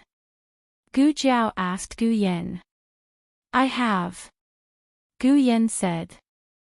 Yao Shi's antidepressants could be stopped, but Gu Yan's anti-heart failure medicine had to be taken for life. As he grew up, the medicine's efficacy would gradually lose its effect and he would have to undergo surgery to recover. "Sister." Gu Yan waited for Gu Jiao at the door. "Coming." Gu Jiao carried her small basket and went out. Gu Yan was very happy. Today, his sister was sending him to school. Gu Yan carried his school bag and looked no different from a normal person. His occasional running and jumping didn't affect him. His condition was under control. Gu Jiao looked at the innocent Gu Yan and suddenly realized that the bond between them was irrevocable. She could perceive the world through him. If he was happy, she would be happy. If he was sad, she would be sad. She couldn't lose him. She wanted to cure him. When they arrived at Qinghe Academy, Gu Jiao tidied Gu Yan's lapel and straightened Gu Xiaoshuan's crooked collar. "Let's go in." The two of them bid farewell to Gu Jiao and entered Qinghe Academy with their bags of books. Gu Jiao went to the clinic. Today, there was a small incident at the clinic. Someone actually came to cause trouble and said that their clinic had killed his wife. That person even brought the corpse over. This was a rare occurrence. Many people were attracted and crowded around the outside of the clinic. Xiao Sanzi was evacuating the crowd outside. Gu Jiao walked over and asked him, "What happened?" Xiao Sanzi hurriedly said, "Ah, Miss Gu, you're finally here. Someone inside said that we killed his wife and her corpse. He wants us to pay for his wife's death with our lives." All the patients in the clinic had been scared away early in the morning. Those who wanted to see the doctor were all scared out of their wits. As he spoke, he used his hand to push through the crowd. "Make way! Make way! Don't block the way!" Unfortunately, there were too many onlookers and no one paid any attention to Xiao Sanzi. Gu Jiao entered the clinic from the back door. The door of the lobby was blocked by a few workers to prevent the onlookers from rushing in. The second boss wasn't here today. Shopkeeper Wang was dealing with the medical disturbance. A door plank was placed in the middle of the lobby. On the door plank lay a corpse covered with a white cloth. The corpse's belly was bulging. This should be the patient that Xiao Sanzi mentioned. Beside the corpse, an old woman was kneeling. She grabbed the woman's hand and sobbed. "My flower. How could you die at such a young age?" In addition to the two of them, there were also a few commoners. One of them was the dead woman's husband. He was fat and strong and looked fierce. The people around him were either his friends or his subordinates. In short, they were all aggressive. A life for a life. If your miracle hand haul doesn't give me an explanation today, I won't leave. The one who spoke was the dead woman's husband. That's right. A life for a life. Your miracle hand haul must give us an explanation. Otherwise, we'll smash your clinic today. Let's see who dares to come to your miracle hand haul for treatment in the future. The people around the man echoed loudly, and the formation was especially loud. Shopkeeper Wang was an experienced shopkeeper. Previously, when he was in the county town, there were many medical disturbances. One of them had even resulted in a death. He didn't immediately panic. He knew that once he panicked, the doctors and medicine boys in the clinic would all be in a mess. He composed himself and said to the man, "This strong man, if you have something to say, we can talk." "Talk what?" The man rudely interrupted shopkeeper Wang. "I'm warning you, my wife has been killed by your treatment. This matter isn't over. You said that it was our miracle hand haul that killed her. Do you have any evidence?" Gu Jiao calmly walked over. Her voice wasn't loud, but for some reason, everyone present slightly paused and couldn't help looking at her. Shopkeeper Wang seemed to have suddenly found his backbone and was relieved. "Miss Gu, you're finally here." Gu Jiao wasn't very old, but she was calmer than shopkeeper Wang when faced with a group of fiendish men. The man couldn't help but look at Gu Jiao. In the end, she was only a 14 or 15-year-old little girl. After a short moment of shock, the man no longer paid any attention to Gu Jiao. "Who are you?" he asked. This is the owner of our miracle hand hole. Shopkeeper Wang straightened his back and said. Owner. A little girl. The man obviously didn't think that Gu Jiao had become the owner of the clinic based on her own abilities. Most likely, she was the daughter of the owner and had inherited her father's business. Thinking of this, the man no longer paid any attention to Gu Jiao. Evidence. Gu Jiao repeated. The man sneered and pulled out a prescription from his chest. You want evidence? Good. My wife came here 7 days ago for treatment. This is the prescription that you gave her. It's written in black and white and it's even stamped with your miracle hand hole seal. If you don't believe me, let everyone take a look. As he spoke, he showed the prescription to the people outside the clinic. The people couldn't understand what was written on the prescription, but they could tell that there was a seal on it. The man finally walked in front of Gu Jiao and shopkeeper Wang. Your miracle hand hole can't possibly not recognize the prescription that you've given out, right? Shopkeeper Wang took the prescription over. The man wasn't afraid that he would tear up the evidence. With so many people watching, tearing it up would mean that he had a guilty conscience and admitted to it. After shopkeeper Wang finished looking at it, his expression changed slightly.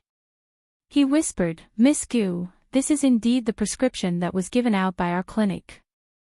Who gave it? Gu Jiao asked. Shopkeeper Wang looked at the signature under the seal and said, Dr. Song. Gu Jiao took the prescription. 1 qian of Chinese angelica, half a qian of black mustard, 4 qian of ligusticum chuanxiong, 1 qian of distillate silk, 3 slices of old raw ginger. This was the prescription of the 13 guardians. It was specially given to pregnant women to protect their babies. Other clinics could also give out this prescription, but this prescription really looked like Dr. Song's handwriting. It also had the seal of the clinic, so it shouldn't be fake. Call Dr. Song over. Gu Jiao said. Dr. Song was in the back courtyard changing Jiang Shi's dressing. When he heard shopkeeper Wang calling him, he asked, Is it urgent? It's a bit urgent. Is it urgent here? Shopkeeper Wang asked. Jiang Shi could already speak. He said to Dr. Song, You go busy yourself first. Come back later to change my dressing. Okay, then I'll wrap the gauze first. Don't move. Dr. Song took care of Jiang Shi and went to the lobby with shopkeeper Wang. Dr. Song looked at the lobby and the situation at the door. He was a bit confused. It's a medical dispute. Shopkeeper Wang explained. Dr. Song has never experienced a medical dispute, but he has a calm temperament. He came to Gu Jiao's side and said, Miss Gu. Gu Jiao handed the prescription to him. Do you have any impression of this prescription? Dr. Song took the prescription and looked at it carefully. This is my prescription. My impression of it is not very deep. I have to go back and look at the file. Gu Jiao had strict requirements for medical practice. Not only was it reflected in medical skills and medical ethics, but even a series of operations were more in-depth and standardized than other medical centers. Every doctor has a detailed record of how many patients they receive every day and what diseases they treat. Gu Jiao nodded. Dr. Song went to the clinic and took this month's booklet. He turned to the page 7 days ago and found the record of the miscarriage medicine. The patient came to see the doctor because the fetus was affected by the work. I saw that it was not very serious, so I gave a prescription to prevent miscarriage. Gu Jiao, did you get the medicine here? Dr. Song nodded. Yes, the medicine boy's handprint is on the prescription. After listening, Gu Jiao went to the corpse lying in the middle of the lobby. What are you doing? The man stopped Gu Jiao. Autopsy. Gu Jiao said. The man's pupils shrank. You're crazy. You're not allowed to touch my wife's corpse. Gu Jiao ignored him. She squatted down and lifted the white cloth. It was a woman around 30 years old. Gu Jiao stood up and looked at the man lightly, reported to the authorities. These words were said to shopkeeper Wang. The man was startled and said fiercely, "You, what did you say?" Gu Jiao fearlessly looked at his angry eyes. "I said, reported to the authorities." "Yes." Shopkeeper Wang believed in Gu Jiao, so he went out without saying anything. "Stop him for me," the man ordered. Several of his companions rushed over and stopped shopkeeper Wang. The man pointed at Gu Jiao's nose and said, "Why are you reporting it to the authorities? Are you colluding with the officials and trying to bite us in the back? I have already seen through your black-hearted medical center's tricks. The lives of common people are worthless.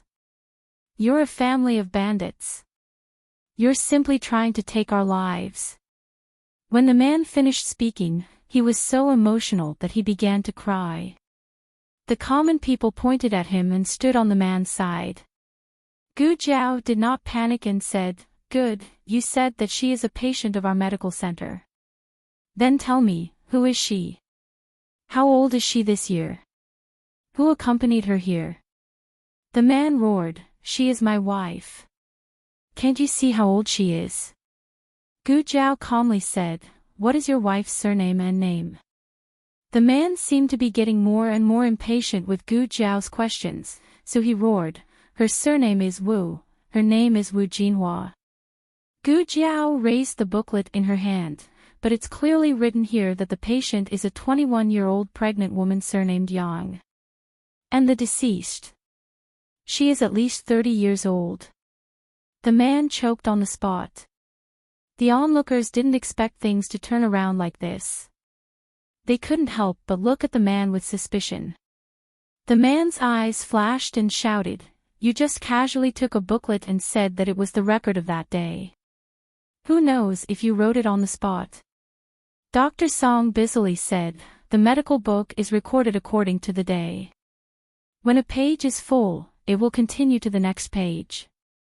Even if I wanted to write on the spot, I have no place to write. What's more, I only went in for a short while. How can I write such a long paragraph?" Dr. Song showed the medical book to the onlookers. The entire page recorded the patient's identity, age, symptoms, time of treatment, diagnosis, and prescription. There were no less than 300 words.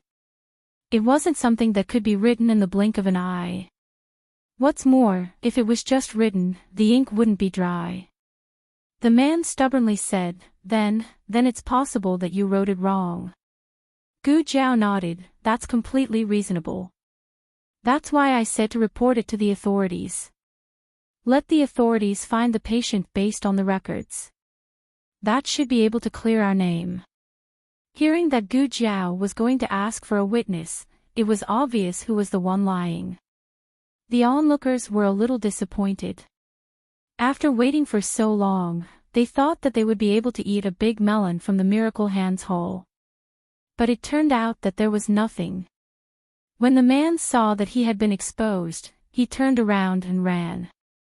Gu Jiao didn't give him a chance to escape. In a few moves, she beat him to the ground. The remaining few were also successfully captured. Finally, Gu Jiao looked at the corpse lying on the ground. "If you don't get up, are you waiting to be buried alive?" The corpse bounced up and down. Damn! Everyone was so shocked that they fell backwards. Even the corpse was fake. While everyone was in shock, an inconspicuous figure silently left the crowd and turned into an alley, heading towards Chang and Main Street not far away. "What did you say? How could they resolve such a huge medical dispute so easily?" In Huichan Hall, a man stood up from his chair in shock. This man was none other than shopkeeper He, who had tried to treat Gu Yan's illness at the hot spring villa. Shopkeeper He was the confidant of the younger half-brother of the second boss. He had always worked hard for Huichan Hall. Yes, this little one was also very surprised. When that group of people appeared, this little one could tell that this wasn't a simple matter.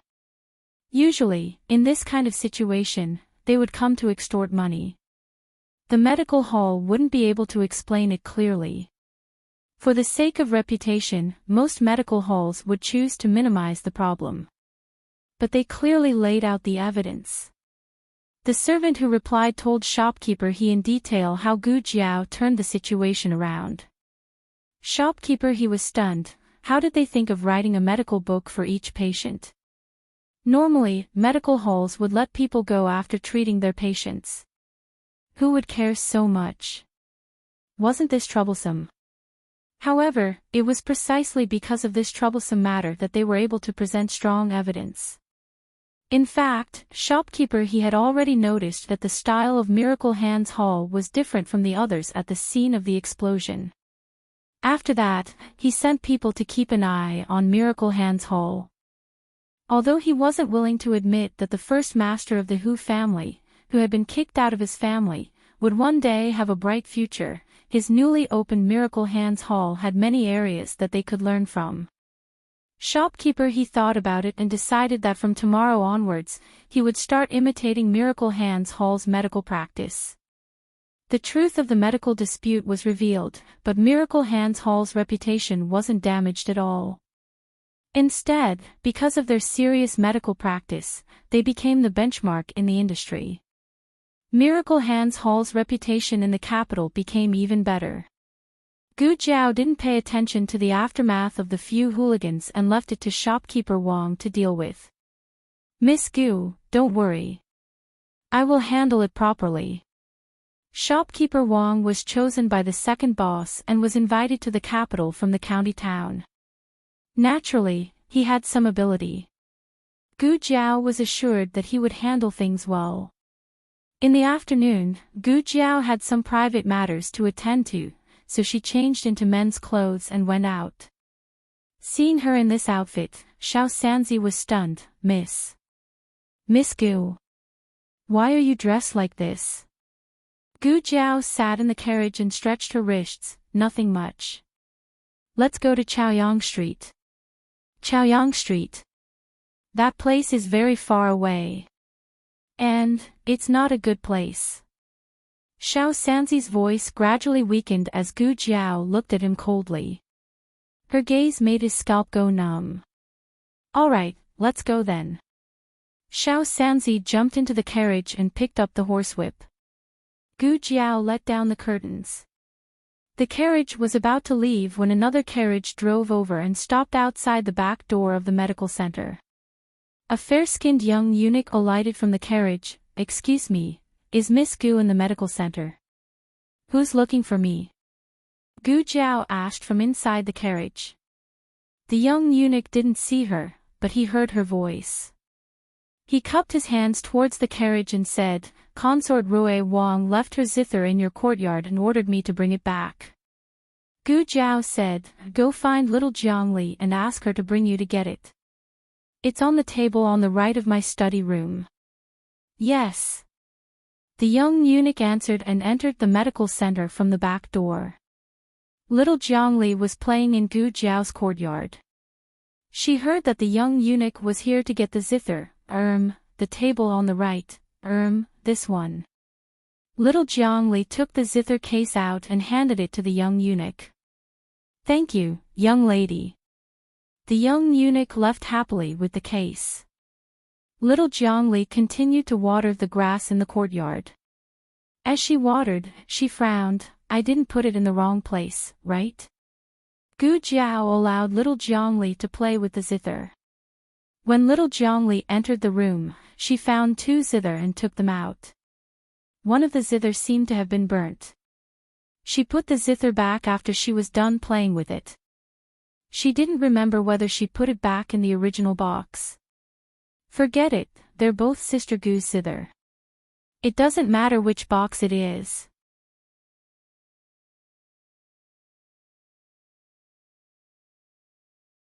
Chapter 230. The young eunuch carried the Guqin case back to Rui Wang's residence.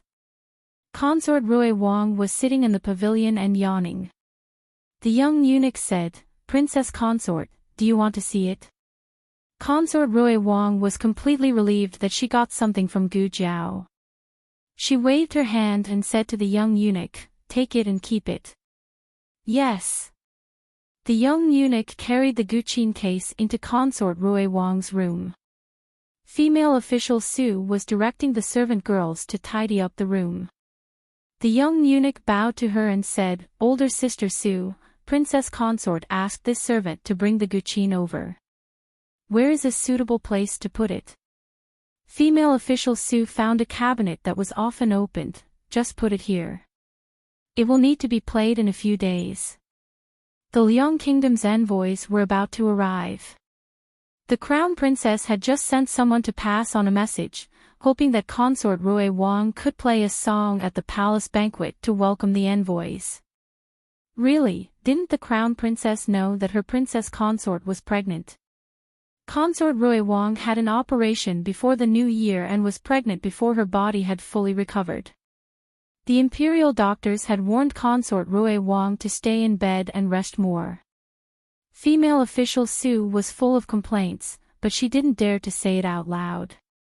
She could only gloomily close the cabinet. In March, when the grass was long and the orioles were flying, the capital was a thriving scene. The pedestrians on the streets jostled one another in an endless stream. The main streets of the capital were very wide and could accommodate at least 4 carriages side by side at the same time.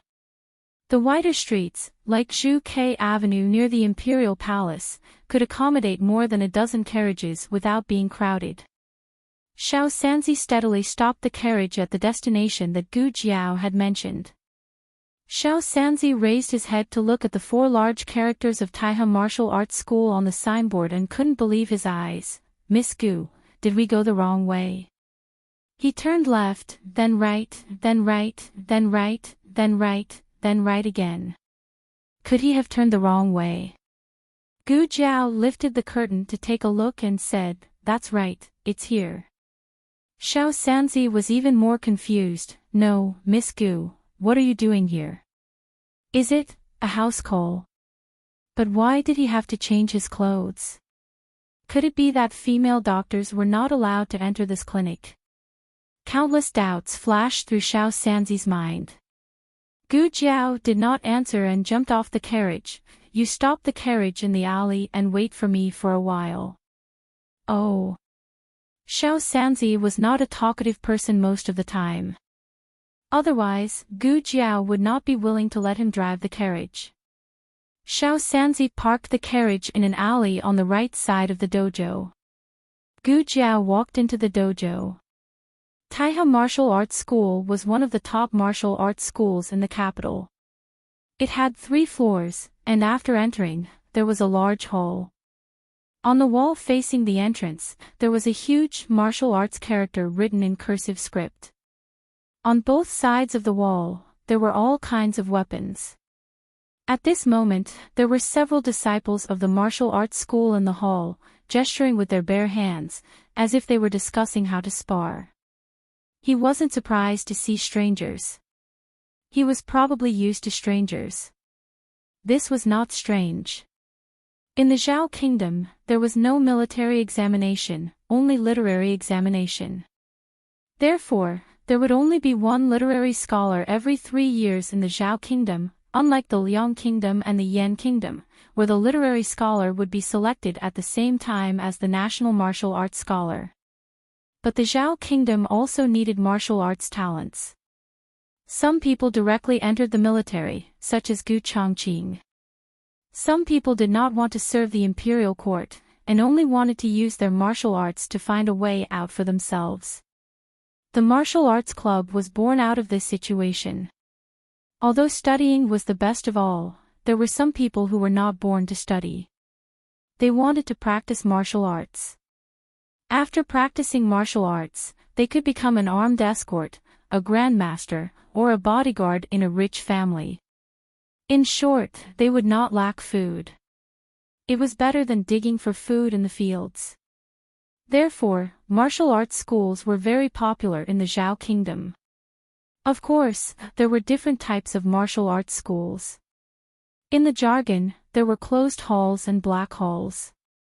Closed halls only accepted disciples and taught martial arts. Closed halls were more complicated. In addition to accepting disciples, they also added a lot of other services. Taiha Martial Arts School was a black hole. This was what Gu Qingfeng revealed to Gu Jiao. It was mainly because Gu Jiao went to beat Gu Qingfeng every 2 or 3 days. At first, Gu Qingfeng was able to beat Gu Jiao by a narrow margin, but gradually, Gu Jiao tied with him. Gradually, Gu Jiao beat him into a pig's head. Even if he could take a beating, he would not be beaten like this. His ability was to steal things, not to be a punching bag. If Gu Jiao wanted to recover the strength of her previous life, she must continue to find stronger punching bags. Gu Jiao took out a mask from her chest and put it on. The mask was also robbed from Gu Qingfeng, and she did not spend a single copper coin. She entered the martial arts school with ease, passing through the drooping flower door and arriving at a seemingly empty tea room. She gently turned the oil lamp on the tea table. With a rumbling sound, the tea room's wall opened. There was a loud noise coming from inside. Gu Jiao expressionlessly walked into the passageway, and the wall behind her closed with a bang. After it closed, the noise in front of her seemed to be amplified. At the end of the passageway was a large martial arts field. It was a 3-story wooden building, and 2 floors were viewing rooms. In the middle of the first floor, there were 4 cold arenas. At this time, there were 3 arenas where martial arts were being fought. Gu Jiao came to the front of the counter, and lightly tapped the table with her knuckles. The somewhat sleepy shopkeeper yawned. "Are you fighting or betting?" 10 copper coins for a martial arts competition, 100 copper coins for a bet, and 200 for a room. Before he finished speaking, a small fish bone tablet fell in front of him. The shopkeeper glanced at the small fish bone tablet, and his expression froze, waking up half of his sleepiness. He immediately stood up, changed his expression, and said with a smile, "Young Masterly, why are you here? Didn't you just come here a few days ago?" Gu Jiao did not say anything, and only glanced at the name list in his hand. The shopkeeper understood and whispered, "East Arena." Gu Jiao walked towards the East Arena. The people behind Gu Jiao who were waiting in line to receive their tokens were unhappy. One of them shouted at the shopkeeper, "What's going on? We've been waiting in line for a long time, and we still haven't gotten in." "How come he got in? Didn't they say that we can only enter after receiving a token?" The shopkeeper looked at the few newcomers with ridicule, and showed the fish bone tablet in his hand. "Do you know what this is?" Everyone shook their heads. The shopkeeper raised his eyebrows and said arrogantly, "This is a martial master's bone tablet." Martial master. The few people who were still complaining about Gu Jiao just now all fell silent. That weak-looking young man was actually a martial master. In the martial arts club, the masters who taught martial arts were called martial masters. However, in the martial arts field, only masters who won 100 rounds were qualified to be called martial masters. He won 50 rounds. Someone said in surprise. Generally speaking, only people who won 50 rounds were called martial masters. The shopkeeper clicked his tongue and said impatiently, "What are you thinking? Just 1 round." He defeated a martial master in a single round. According to the rules of the martial arts clubs in the capital, as long as you won, you could take away your opponent's identity. However, not everyone was qualified to challenge someone of a higher rank. Not only did they have to sign a life and death contract, they also had to pay a huge deposit. If they lost, the deposit would go to the challenged person. When the young man first arrived, he boasted that he would compete with the most powerful master in the club. According to the rules of the martial arts club, you could only challenge someone of 2 ranks higher than you. However, the young man bet a whole 1,000 taels of silver, so the club made an exception for him and let him challenge someone of 3 ranks higher than him. At first, the martial master was unwilling to accept the challenge, but the club persuaded the young man to add another 500 taels of silver. Only then did the martial master accept the challenge. Challenging someone of a higher rank was one's own responsibility. This was the rule. Everyone thought that the young man was dead for sure, so no one bet on him winning. In the end, everyone lost their money. A young man holding a sword sneered disdainfully, "TSK. What's so great about defeating a martial master? I heard that a few martial arts masters came to your club today. I don't believe that he can still be so lucky." Everyone nodded. "That's right. He's so skinny. How could he defeat a martial master? He must have hit the jackpot." Gu Jiao didn't know about the heated discussion. Even if she knew, she probably wouldn't care. The 4 arenas in the east, west, south, and north had different masters assigned to them each day. The shopkeeper pointed at the east arena. "The strongest masters should be in that arena. Hero Yen Sandao wins. Is there anyone else who wants to challenge Hero Yen?" On the arena, a young servant wearing the uniform of a martial arts club shouted while holding a gong and a club. Hero Yen had been guarding the arena for the entire morning and had defeated countless masters. No one dared to challenge him anymore. "If there is no one else, then today Hero Yen will." The young servant was about to end the match when he saw a small figure jump onto the arena. On the other hand, the old marquis was copying military books in the palace. After copying for a day and a night, he finally finished the last copy. This was much more tiring than practicing martial arts. He was dizzy from copying and his limbs were numb. He was almost suffering from internal injuries. No, he was suffering from internal injuries. Ever since Marquis Xian Ping slipped out, he hadn't returned. No one knew what he was doing. The old marquis ignored him and stood up with the help of the table. Because his legs were too numb, he almost fell to the ground. He really did look like an old man in his 60s. The old marquis dragged his tired body to the imperial study to apologize to the emperor with the military book he had prepared. The emperor was wearing a net on his head. It was so ugly. He wasn't as shameless as Marquis Xian Ping. He didn't even attend morning court to protect his image. "Your Majesty, I have finished copying the military book," the old marquis said outside the imperial study. "Bring it in." The emperor waved his hand impatiently. Eunuch Wei walked over and took the military book the old marquis had copied. He whispered to the old marquis, "Go back." The old marquis understood and bowed respectfully toward the imperial study. "I will take my leave."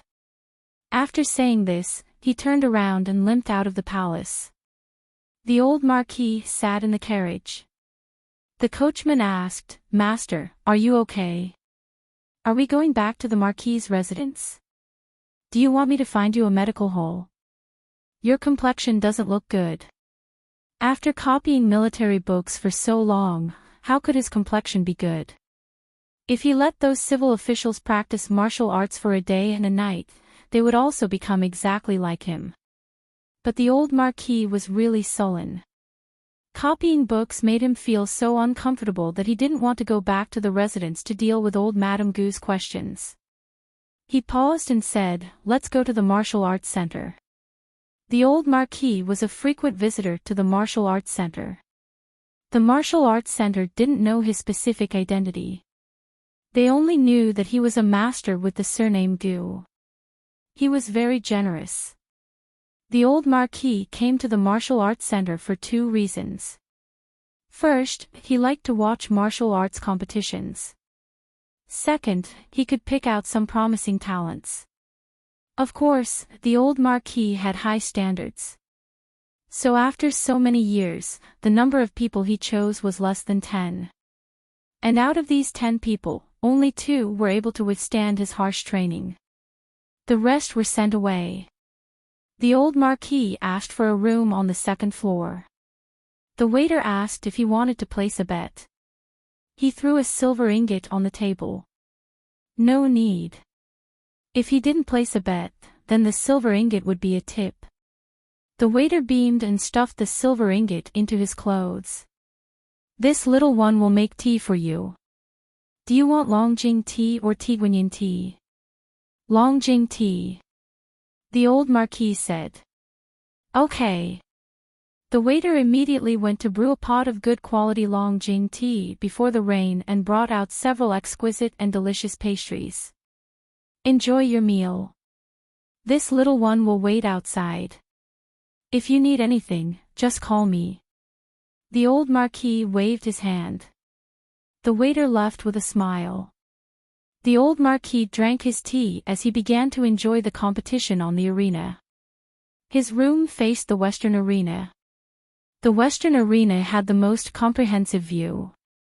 But for some reason, he was attracted to the competition on the eastern arena. It was a brawny man about 7 feet tall with dual axes. Whether it was brute force or internal energy, he was far superior to ordinary experts. But his opponent was an unremarkable azure-clothed youth. The azure-clothed youth didn't even use a weapon. He fought with his opponent with his bare hands. Even so, his opponent still couldn't gain the upper hand. A bit interesting. After about 7 or 8 moves, the dual axe-wielding brawny man was kicked off the arena by the azure-clothed youth. Soon, an expert with a red tasseled spear jumped onto the arena. The old marquis was a martial arts practitioner. He could tell at a glance that this person's martial arts were far above the dual axe-wielding expert. The azure-clothed youth was in danger. He didn't know why, but his heart actually rose to his throat. The azure-clothed youth made the first move. Unsurprisingly, the red-tasseled spear expert easily dodged.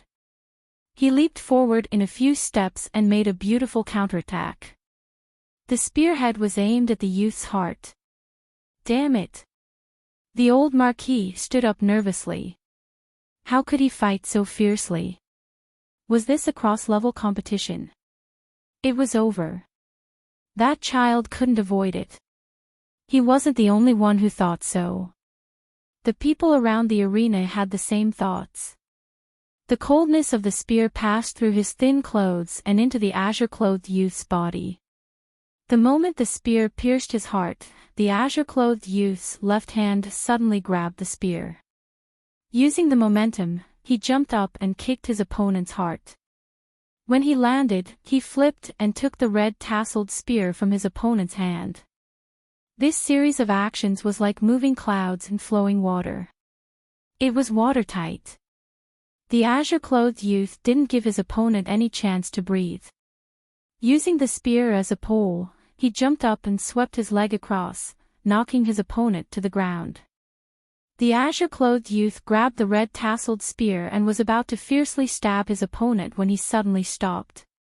He broke the spear with his bare hands and used the spear's shaft to knock his opponent off the arena. The old marquis was drenched in sweat. He was scared and excited. His blood was boiling. He wanted to get off the arena. Although the youth was wearing a mask, he didn't look like he was more than 10 years old. To have such skills at such a young age, he was worthy of proving the saying, since ancient times, heroes came from the youth. Of course, martial arts was only one of the reasons.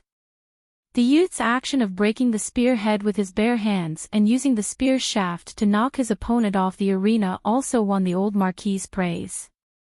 The haze of being punished suddenly disappeared. The old marquis's entire body felt comfortable. After this, no one dared to challenge the azure-clothed youth. The azure-clothed youth regretfully left the arena. If I had known, I would have deliberately lost a few rounds. Gu Jiao rubbed her wrist and walked towards the entrance. Little brother, please wait. A familiar voice sounded behind her. Gu Jiao stopped in her tracks and turned around with a strange expression. Gu Jiao wore a mask and changed her clothes. The old marquis didn't recognize her, but Gu Jiao recognized the old marquis. Gu Jiao frowned. How much hatred and resentment did he have? He even chased her all the way to the martial arts school. The old Marquis politely cupped his hands. Little brother, can I have a word with you? Gu Jiao didn't make a sound. It turned out that he didn't recognize her. The old Marquis thought that the youth was afraid of strangers. He smiled and said, Little brother, don't think too much. I don't have any bad intentions. I saw little brother's skills and wanted to ask if little brother is interested in joining the army. No. She wanted to go home and cook. The other party didn't make a sound again. The old Marquis thoughtfully looked at the youth's throat. Little brother, you can't speak. Gu Jiao thought for a moment and nodded. The Secret Service and the organization actually had vocal training. Women could imitate men's voices and men could also imitate women's voices. But Gu Jiao didn't like to talk, let alone stay at home all day. She was first in the rest of the training, but she was last in the vocal training. Because she didn't know how to imitate men, Gu Jiao didn't speak at all in the martial arts school. Everyone thought that she was mute. The old Marquis sighed. She was really a good seedling with a disability but a strong will. This kind of seedling, going to the battlefield was not necessarily a good thing. Not being able to hear would cause him to lose a lot of his judgment. The old Marquis gave up on the idea of bringing Gu Jiao into the army, but he still wanted to make friends with this person. Little brother, can we be friends? Age, there was a bit of a difference. Being friends despite the difference in age was also not bad. The old Marquis was a true martial arts fanatic. Many people thought that he was naturally fond of fighting. In reality, this was not the case. He was naturally fond of fighting, but fighting and fighting were often forced together. Gu Jiao did not have any interest in making friends with such an old person. Gu Jiao shook her head and rejected him. The old Marquis sighed in disappointment. Gu Jiao turned to leave. Suddenly, Huang Zhong anxiously rushed in. Master. You're here. I knew that you wouldn't return to the manor. You must have come here. Master. Gu Jiao looked at Huang Zhong and then looked at the old Marquis. Huang Zhong was Marquis Gu's trusted aide. He was a guard of Marquis Ding and manor. He called this old man master. Could it be that this old man was Marquis Gu's father? What's wrong? The old Marquis asked with a frown. Huang Zhong glanced at Gu Jiao to the side. He vaguely felt that this blue-clothed youth's aura was a bit familiar, but he could not remember where he had seen him before. In addition, he was in a hurry to speak, so he did not take it to heart. He said, someone from the Ling family came. The heir is not here. The old madam wants you to quickly return. Ling family's heir. Very good, his identity had been confirmed. Gu Jiao, who had already left, suddenly turned back. She took out a piece of paper and a charcoal pencil and scribbled, won't be friends. Worshipping. Wishes. The old Marquis was stunned. Gu Jiao continued to write, worshipping. Son. You. Is. My. Son. Not nephew. The old Marquis was successfully led astray. Gu Jiao thought for a bit then wrote, no. Fine. Let. Him. Call. Father.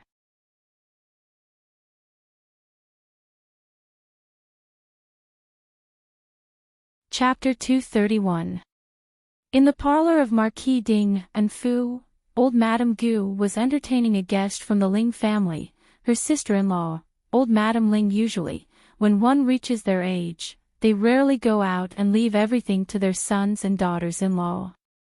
It was obvious that something big must have happened for old Madame Ling to visit. You are his grandmother. Why can't you make decisions for him? I know that concubine Ling's matter is the Ling family's fault. The Ling family didn't teach this concubine's daughter well. But you are also a daughter of the Ling family. You are so dignified. Old Madam Ling flattered her so much that old Madam Gu couldn't find her bearings. However, old Madam Gu really couldn't make decisions for Gu Changqing's marriage. In fact, old Madam Gu couldn't make decisions for anything related to Gu Changqing. Old Madam Ling was magnanimous. As long as she liked Gu Qingfeng or Gu Qinglin, old Madam Gu could make the decision. Old Madam Gu first wanted her son to make a decision, but Marquis Gu had just been slapped by his father and was still hurting. How could he dare to go over his father to interfere with Gu Changqing's marriage? Marquis Gu then sent Huang Zhong to find old Marquis. Huang Zhong came back rather quickly. He rushed into the room with an indescribable expression. Old Madam Gu asked, "Where is old master?" Huang Zhong said embarrassedly, "Old master. Old master said he has something urgent and can't come back for the time being." Old Madam Ling was so angry that she fell backwards. He had already resigned. What urgent matter could there be? It was clearly an excuse to brush off the Ling family. Back then, before brother-in-law made a fortune, you married into a lower family. But in the end, this is how your Gu family repaid the Ling family. Old Madam Ling said coldly and turned to leave. Old Madam Gu was so agitated that she felt bad.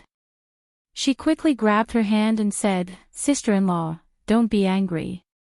Why don't we ask Changqing directly? If he agrees, I'm sure old master won't object to anything." Old Madam Ling heard this and went to Gu Changqing's courtyard with old Madam Gu. Who would have thought that they would find nothing? Gu Changqing wasn't there either. Old Madam Gu's expression changed. Nonsense. He was still injured. He left the residence just like that. Gu Changqing had promised Gu Yan last month that he would teach him how to ride a horse. Today was the day the two of them agreed to do so. Gu Changqing did not care about his injuries and insisted on leaving the manor. He rode his Fergana horse to Clearwater Alley. Gu Yan had asked Yao Shi in a roundabout way, but Yao Shi was against him riding a horse. She was afraid that if he fell, it would cause his heart disease to act up. Thus, Gu Yan did not tell his family about this. After school, Gu Yan waited at the entrance of the courtyard. Although he was in the courtyard, he poked his little head out from time to time, looking left and right. After looking, he quickly shrank his head back, like a little quail.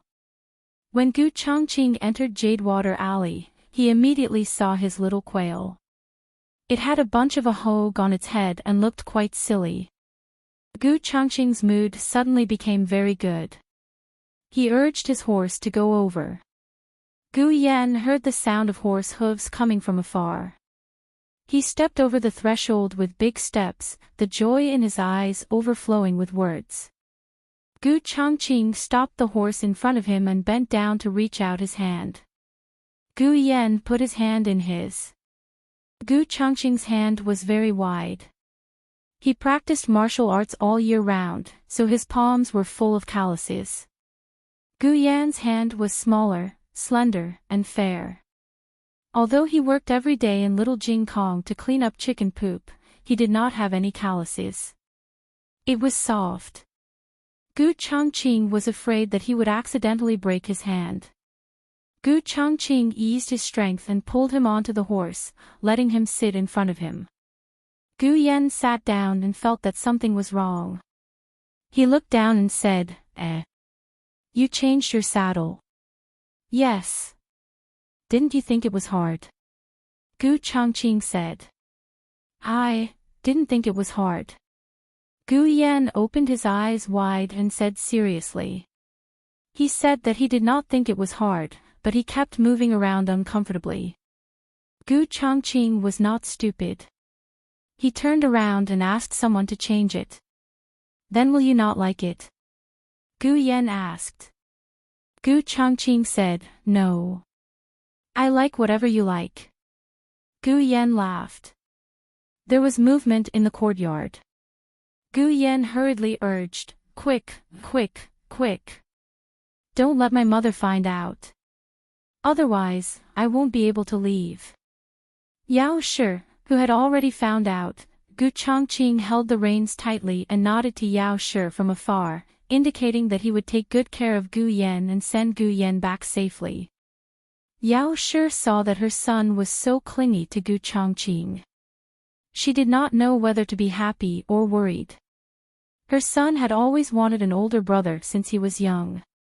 Now, he really had one, but it was someone who hurt him when he was young. If he knew the truth, she did not know what her son would think. Giddy, giddy, giddy. Gu Yan sat in front of Gu Chongqing. He held the reins with both hands and urged the horse forward. In reality, it was Gu Chongqing who was controlling the horse. Gu Yan even felt that he was very good at riding a horse. Looking at his smug and excited expression, Gu Chongqing couldn't help but chuckle. His laughter was low and full of magnetism. It was especially pleasant to hear in the noisy streets. Gu Yan turned around to look at him.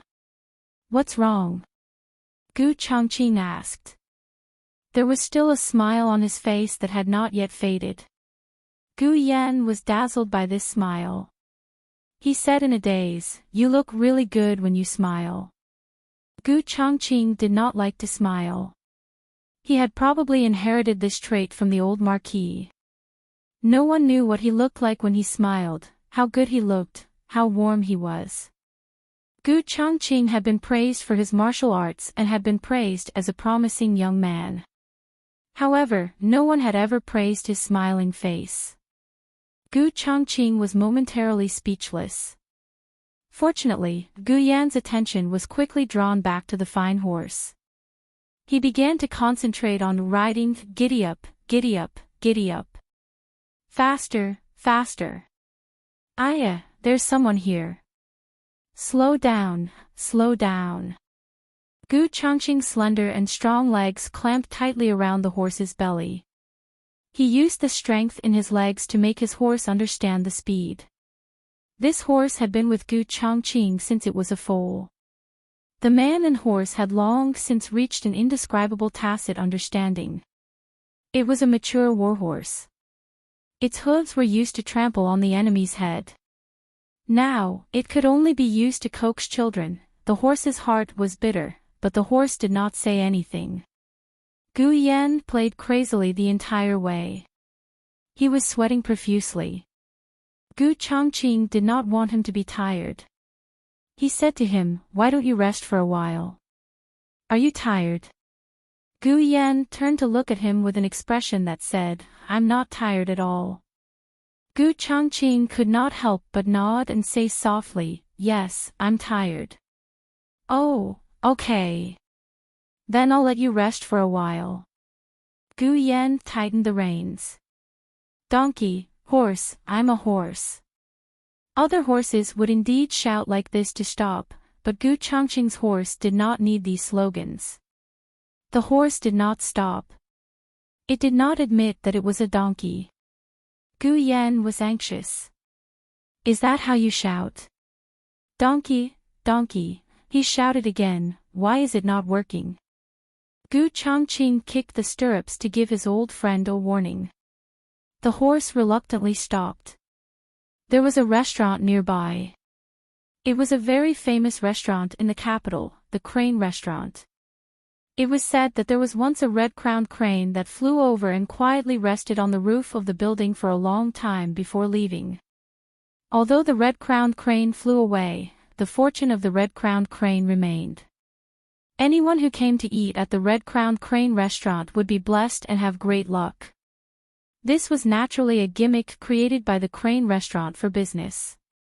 However, one dared to boast and the other dared to believe. Who knew how many customers came to eat at the Crane Restaurant every day? The two of them were lucky. Someone had just checked out of a room upstairs. "It's the price of that room." The waiter embarrassedly made a gesture that indicated that it was not cheap. If Gu Qingfeng spent a few hundred taels for a meal, he would probably be beaten to death by Gu Chongqing.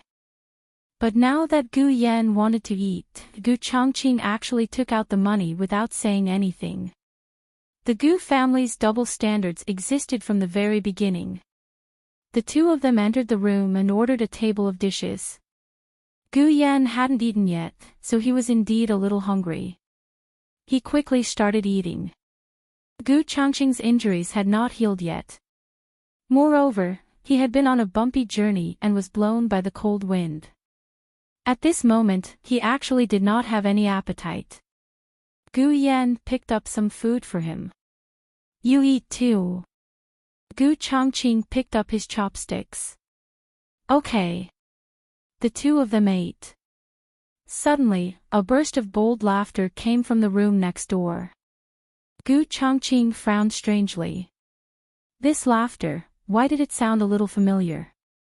In the room next door, the old Marquis and Gu Jiao raised their cups and drank.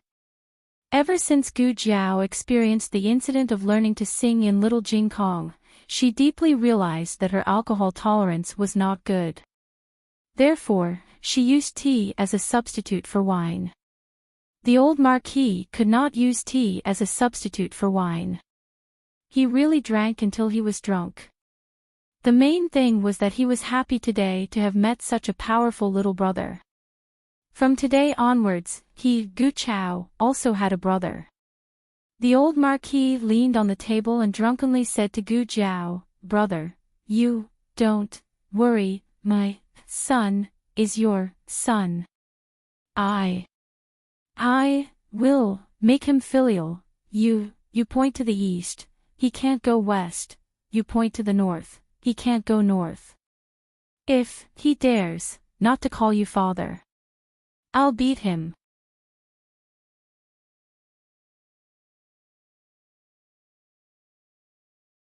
Chapter 232. At this time, Marquis Gu, who was lying in the Fu recuperating, did not know that his old man had drunk and returned with a father. He was thinking in his heart that once he recovered, he would bring Yao Shi back to the Fu. If that girl dared to stop him, he would ask the old Marquis to come out and teach that girl a lesson. In the room next door, Gu Chongqing felt that something was wrong the more he heard the voice. It sounded like his grandfather's voice, but it also seemed to be drunk. He looked at Gu Yan in front of him. Gu Yan was burying his head in eating and did not notice that what was going on in the room next door had anything to do with them. Thinking about it, Gu Yan went to the villa when he was around 4 years old. During this time, he had never returned to the capital. He probably even forgot what the old Marquis looked like, not to mention his voice. Those crazy drunken words were intermittent. He did not really understand, but he felt that it was not a good thing. Gu Chongqing decided to go next door to take a look. You eat first, I'm going out for a bit. Oh. Gu Yan did not suspect anything and obediently put down his chopsticks, then I'll wait for you to come back. He did not eat alone. Gu Chongqing's heart suddenly softened. How could there be such a sensible child? Were all the children with his younger sister so sensible? His younger sister was also very sensible. Thinking of Gu Jiao, Gu Chongqing's eyes flashed with the gentleness of an elder brother. No need, I'll be back soon. You can continue eating. Gu Chongqing knew that Gu Yan was hungry. It was dinner time and Gu Yan was at the age where his body was growing. Gu Yan agreed verbally, but did not touch his chopsticks. Gu Chongqing could only go quickly and come back quickly. He went next door. The door was ajar. As soon as he entered the room, he heard the words, "If he dares not call you father, I'll beat him." Gu Chongqing's eyebrows fiercely jumped. Who called who father? Because old Madam Ling had come to the manor today, Gu Chongqing used his injuries as an excuse to decline old Madam Ling's visit. Actually, he understood in his heart that old Madam Ling had come to visit because of his marriage with Ling Shuixian. Could it be? Grandfather was drinking with Uncle Ling. Grandfather agreed to this marriage. As Gu Chongqing pondered, he drew the curtain and walked around the screen, only to see the old marquis leaning against the back of a chair in a drunken stupor. Beside him was a young boy in green clothes wearing a mask. The old duke was so drunk that he couldn't tell north from south. Gu Jiao took off her mask. However, when she heard the commotion at the door, she quickly put the mask back on. This mask was the latest custom made by Gu Qingfeng. It was exquisite and coquettish, and Gu Qingfeng had never worn it before. Therefore, even though Gu Chongqing had seen Fei Shuang's portrait before, he could not tell what was wrong with the mask. "Who are you?" Gu Chongqing looked at the young boy in green clothes. Gu Jiao turned her head and looked at Gu Chongqing. She pointed at her fingers and used her eyes to tell him, "You have to call me grandfather, do you believe me?" Gu Chongqing felt that he understood. The old marquis suddenly went into a drunken stupor. He stood up unsteadily and pointed at Gu Chongqing's nose. "You. Who are you? Who speaks to my brother like this? Brother." Gu Chongqing's jaw was about to drop. This young boy looked to be about the same age as Gu Yan, right? How did he become his grandfather's brother? Also, grandfather was really too drunk. Was his alcohol tolerance so bad? Gu Jiao proudly shook her head. "Don't recognize me, don't recognize me, don't recognize me. Sister." Gu Yan's voice suddenly sounded. Gu Jiao's small body stiffened. "I'm armed to the top of my head, how can he recognize me like this? Others might not recognize me, but how can Gu Yan not recognize me? After all, I lived in my mother's womb for 10 months. Gu Yan pursed his lips. "Sister, why are you dressed like this? You're even wearing a mask." Gu Chongqing narrowed his eyes. "Grandfather." Gu Jiao, did she still have a chance to hide? Gu Jiao did not expect that she would fall so quickly in front of Gu Chongqing. Just as Gu Jiao was thinking about how to hide, the drunk old marquis suddenly fell unconscious with a thud. "Who is he?" Gu Yan suddenly looked at the old marquis who was lying on the ground. Gu Chongqing opened his mouth, but did not dare to say that this was his grandfather and also his grandfather. He said to Gu Yan and Gu Jiao, "You two go next door first, leave this to me." Gu Jiao decisively took her brother's hand and went next door. Gu Chongqing helped the old marquis down the red-crowned crane tower and sent him to the carriage. When he returned to the side room, Gu Jiao had already escaped, leaving only Gu Yan with his little ahogue. Gu Chongqing sighed. Forget it. After the two finished eating, it was a little late. Gu Chongqing sent Gu Yan home. The sky was clear during the day, but it suddenly started to drizzle in the evening. Gu Chongqing used his cloak to cover Gu Yan. He was 21 this year and had the figure of a mature man. Gu Yan was still young, so his 15-year-old body was nestled in his arms and perfectly covered by the cloak. Hold tight, Gu Chongqing said to Gu Yan. Gu Yan then held the cloak in front of him as if he was holding two curtains. Gu Chongqing's strong arm wrapped around his thin waist, while his other hand held the reins. The wind gradually started to blow, and the spring rain pattered down. It was originally a bit cold, but Gu Chongqing's chest was broad and warm. Gu Yan was surrounded by a huge sense of security, and soon he felt sleepy. Gu Chongqing could feel his little chick pecking at rice. He tightened his arm and pulled him into his embrace. Gu Yan's body steadied, and his head completely rested in the hollow of his neck. It was too comfortable to sleep like this. Gu Yan's little nose soon let out a weak snoring sound. Gu Chongqing slowed down. When they passed through the alley and came to Chang and Main Street, Gu Chongqing ran into an acquaintance from the barracks. Gu Chongqing had no intention of greeting the other party, but the other party seemed to have noticed him. He urged his horse to come over, pulled the reins, and stopped in front of Gu Chongqing. He looked at Gu Chongqing with interest. "Oh, isn't this Commandant Gu? What a coincidence." As he spoke, his eyes fell on Gu Yan, who was tightly covered by Gu Chongqing's cloak, with only a pair of legs exposed. Gu Yan was wearing men's clothes. His expression was suddenly colored with a layer of indescribable meaning. "Commandant Gu hasn't come to the barracks these days. He said he was injured, but it turned out that there was a beauty by his side." Commandant Gu enjoyed himself so much that he forgot to go home. Gu Yan slept soundly and had no idea what had happened. Gu Chongqing couldn't help but hug him tighter. He looked coldly at the repulsive man in front of him and said in an icy tone, "Is there something you need, Commandant Tang?" Commandant Tang Ming was the nephew of the general of Agile Cavalry.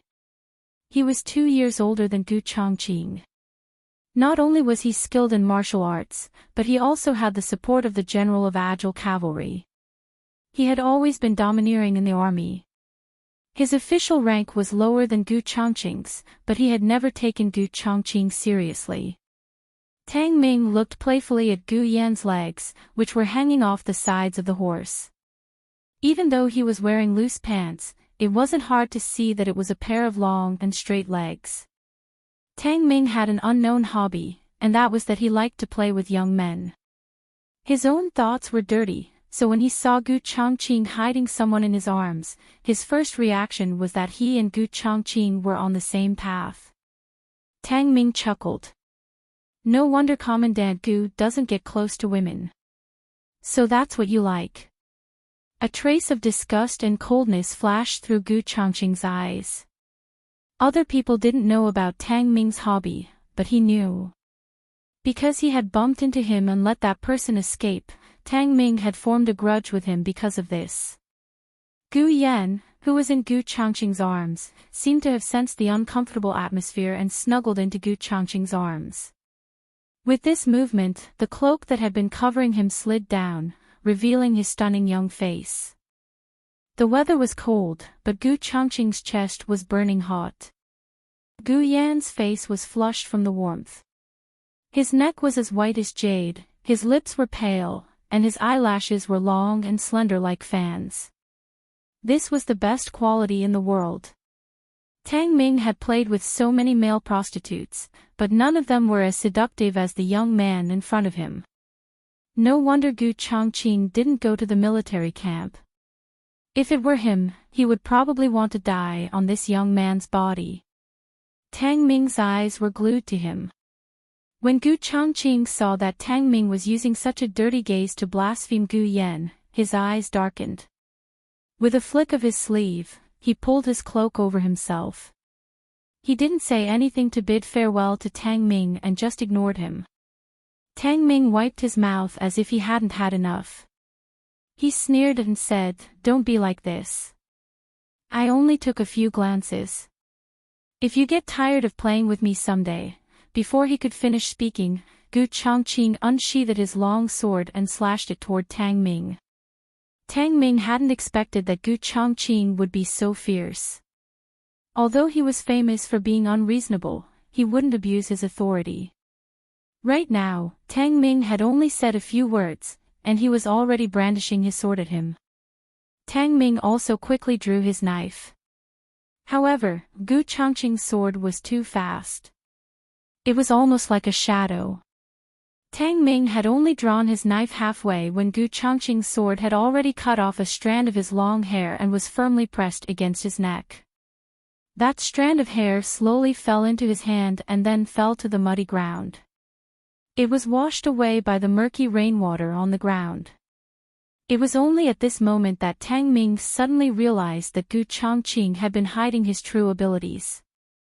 His martial arts weren't what he usually showed. Gu Chongqing hugged Gu Yan tightly in his arms and looked at Tang Ming with a cold and dangerous gaze. "Don't have any ideas about him. I'll kill you."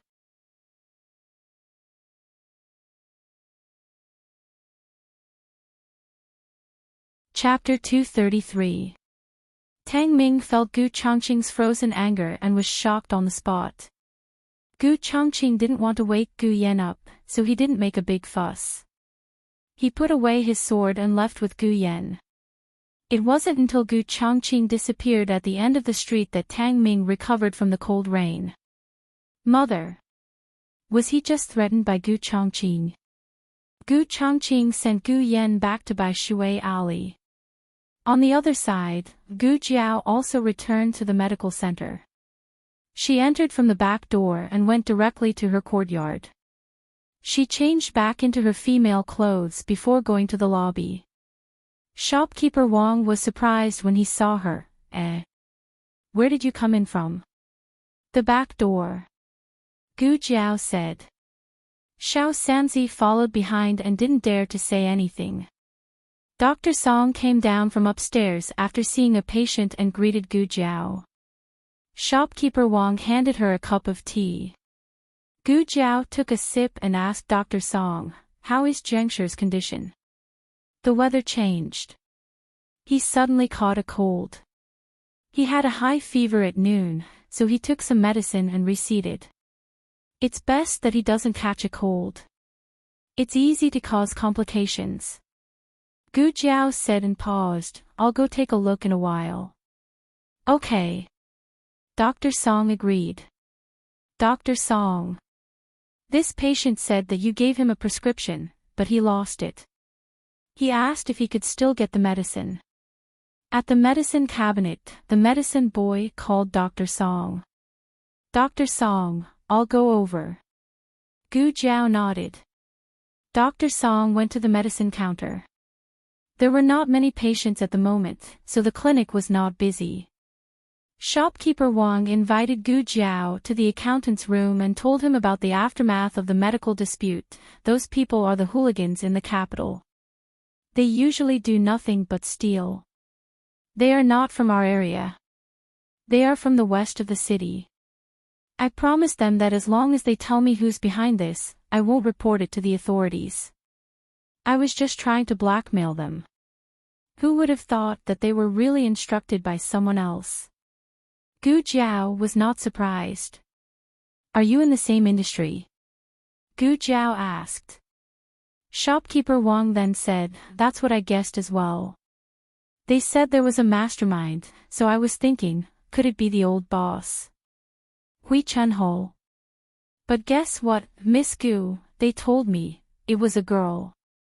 Gu Jiao asked, how old is she? Shopkeeper Wang nodded and recalled, they said that she was a young girl, about 10 years old from her voice. She wore a bamboo hat and a veil, so they couldn't see her face clearly. Her clothes were expensive. I was thinking, Hui Chun Hall doesn't have any girls in their teens. Second master's daughter was not even 7 years old. But, if it was a girl from a shopkeeper's family, her clothes were not that expensive. Shopkeeper Wang really couldn't guess who the girl was. Gu Jiao touched his chin, girl. The rain outside stopped, but the sky was still gloomy. It seemed like there would be another heavy rain at any time. The girls' school didn't dare to delay and let the students out on time. Li Wanwan's house was not close. She didn't have a carriage like other daughters, so she had to get home before it rained again. She hugged the zither case and quickly walked out of the girls' school.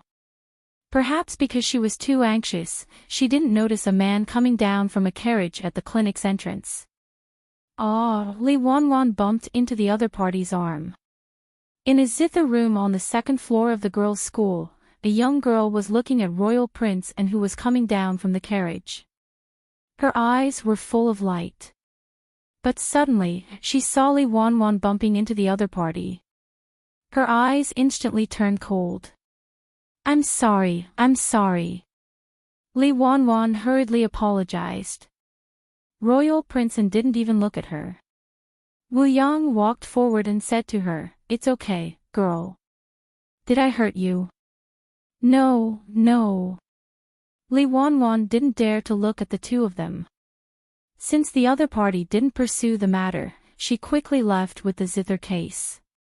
The young girl's eyebrows gradually relaxed. She looked at Royal Prince and her eyes lit up again. She raised her hand and waved at Royal Prince and didn't see her and walked towards the clinic with his head lowered. Suddenly, another daughter from the girls' school walked over. Royal Prince. The daughter called out to Royal Prince who was about to enter the clinic with uncertainty. Royal Prince turned to look at her and asked in confusion, "May I ask what's the matter, girl?" The daughter excitedly covered her mouth. "Your poems are so good. I've been collecting your poems since I was young. I even made your poems into a book." Royal Prince smiled politely.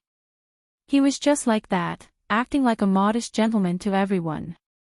The young girl upstairs couldn't hear what the two of them were talking about. She only saw the two of them talking and laughing. A burst of jealousy rushed into her heart. The daughter patted her head. I left the book in the classroom.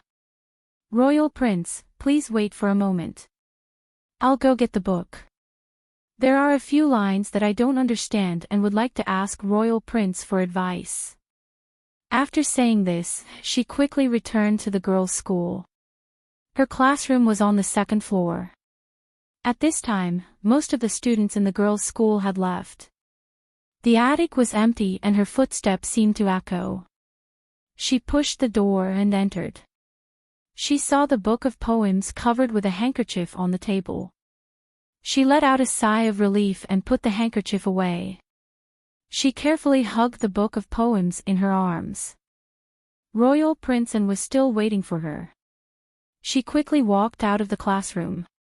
Just as she was about to go downstairs, a white hand reached out from the darkness.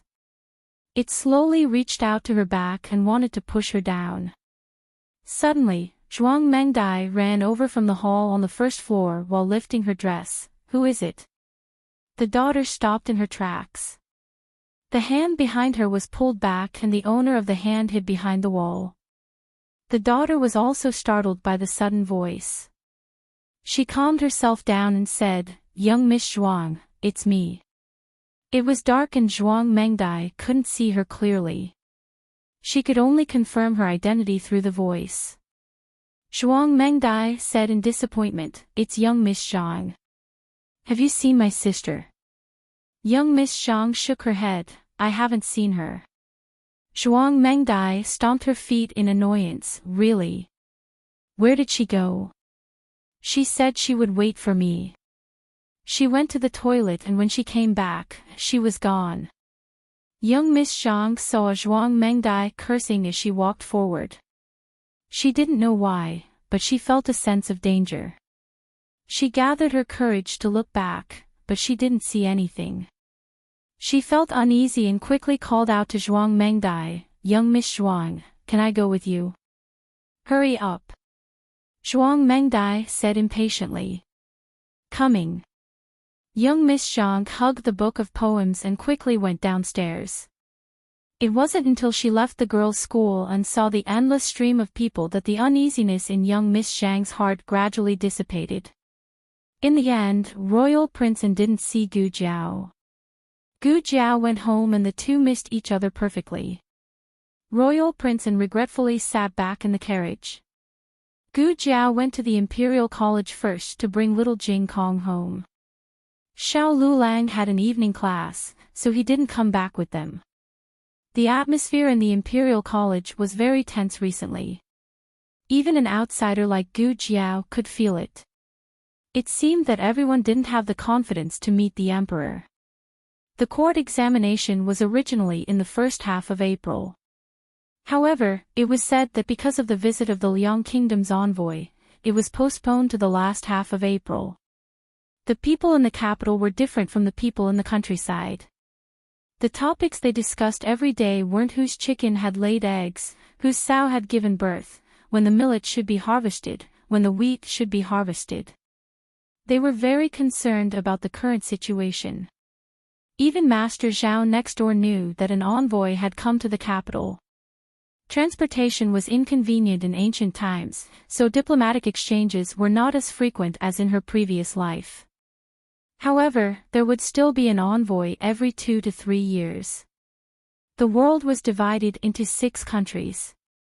The Liang kingdom belonged to the 3 upper kingdoms, while the Zhao kingdom belonged to the 3 lower kingdoms. The Liang kingdom's status was much higher than the Zhao kingdom's. It was no wonder that the imperial court paid so much attention to the visit of the Liang kingdom's envoy. However, all of this had nothing to do with Gu Jiao. Gu Jiao held little Jing Kong's hand and went back to Bishui Alley. Jing Kong, school is over. Sister is going to pick you up. Aunt Lu was hanging clothes at the door and teased little Jing Kong. Little Jing Kong jumped up and down and said, "Yes. Aunt Lu, Jiao Jiao is coming to pick me up from school." Xiao Lulang held little Jing Kong's hand and went home. Little Jing Kong always hung his head and was unwilling to go home. He looked as if he was being dragged away by a child. However, when Gu Jiao held his little hand and went home, he was full of energy and jumped up and down. He looked as if he was a child who wanted to drag Gu Jiao back to his nest. He was very arrogant. Gu Jiao also greeted Aunt Lu and brought little Jing Kong into the house. Today, the old chancellor wasn't home, and senior servant Fong also went out. She went to buy cloth and clothes for the family. Madame Yao was waiting for Gu Yan in the house. She fell asleep while waiting. Little Jing Kong quietly opened the door and stuck his head out to take a look. Seeing that Madame Yao had fallen asleep, he didn't disturb her. He quietly walked down the steps and came to Gu Jiao. He covered his mouth with his small hand and whispered, "Jiao Jiao, Madam is asleep." "Emichim," Gu Jiao responded and asked him, "Do you have homework?" "I've already finished it." Little Jing Kong spread his hands in a small voice. Gu Jiao rubbed his little head and said, "Then play by yourself for a while. I'll go cook." "Emichim." Little Jing Kong nodded obediently. He was a sensible child and would never pester Jiao Jiao to play with him all the time. Besides, he did have his own things to do. Today, elder brother Yen asked for leave. So strange, why did he ask for leave? In short, little Jing Kong had to shovel chicken poop by himself. Little Jing Kong took his personal small shovel, shoveled a handful of sand, and began to clean the chicken poop in the yard, as well as little Joe's bird poop. Because he hadn't shoveled for a long time, he was rusty. Little Jing Kong took a long time to finish shoveling the chicken poop in the yard. I'm so tired." Because of the rain, the chicks were locked in the cages for a while. Now that the rain had stopped, little Jing Kong decided to take them out for a walk. Little Jing Kong's chicken walk had expanded from Bai Shui Hutong to the orchard, mainly because there was a lot of green grass in the orchard. The chicks could eat some worms and other things in the orchard, which could cancel the chicken feed contract at home. He was a good child who was diligent and thrifty.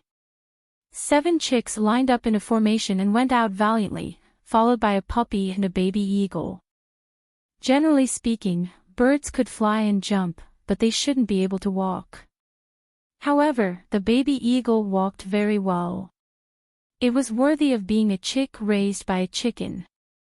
As for Little 8, it had also successfully leveled up.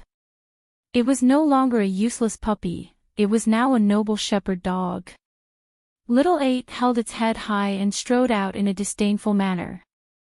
When little Jing Kong arrived at the orchard for his chicken walk, 2 drops of rain seemed to be falling from the sky. "Okay, we're going home," little Jing Kong said to his little army. 7 chicks and a baby eagle turned around the corner in an orderly manner, followed behind little Jing Kong, and walked back in an orderly manner. Suddenly, little Jing Kong felt that the top of his head was dark, and a fragrant wind came to his nose. He was small, so the first thing he saw was a white dress that was at the same level as his line of sight. It was so clean that it was spotless. Then he raised his little head and saw a veiled bamboo hat. The girl in the bamboo hat bent slightly, and the fragrance became more fragrant. This kind of fragrance was very pleasant, but little Jing Kong still preferred the fragrance of Jiao Jiao. He looked at the girl who suddenly blocked his way strangely, and out of politeness, he asked her politely, "What can I do for you? Why are you blocking my way?" The girl in the bamboo hat asked gently, "Little guy, do you know Xiao Liulang's family?" Little Jing Kong looked at her from head to toe. In fact, he couldn't see anything from her, because she covered herself too tightly. "Who are you?" Little Jing Kong asked. The girl in the bamboo hat didn't answer him, but took out a stick of sugar-coated haws from behind her back, and gently coaxed him, "As long as you tell me where Xiao Liulang's family is, I'll give you the sugar-coated haws." Little Jing Kong loved to eat sugar-coated haws. But little Jing Kong wasn't in a hurry to ask for it. He thought for a while, and said seriously, "Give me the sugar-coated haws first, then I'll answer you." "Okay." The girl in the bamboo hat smiled, and generously gave him the sugar-coated haws. Little Jing Kong took the sugar-coated haws. "I don't know." The girl in the bamboo hat was stunned. "What?"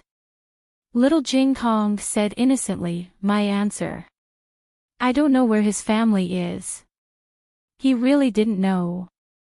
This was Jiao Jiao's home, and the bad brother-in-law was just a temporary brother-in-law, and he hadn't officially taken up the post yet. How could he know where the bad brother-in-law's family was? Little Jing Kong licked the sugar-coated haws, and slurped them away. The girl in the bamboo hat was trembling with anger. Actually, what she wanted to find out was Gu Jiao's whereabouts, but she thought that a woman wouldn't be the head of a household, so she asked for the man's name. "You little rascal, how dare you trick me?" Her eyes turned cold, and she reached out her hand, coldly grabbing little Jing Kong's shoulder. Little Eight was so scared that he jumped up, stood upright against the wall, and covered his eyes with his paws. In the blink of an eye, the little eagle spread its plump wings, and flew into the air. The ferocity in the gerfalcon's bones was completely triggered at this moment.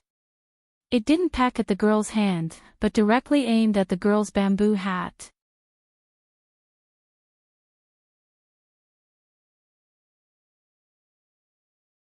Chapter 234. There are all kinds of novels that you can't find on the internet. After all, gerfalcons were not real domestic animals. They were wild. When they attacked people, they would not peck at them angrily like a few chicks. It rushed into the girl's bamboo hat, opened its hard beak, and fiercely pecked at the girl's eyes. The girl instinctively raised her hand to block it. Her eyes were blocked, but her neck was exposed. The little gerfalcons bit her neck. "Ah!" The girl screamed in pain and waved her hands. Although she pushed the gerfalcons away, she also waved her bamboo hat. Little Jing Kong heard the noise and turned his head. He looked at the scene and then at the girl's face. He was puzzled. The neighbors on both sides also heard the noise. They opened their doors and ran out. "What happened? What happened? Who is it?" The girl saw so many people coming at once. She did not have time to find fault with little Jing Kong. She covered her face with her sleeves and ran away. "Are you okay?" Uncle Li came over and asked little Jing Kong. "I'm fine." Little Jing Kong shook his head. After little Jing Kong went home, he honestly told them about little Nine's pecking. Little Nine is not usually so fierce. "I don't know what happened to little Nine. Little Nine was a bird of prey. It was fierce, but it would not easily hurt people." Gu Jiao had some guesses in her heart. She looked at the candied haws in little Jing Kong's hand and asked, "Did she give you the candied haws too?" Little Jing Kong nodded. "Yes, she asked me where my brother-in-law's house was. I told her that I don't know." Gu Jiao thought for a while and asked, "Did she say who she was?" "No." Little Jing Kong shook his head, "But I've seen her. She's a student at the girls' school." The girls' school was next to the medical center. Little Jing Kong would pass by the girls' school every time he went to the medical center from the Imperial College. He would often bump into students there. However, little Jing Kong did not know his name. That night, Xiao Lulang returned home. Gu Jiao told him about the students from the girls' school inquiring about him. Xiao Lulang was surprised. I don't know any students from the girls' school. Gu Jiao paused for a moment before asking, could it be that you're so famous that people are attracted to you? Xiao Lulang shook his head. You should have gone to the Imperial College to look for me. The people who came to his door all asked for his address because they couldn't find him at the Imperial College. Gu Jiao roughly understood that this person was probably here for her. Gu Jiao thought of the vase, the kitchen knife, and the medical dispute. Did something happen? Xiao Lulang asked. Gu Jiao said calmly, don't worry, I can handle it. She was just a little girl who only knew how to play dirty tricks behind her back. She couldn't even handle her with one finger. Xiao Lulang didn't insist on getting to the bottom of the matter.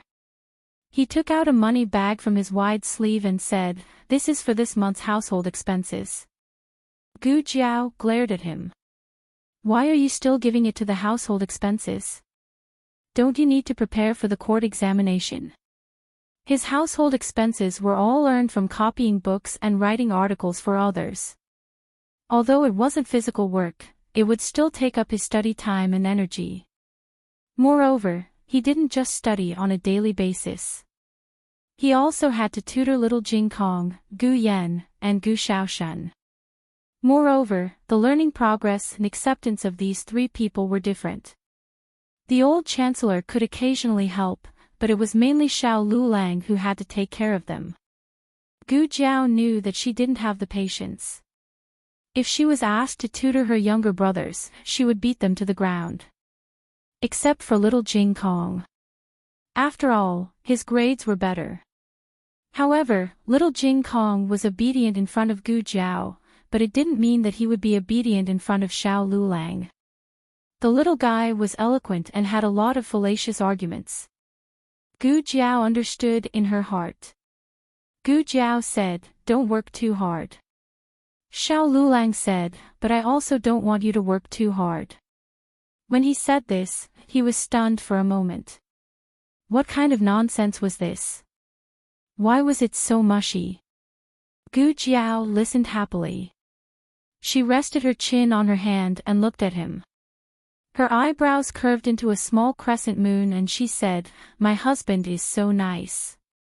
Xiao Lulang blushed. The next day, the Imperial College had classes and Qinghe Academy was on holiday. Xiao Lulang took the reluctant little Jing Kong to school. Gu Xiaoshan and the youngest son of Master Zhao next door went to look for bird nests and asked Gu Yan if he wanted to go. Gu Yan didn't want to go. He wanted to go to the medical center to play today. Gu Yan hadn't been to Gu Jiao's small courtyard yet. Gu Jiao agreed. After breakfast, she took him out and said to Gu Xiaoshan, who was running fast in front of her, don't forget that you have to learn martial arts in the afternoon. Got it, sister. Gu Xiaoshan and Zhao Xiaoyang ran away. Recently, the medical center was too busy to handle the number of patients and stopped the milk tea business. Today, Gu Yan came at the right time. Gu Jiao asked him to sell milk tea. Gu Yan, who just wanted to be a quiet baby, was speechless.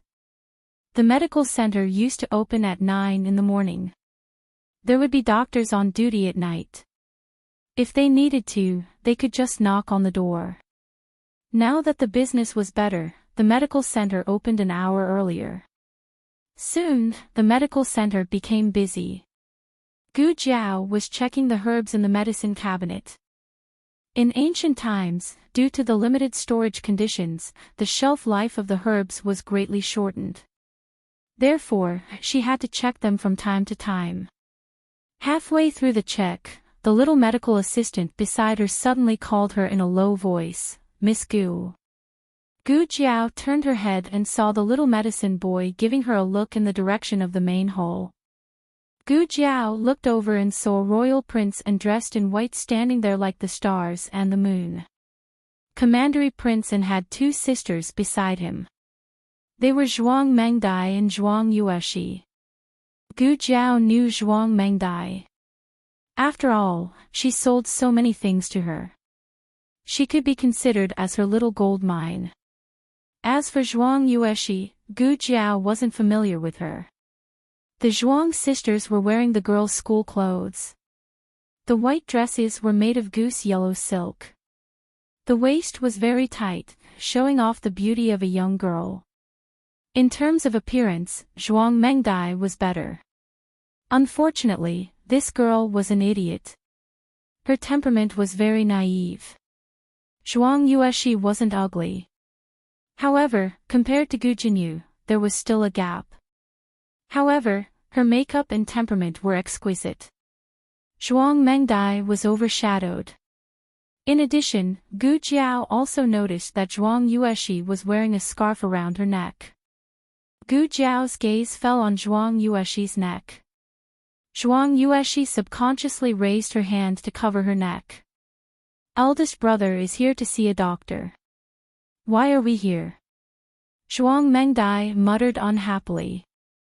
Although she liked to follow her eldest brother around, it was built on the premise that they were going on a sightseeing tour. Then you go to school by yourself. I'll wait for eldest brother. Zhuang Yueshi said to Zhuang Mengdai. Commandery Prince and said to his two sisters, no need. Go to class. Don't be late. Zhuang Yueshi pinched her fingers, then, brother, will you come to pick us up in the afternoon? Commandery Prince and said, I have something to do. The coachman will come to pick you up. Zhuang Yueshi glanced at Gu Jiao. She knew it. Her brother wouldn't just come to pick them up. Zhuang Yueshi walked out with a cold face. Gu Jiao looked at her small back as she walked away. She revealed a thoughtful expression. Commandery Prince and finished his medicine. He came to take the medicine and also for a checkup. Before this, he had already come for a checkup a few times. You don't have to come for a checkup so frequently. Gu Jiao was just short of saying that it wasn't a serious illness that couldn't be cured. Commandery Prince smiled and said, I can see now. I extinguished the candles last night. I can see a little. A few nights ago, he could only feel the light. However, last night, he suddenly saw a blurry outline. He was too surprised. After a few more days, you can see more. Gu Jiao began to test his eyesight. Commandery Prince stared at the strange drawing opposite him and wondered, what is this? I didn't see this last time. Eyesight chart. She made it herself. Did you make it especially for me? Commandery Prince An's eyes lit up.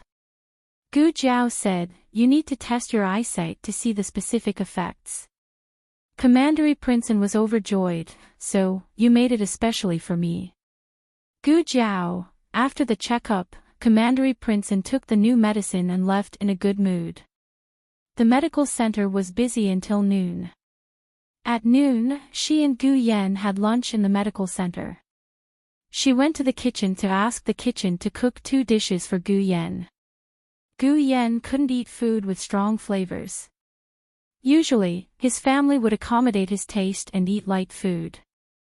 However, the people in the medical center had to work. If they didn't eat some oil and salt, they wouldn't have energy. Then I'll cook some vegetables for young Master Gu and stew a Christian carp tofu soup. The cook asked. Okay. Gu Jiao was satisfied with this arrangement. It should be enough for her and Gu Yan. After coming out of the kitchen, Gu Jiao didn't go back to the courtyard directly. Instead, she went to the back door of the girls' school. It was time to eat in the girls' school. The girls' school had a dining hall. The dining hall wasn't inside the school. Instead, one had to go out from the back door and walk to the opposite side of the street. The reason was that they didn't buy the shop next door. They had to change the dining hall into a brothel. The dining hall was rented in a restaurant opposite the back door. Zhuang Yueshi and Zhuang Mengdai walked to the dining hall. Zhuang Mengdai was dejected. Sigh, it's time for the exam again. It's so annoying. If we sit together during the exam, you can copy for me. Zhuang Yueshi despised, it's arranged according to the results. Can you sit with me with your pig brain? Zhuang Mengdai was angry, how can you say that? If I'm a pig brain, what are you? We came from the same womb. If I'm a pig, so are you. Zhuang Yueshi couldn't be bothered with her. She walked past her. Zhuang Mengdai didn't want to be outdone. She ran in front of her, humph. She ran a few steps and felt that she couldn't give up so soon. What if they were sitting together? She had to copy for them. Let me tell you, Zhuang Mengdai turned around and wanted to fight with her sister. However, Zhuang Yueshi was nowhere to be seen on the busy street. Too much. I don't want you as my sister anymore. Zhuang Mengdai stomped her feet and walked away angrily. In a small alley near the clinic, Zhuang Yueshi was thrown to the ground by Gu Jiao. Zhuang Yueshi fell and hurt. She frowned and looked at Gu Jiao. What are you doing? Gu Jiao looked at her condescendingly. It's you, isn't it? Zhuang Yueshi's eyes flashed. What's me? I don't understand what you're doing. Zhuang Yueshi stood up coldly with the help of the wall. Really? Gu Jiao raised her hand lightly and pulled off the scarf on her neck, revealing the newly scabbed wound. The wound oozed blood and coagulated and stuck to the scarf. When Gu Jiao pulled off the gauze, the scabbed wound was also torn off. Blood flowed out immediately. Gu Jiao was a doctor. She could see that the wound was less than 24 hours ago. Zhuang Yueshi stepped back and covered the wound. She looked at Gu Jiao in panic. Gu Jiao and Zhuang Yueshi met for the first time today.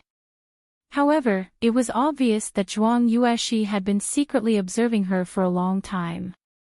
Otherwise, she wouldn't have found out where she lived. Gu Jiao was not interested in why Zhuang Yueshi wanted to frame her.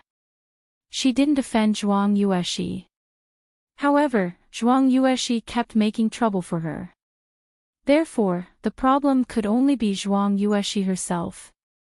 She took a step forward with cold eyes. Zhuang Yueshi had never seen such eyes. She couldn't help but step back.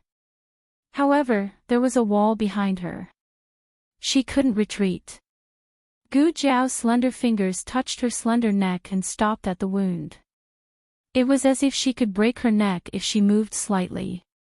She stroked her neck very gently. However, Zhuang Yueshi felt that she couldn't breathe. It was as if something was choking her. Gu Jiao said lightly, "Girl, I'll let you go this time because my grandaunt's surname is also Zhuang. However, it's only this time. Don't provoke me again. You can't afford to pay the price." Her voice was not loud. However, every word made Zhuang Yueshi feel great danger. After that, she let go of Zhuang Yueshi and walked away without looking back. Zhuang Yueshi fell to the ground. She was soaked in cold sweat. After a while, she found her voice again. She realized that she had lost face in front of Zhuang Yueshi. She roared, "Your grandaunt. So what if your grandaunt's surname is also Zhuang? My grandaunt is the Empress Dowager. She is the Empress Dowager." Gu Jiao ignored her and walked out of the alley.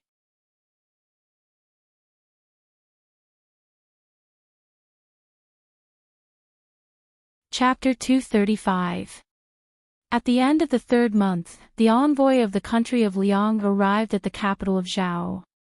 Grand Secretary Yuan, Honglu Temple official, and Marquis Xianping personally went to the city gate to welcome them. Originally, Marquis Xianping didn't want to come, but he didn't finish copying last time. The emperor said that if he went to welcome the envoy of the country of Liang, the task of copying would be cancelled out.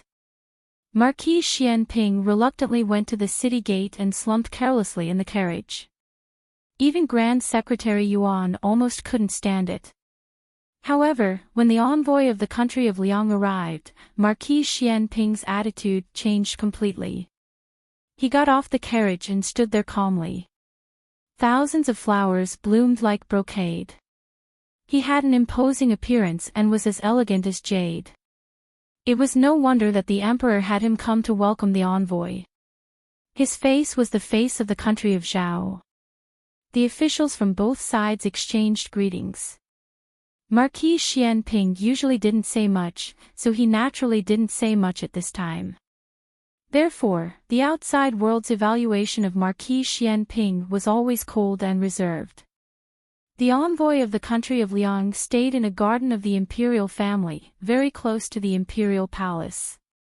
At night, the crown princess held a banquet in the Qilin Hall of the imperial palace to welcome the envoy of the country of Liang. Wang Fei. It's time to get up. Consort Rui Wang was sleeping soundly when she was suddenly shaken awake by female official Su. She opened her eyes in confusion. What is it? What happened? Female official Su looked at her confused appearance and didn't know whether to laugh or cry. There is a banquet tonight. You forgot. It's time to get up and wash up. Isn't it still early? Consort Rui Wang looked at the sky and continued to sleep. After being pregnant, she slept a lot more. Female official Su didn't dare to pull her and stayed by the bed to let her sleep for another hour before waking her up. Consort Rui Wang washed up and changed into a heavy Wang Fei auspicious dress. She put on a pearl hairpin and ring and entered the palace with a dark face. Third Prince Rui Wang had entered the palace early and had been following First Prince Ning Wang to receive the envoy. Rui Wang Fei saw him from afar and waved at him. He didn't see her. Princess consort. Maid Su reminded her softly. Concubine Rui Wang sighed. I know. Rules, manners. The emperor, Empress Xiao, and noble consort Zhuang were on the steps of the Qilin Hall.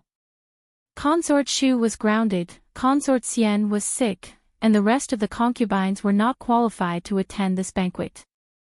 In the long hall, the envoy of the Liang state sat on the left, and the royal family and important ministers of the Zhao state sat on the right. Consort Rui Wang was sitting on a cushion, and Maid Su was sitting behind her on the wooden floor, ready to serve her at any time. Rui Wang came for a short while and was called away by the emperor. This time, the Liang kingdom's royal family also came. Several princes were fighting to show their faces in front of the emperor and the Liang kingdom's royal family. The banquet soon began. Tonight's banquet was organized by the crown prince consort. No matter how much consort Rui Wang disliked Wen Linlang, she had to admit that her banquet was well organized. From the dishes to the decorations, from the staff to the programs, every step was flawless. After a few programs to liven things up, the crown prince consort arranged the highlight. To express our welcome to the various envoys, next, our Zhao State's consort Rui Wang and Zhao State's #1 palace musician Xia, will play a song, Fleeting Light Reflected Shadow. Wait, wasn't it a solo performance? When did it become a duet? Fleeting Light was a piece of music from the Liang state. It was created by the #1 musician of the 6 states, Moon Shadow.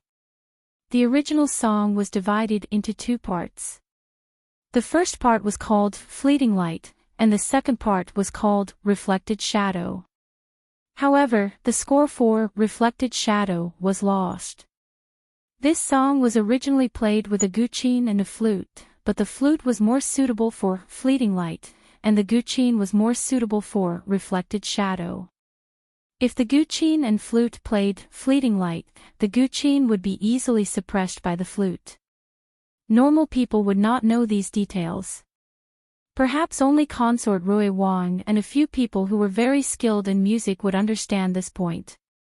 Was Wen Linlang deliberately making a fool of her? Just as this thought flashed through consort Rui Wang's mind, she heard a palace servant report, musician Xia suddenly fell and is injured, so he can't come. Everyone was shocked. Consort Rui Wang thought that she was going to play a solo, but who knew that from the Liang state side, a young man dressed in a navy blue robe stood up. I have long heard that consort Rui Wang's guqin skills are unparalleled. This humble one is not talented, but I am willing to play a duet with consort Rui Wang. This is. The emperor looked strangely at the young man who suddenly appeared. Prince Yu of the Liang state introduced, he is called Wu Ming, Lord Moon Shadow's direct disciple. Everyone was shocked again, and their eyes revealed envy and admiration. Lord Moon Shadow had always been a legend in the 6 states. They probably would not be able to see that lord in their lifetime, but to be able to see his direct disciple was also a great honor. Oh, so it was not to make a fool of her, but to make her a supporting character. They really knew how to make the best use of everything. Consort Rui Wang did not say a word.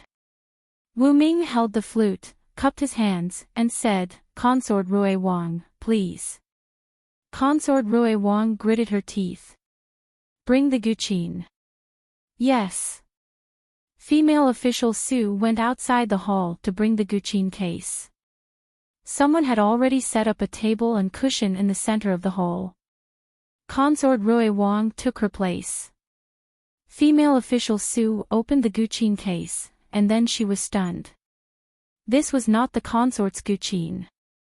Consort Rui Wang saw that she did not understand, so she also glanced sideways. With just one glance, she almost fainted. Where was her Qiuyu guqin? How did it become the Fushi guqin? The two guqins were only different in style, but the sound was the same. But she was used to using her own guqin, and she never used a fake one. However, she also recognized that this was Gu Jiao's guqin, because the burnt part at the end of the guqin was too iconic, and the word Fushi was actually engraved on the body of the guqin. It was too much to fake it. Her memory was still fresh. The guqin case was hers. Of course, she did not think that Gu Jiao coveted her guqin, so she secretly switched their guqin. It must be that little eunuch who made a mistake. Oh. Your Zhao country is so poor that you have to use a burnt guqin. The one who spoke was a general of the Liang country. The Liang country's status was above the Zhao country, so the envoys did not put the Zhao country in their eyes at all. A few words of ridicule were already considered light. A civil official next to the general echoed, if the Zhao country lacks guqins, our Liang country can give you a few for free. The envoys all laughed, and it was a roar of laughter. Consort Rui Wang was so angry that she wanted to smash their heads. Consort Zhuang's expression became a bit ugly. This talent show was actually her recommendation to the crown princess in front of Empress Xiao and the concubines in the harem, so that the crown princess would not have a chance to refuse. Her intentions were good. She hoped that consort Rui Wang would shine at the banquet and fight for their family. But before she could fight for it, she lost face first. What is third daughter-in-law thinking? She can't even bring out a good guqin. Consort Zhuang was furious. Empress Xiao was also angry. Although she and Prince Ning's family fought to the death, that was behind closed doors. How could she lose face in another country? The emperor's expression also darkened. Using a broken guqin to entertain the envoys of the Liang country would not only make a fool of themselves, but it would also be easy for people to talk about it. The Liang country originally came to cut the fat meat of the Zhao country. Now, they had a reason to cut it even more fiercely. This servant will go and change a guqin. Maid Su said. It's too late. Consort Rui Wang shook her head. They had already lost face. If they changed a Guqin, it would only make them seem more cowardly and disgraceful. Consort Rui Wang closed her eyes. She did not care if Lord Yu Ying's disciple was still willing to play with her family. She took the lead and played the first note. It was only one note, but it stunned everyone present. Wu Ming was the fastest to react. When he saw Consort Rui Wang begin to play, he quickly spun the flute in his palm and put it to his lips to keep up with Consort Rui Wang's rhythm. This song was created by Wu Ming's teacher, and Wu Ming had practiced it countless times. Not to mention that he had the advantage in musical instruments. No matter how one looked at it, he would be the dominant one. Because she was not familiar with this Guqin, and because of the disturbance in her thoughts, Consort Rui Wang did not get into the mood at first. But gradually, she was attracted by the sound of the Guqin. How could there be such a good Guqin? How could there be such a beautiful sound of the Guqin? The sound of Fushi's Guqin suddenly overshadowed the sound of the flute. Everyone's expression changed. Empress Xiao murmured, What kind of Guqin is this? Was the Fushi Guqin you heard in the Liang country so beautiful? When the crown princess was young, she went to the Liang country with the Zhao country's envoy group. The crown princess looked at Consort Rui Wang in the center of the hall with a complicated expression. I've only seen it, but I don't have the honor to hear it. After the song ended, the hall was dead silent. Obviously, it was too beautiful. Everyone was still immersed in the sound of Consort Rui Wang's Guqin. Suddenly, the prince of the Liang country stood up and took the lead to applaud Consort Rui Wang. Wonderful! Wonderful! The 2 consecutive claps were for Consort Rui Wang. Although the song was good, the flute did not occupy much of it. All of their attention was attracted by the melodious sound of the Guqin. Those who mocked Consort Rui Wang just now did not dare to say anything. If this was a lousy Guqin, there was probably no Guqin in the world. Wu Ming looked at Consort Rui Wang and then looked at the Guqin in front of her. Even my master's lunar shadow Fushi Guqin is not as good as this. May I ask Consort Rui Wang, where did you get this Guqin? Lunar Shadow Fushi Guqin was the most perfect imitation Guqin in the 6 countries. What kind of Guqin was better than this? Was it really Fushi? If other people said this, it might not have any weight. However, Wu Ming was Lunar Shadow's direct disciple. The emperor suddenly smiled. Old Third's wife had made him proud again. He could not say that she took the wrong one. Consort Rui Wang thought for a moment and said seriously, I borrowed it from a friend. Wu Ming, that friend is, Consort Rui Wang, sorry, I can't tell you. Wu Ming cupped his hands and returned to his seat. With the wonderful performance of Consort Rui Wang and the Fushi Guqin, the crown princess's carefully arranged repertoire all became dull. Everyone only remembered this Guqin and the person who played it, Consort Rui Wang.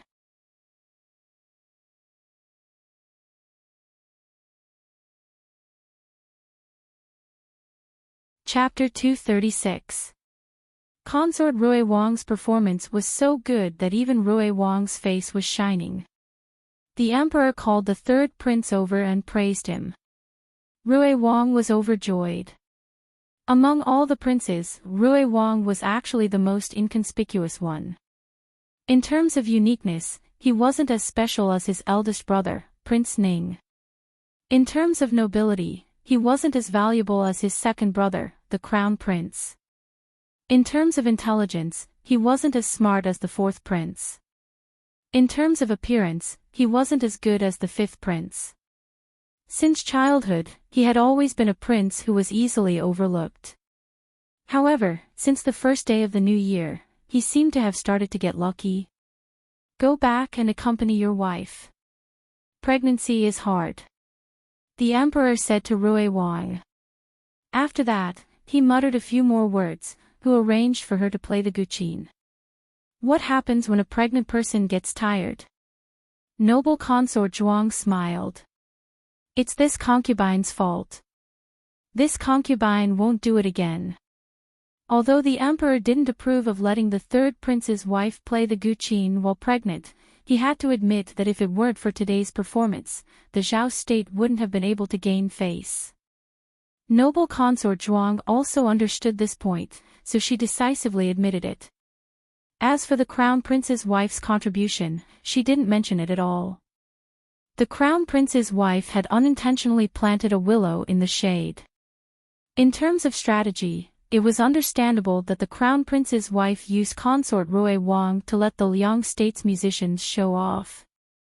This was a way to treat guests and also a way to protect their rights and interests. If the Liang state was happy, wouldn't the subsequent negotiations be easier? The only thing was that consort Rui Wang was wronged. However, as an imperial daughter-in-law, she still had to have the awareness of making sacrifices.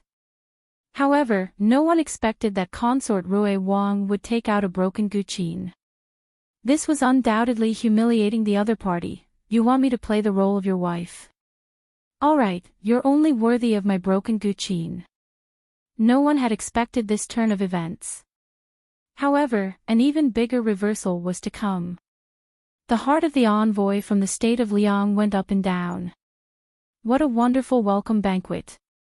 As for the guqin suppressing the flute, only people like consort Rui Wang and Wu Ming, who were proficient in music, understood. In the eyes of others, for the state of Zhao to come up with such an excellent piece, it must mean that the state of Liang was very important. What was a top-notch feast? This was it.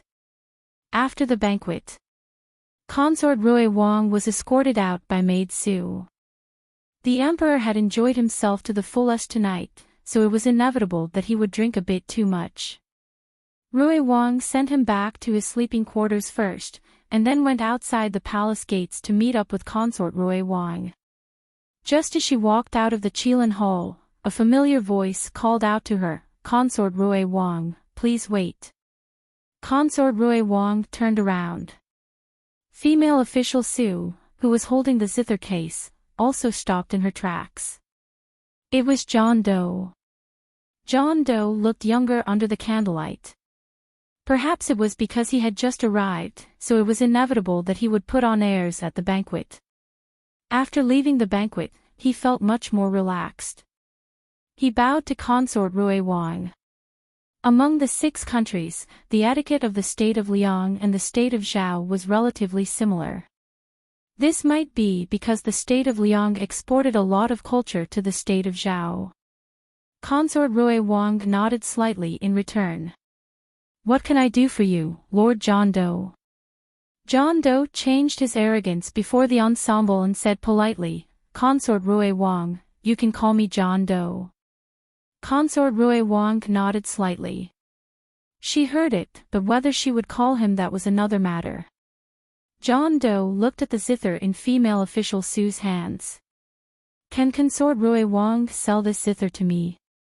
Consort Rui Wang was stunned by his sudden request. She looked him up and down and said, "I said, this is my friend's zither." How could she sell her friend's zither? Didn't this person even understand this truth? It was simply a rude request. John Doe understood that his request was unreasonable, but he really wanted this zither. "Consort Rui Wang, please pass on my message. The price is negotiable." Consort Rui Wang looked at him as if he was an idiot and turned to leave. John Doe looked at her back. "Consort Rui Wang, I sincerely ask for the zither. Consort Rui Wang, please fulfill my request." Consort Rui Wang would not do anything to make things difficult for Gu Jiao. This was a good zither. If Gu Jiao wanted to sell it, she would have sold it long ago. Next door was the women's school, which was full of daughters of aristocratic families. Gu Jiao did not have to worry about not being able to sell the zither. This John Doe is really annoying. Consort Rui Wang walked away in a huff. John Doe looked at her back unwillingly. Prince Yu and his wife of the Liang Kingdom also walked out of the hall. Seeing him shouting at consort Rui Wang, they could not help but frown slightly. John Doe was a court musician of the Liang Kingdom and was deeply doted on by the king of the Liang Kingdom. That was why he was qualified to accompany them. But in terms of political connections, he could not help at all. He was purely playing around. Prince Yu said sternly, "John Doe, pay attention to your identity. This is not the Liang Kingdom." John Doe turned around and saluted. "Prince, consort, I have been rude." "What were you saying to consort Rui Wang just now?" Consort Yu asked. Consort Yu was a dignified and gentle woman. Her temper was not as cold as Prince Yu's. John Doe said, "I want to buy the zither in consort Rui Wang's hands." Consort Yu did not ask how he could make such a rude request. Instead, she said, "Why do you want that zither?" John Doe said, "I suspect that it is a real fushi."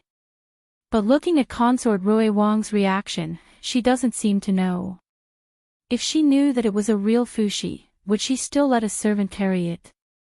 She treated that zither like an ordinary zither.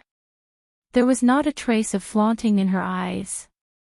The others in the Zhao Kingdom should not know either. "Are you sure?" Consort Yu asked. Wu Ming nodded. "I'm sure. The reason why Master can make the best imitation zither is because he has seen the real fushi zither and heard the sound of the fushi zither. I was still young at that time, so I didn't go in. I just stood outside the curtain and listened to a song. I will never forget the sound of the zither in my life." Consort Yu was puzzled. But why was the fushi zither burned? And the two words fushi? John Doe thought for a moment and guessed. Those two words should have been engraved at the back. As for why it was burned black, I don't understand. Could it be that someone used the fushi zither as firewood and burned it? Could it be that wasteful? Consort Yu looked at Prince Yu. "Does consort Rui Wang know the owner of the fushi zither?" Prince Yu frowned. "I don't know." He looked at John Doe. "Have you seen the owner of the fushi zither?" John Doe shook his head regretfully. "I have not seen him. Master has seen him and has drawn many portraits of him. But Master has always regarded those portraits as treasures and does not allow any of us to peek." Prince Yu asked, "You don't even know if it is a man or a woman?" John Doe spread out his hands. "Anyway, I don't know." Prince Yu had a headache. If it was really the fushi zither, then he was very tempted. Everyone knew that the king of the Liang Kingdom was good at music. If he could get the fushi zither, he would definitely gain the king's favor. Consort Yu looked at her husband and grabbed his arm. She shook her head gently. "Don't force it." Prince Yu's expression instantly softened. He said with a smile, I know. Madam, don't worry. I won't force it." Consort Yu thought for a moment and still felt that it was inappropriate. It is fate to be able to listen to the fushi zither. It is better not to disturb him. "Don't you also like the zither?" "I will buy it for you." "Not for the king." Prince Yu was famous for doting on his wife. Consort Yu shook her head. "A gentleman does not take what others like." Prince Yu held his wife's hand. "Okay, I will listen to you." John Doe was dumbfounded. "No, Your Highness, is it really good for you to be so unprincipled?" Consort Yu nodded and said, "It is getting late.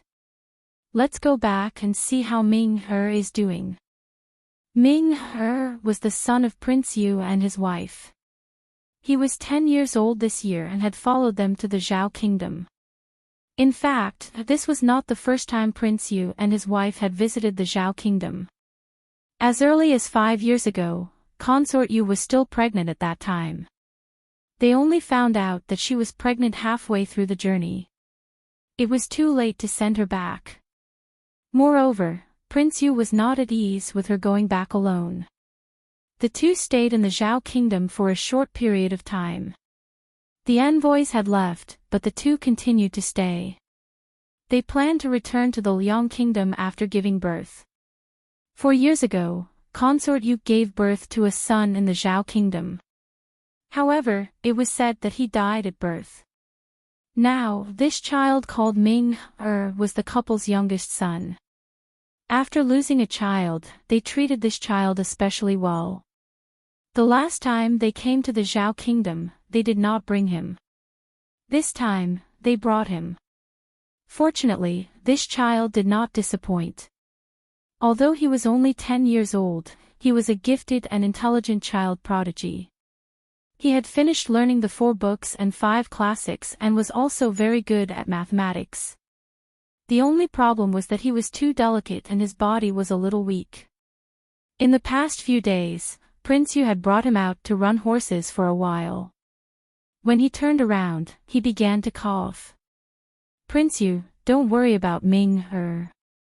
He will be fine in a while. Consort Yu, you are not allowed to run horses with him in the future.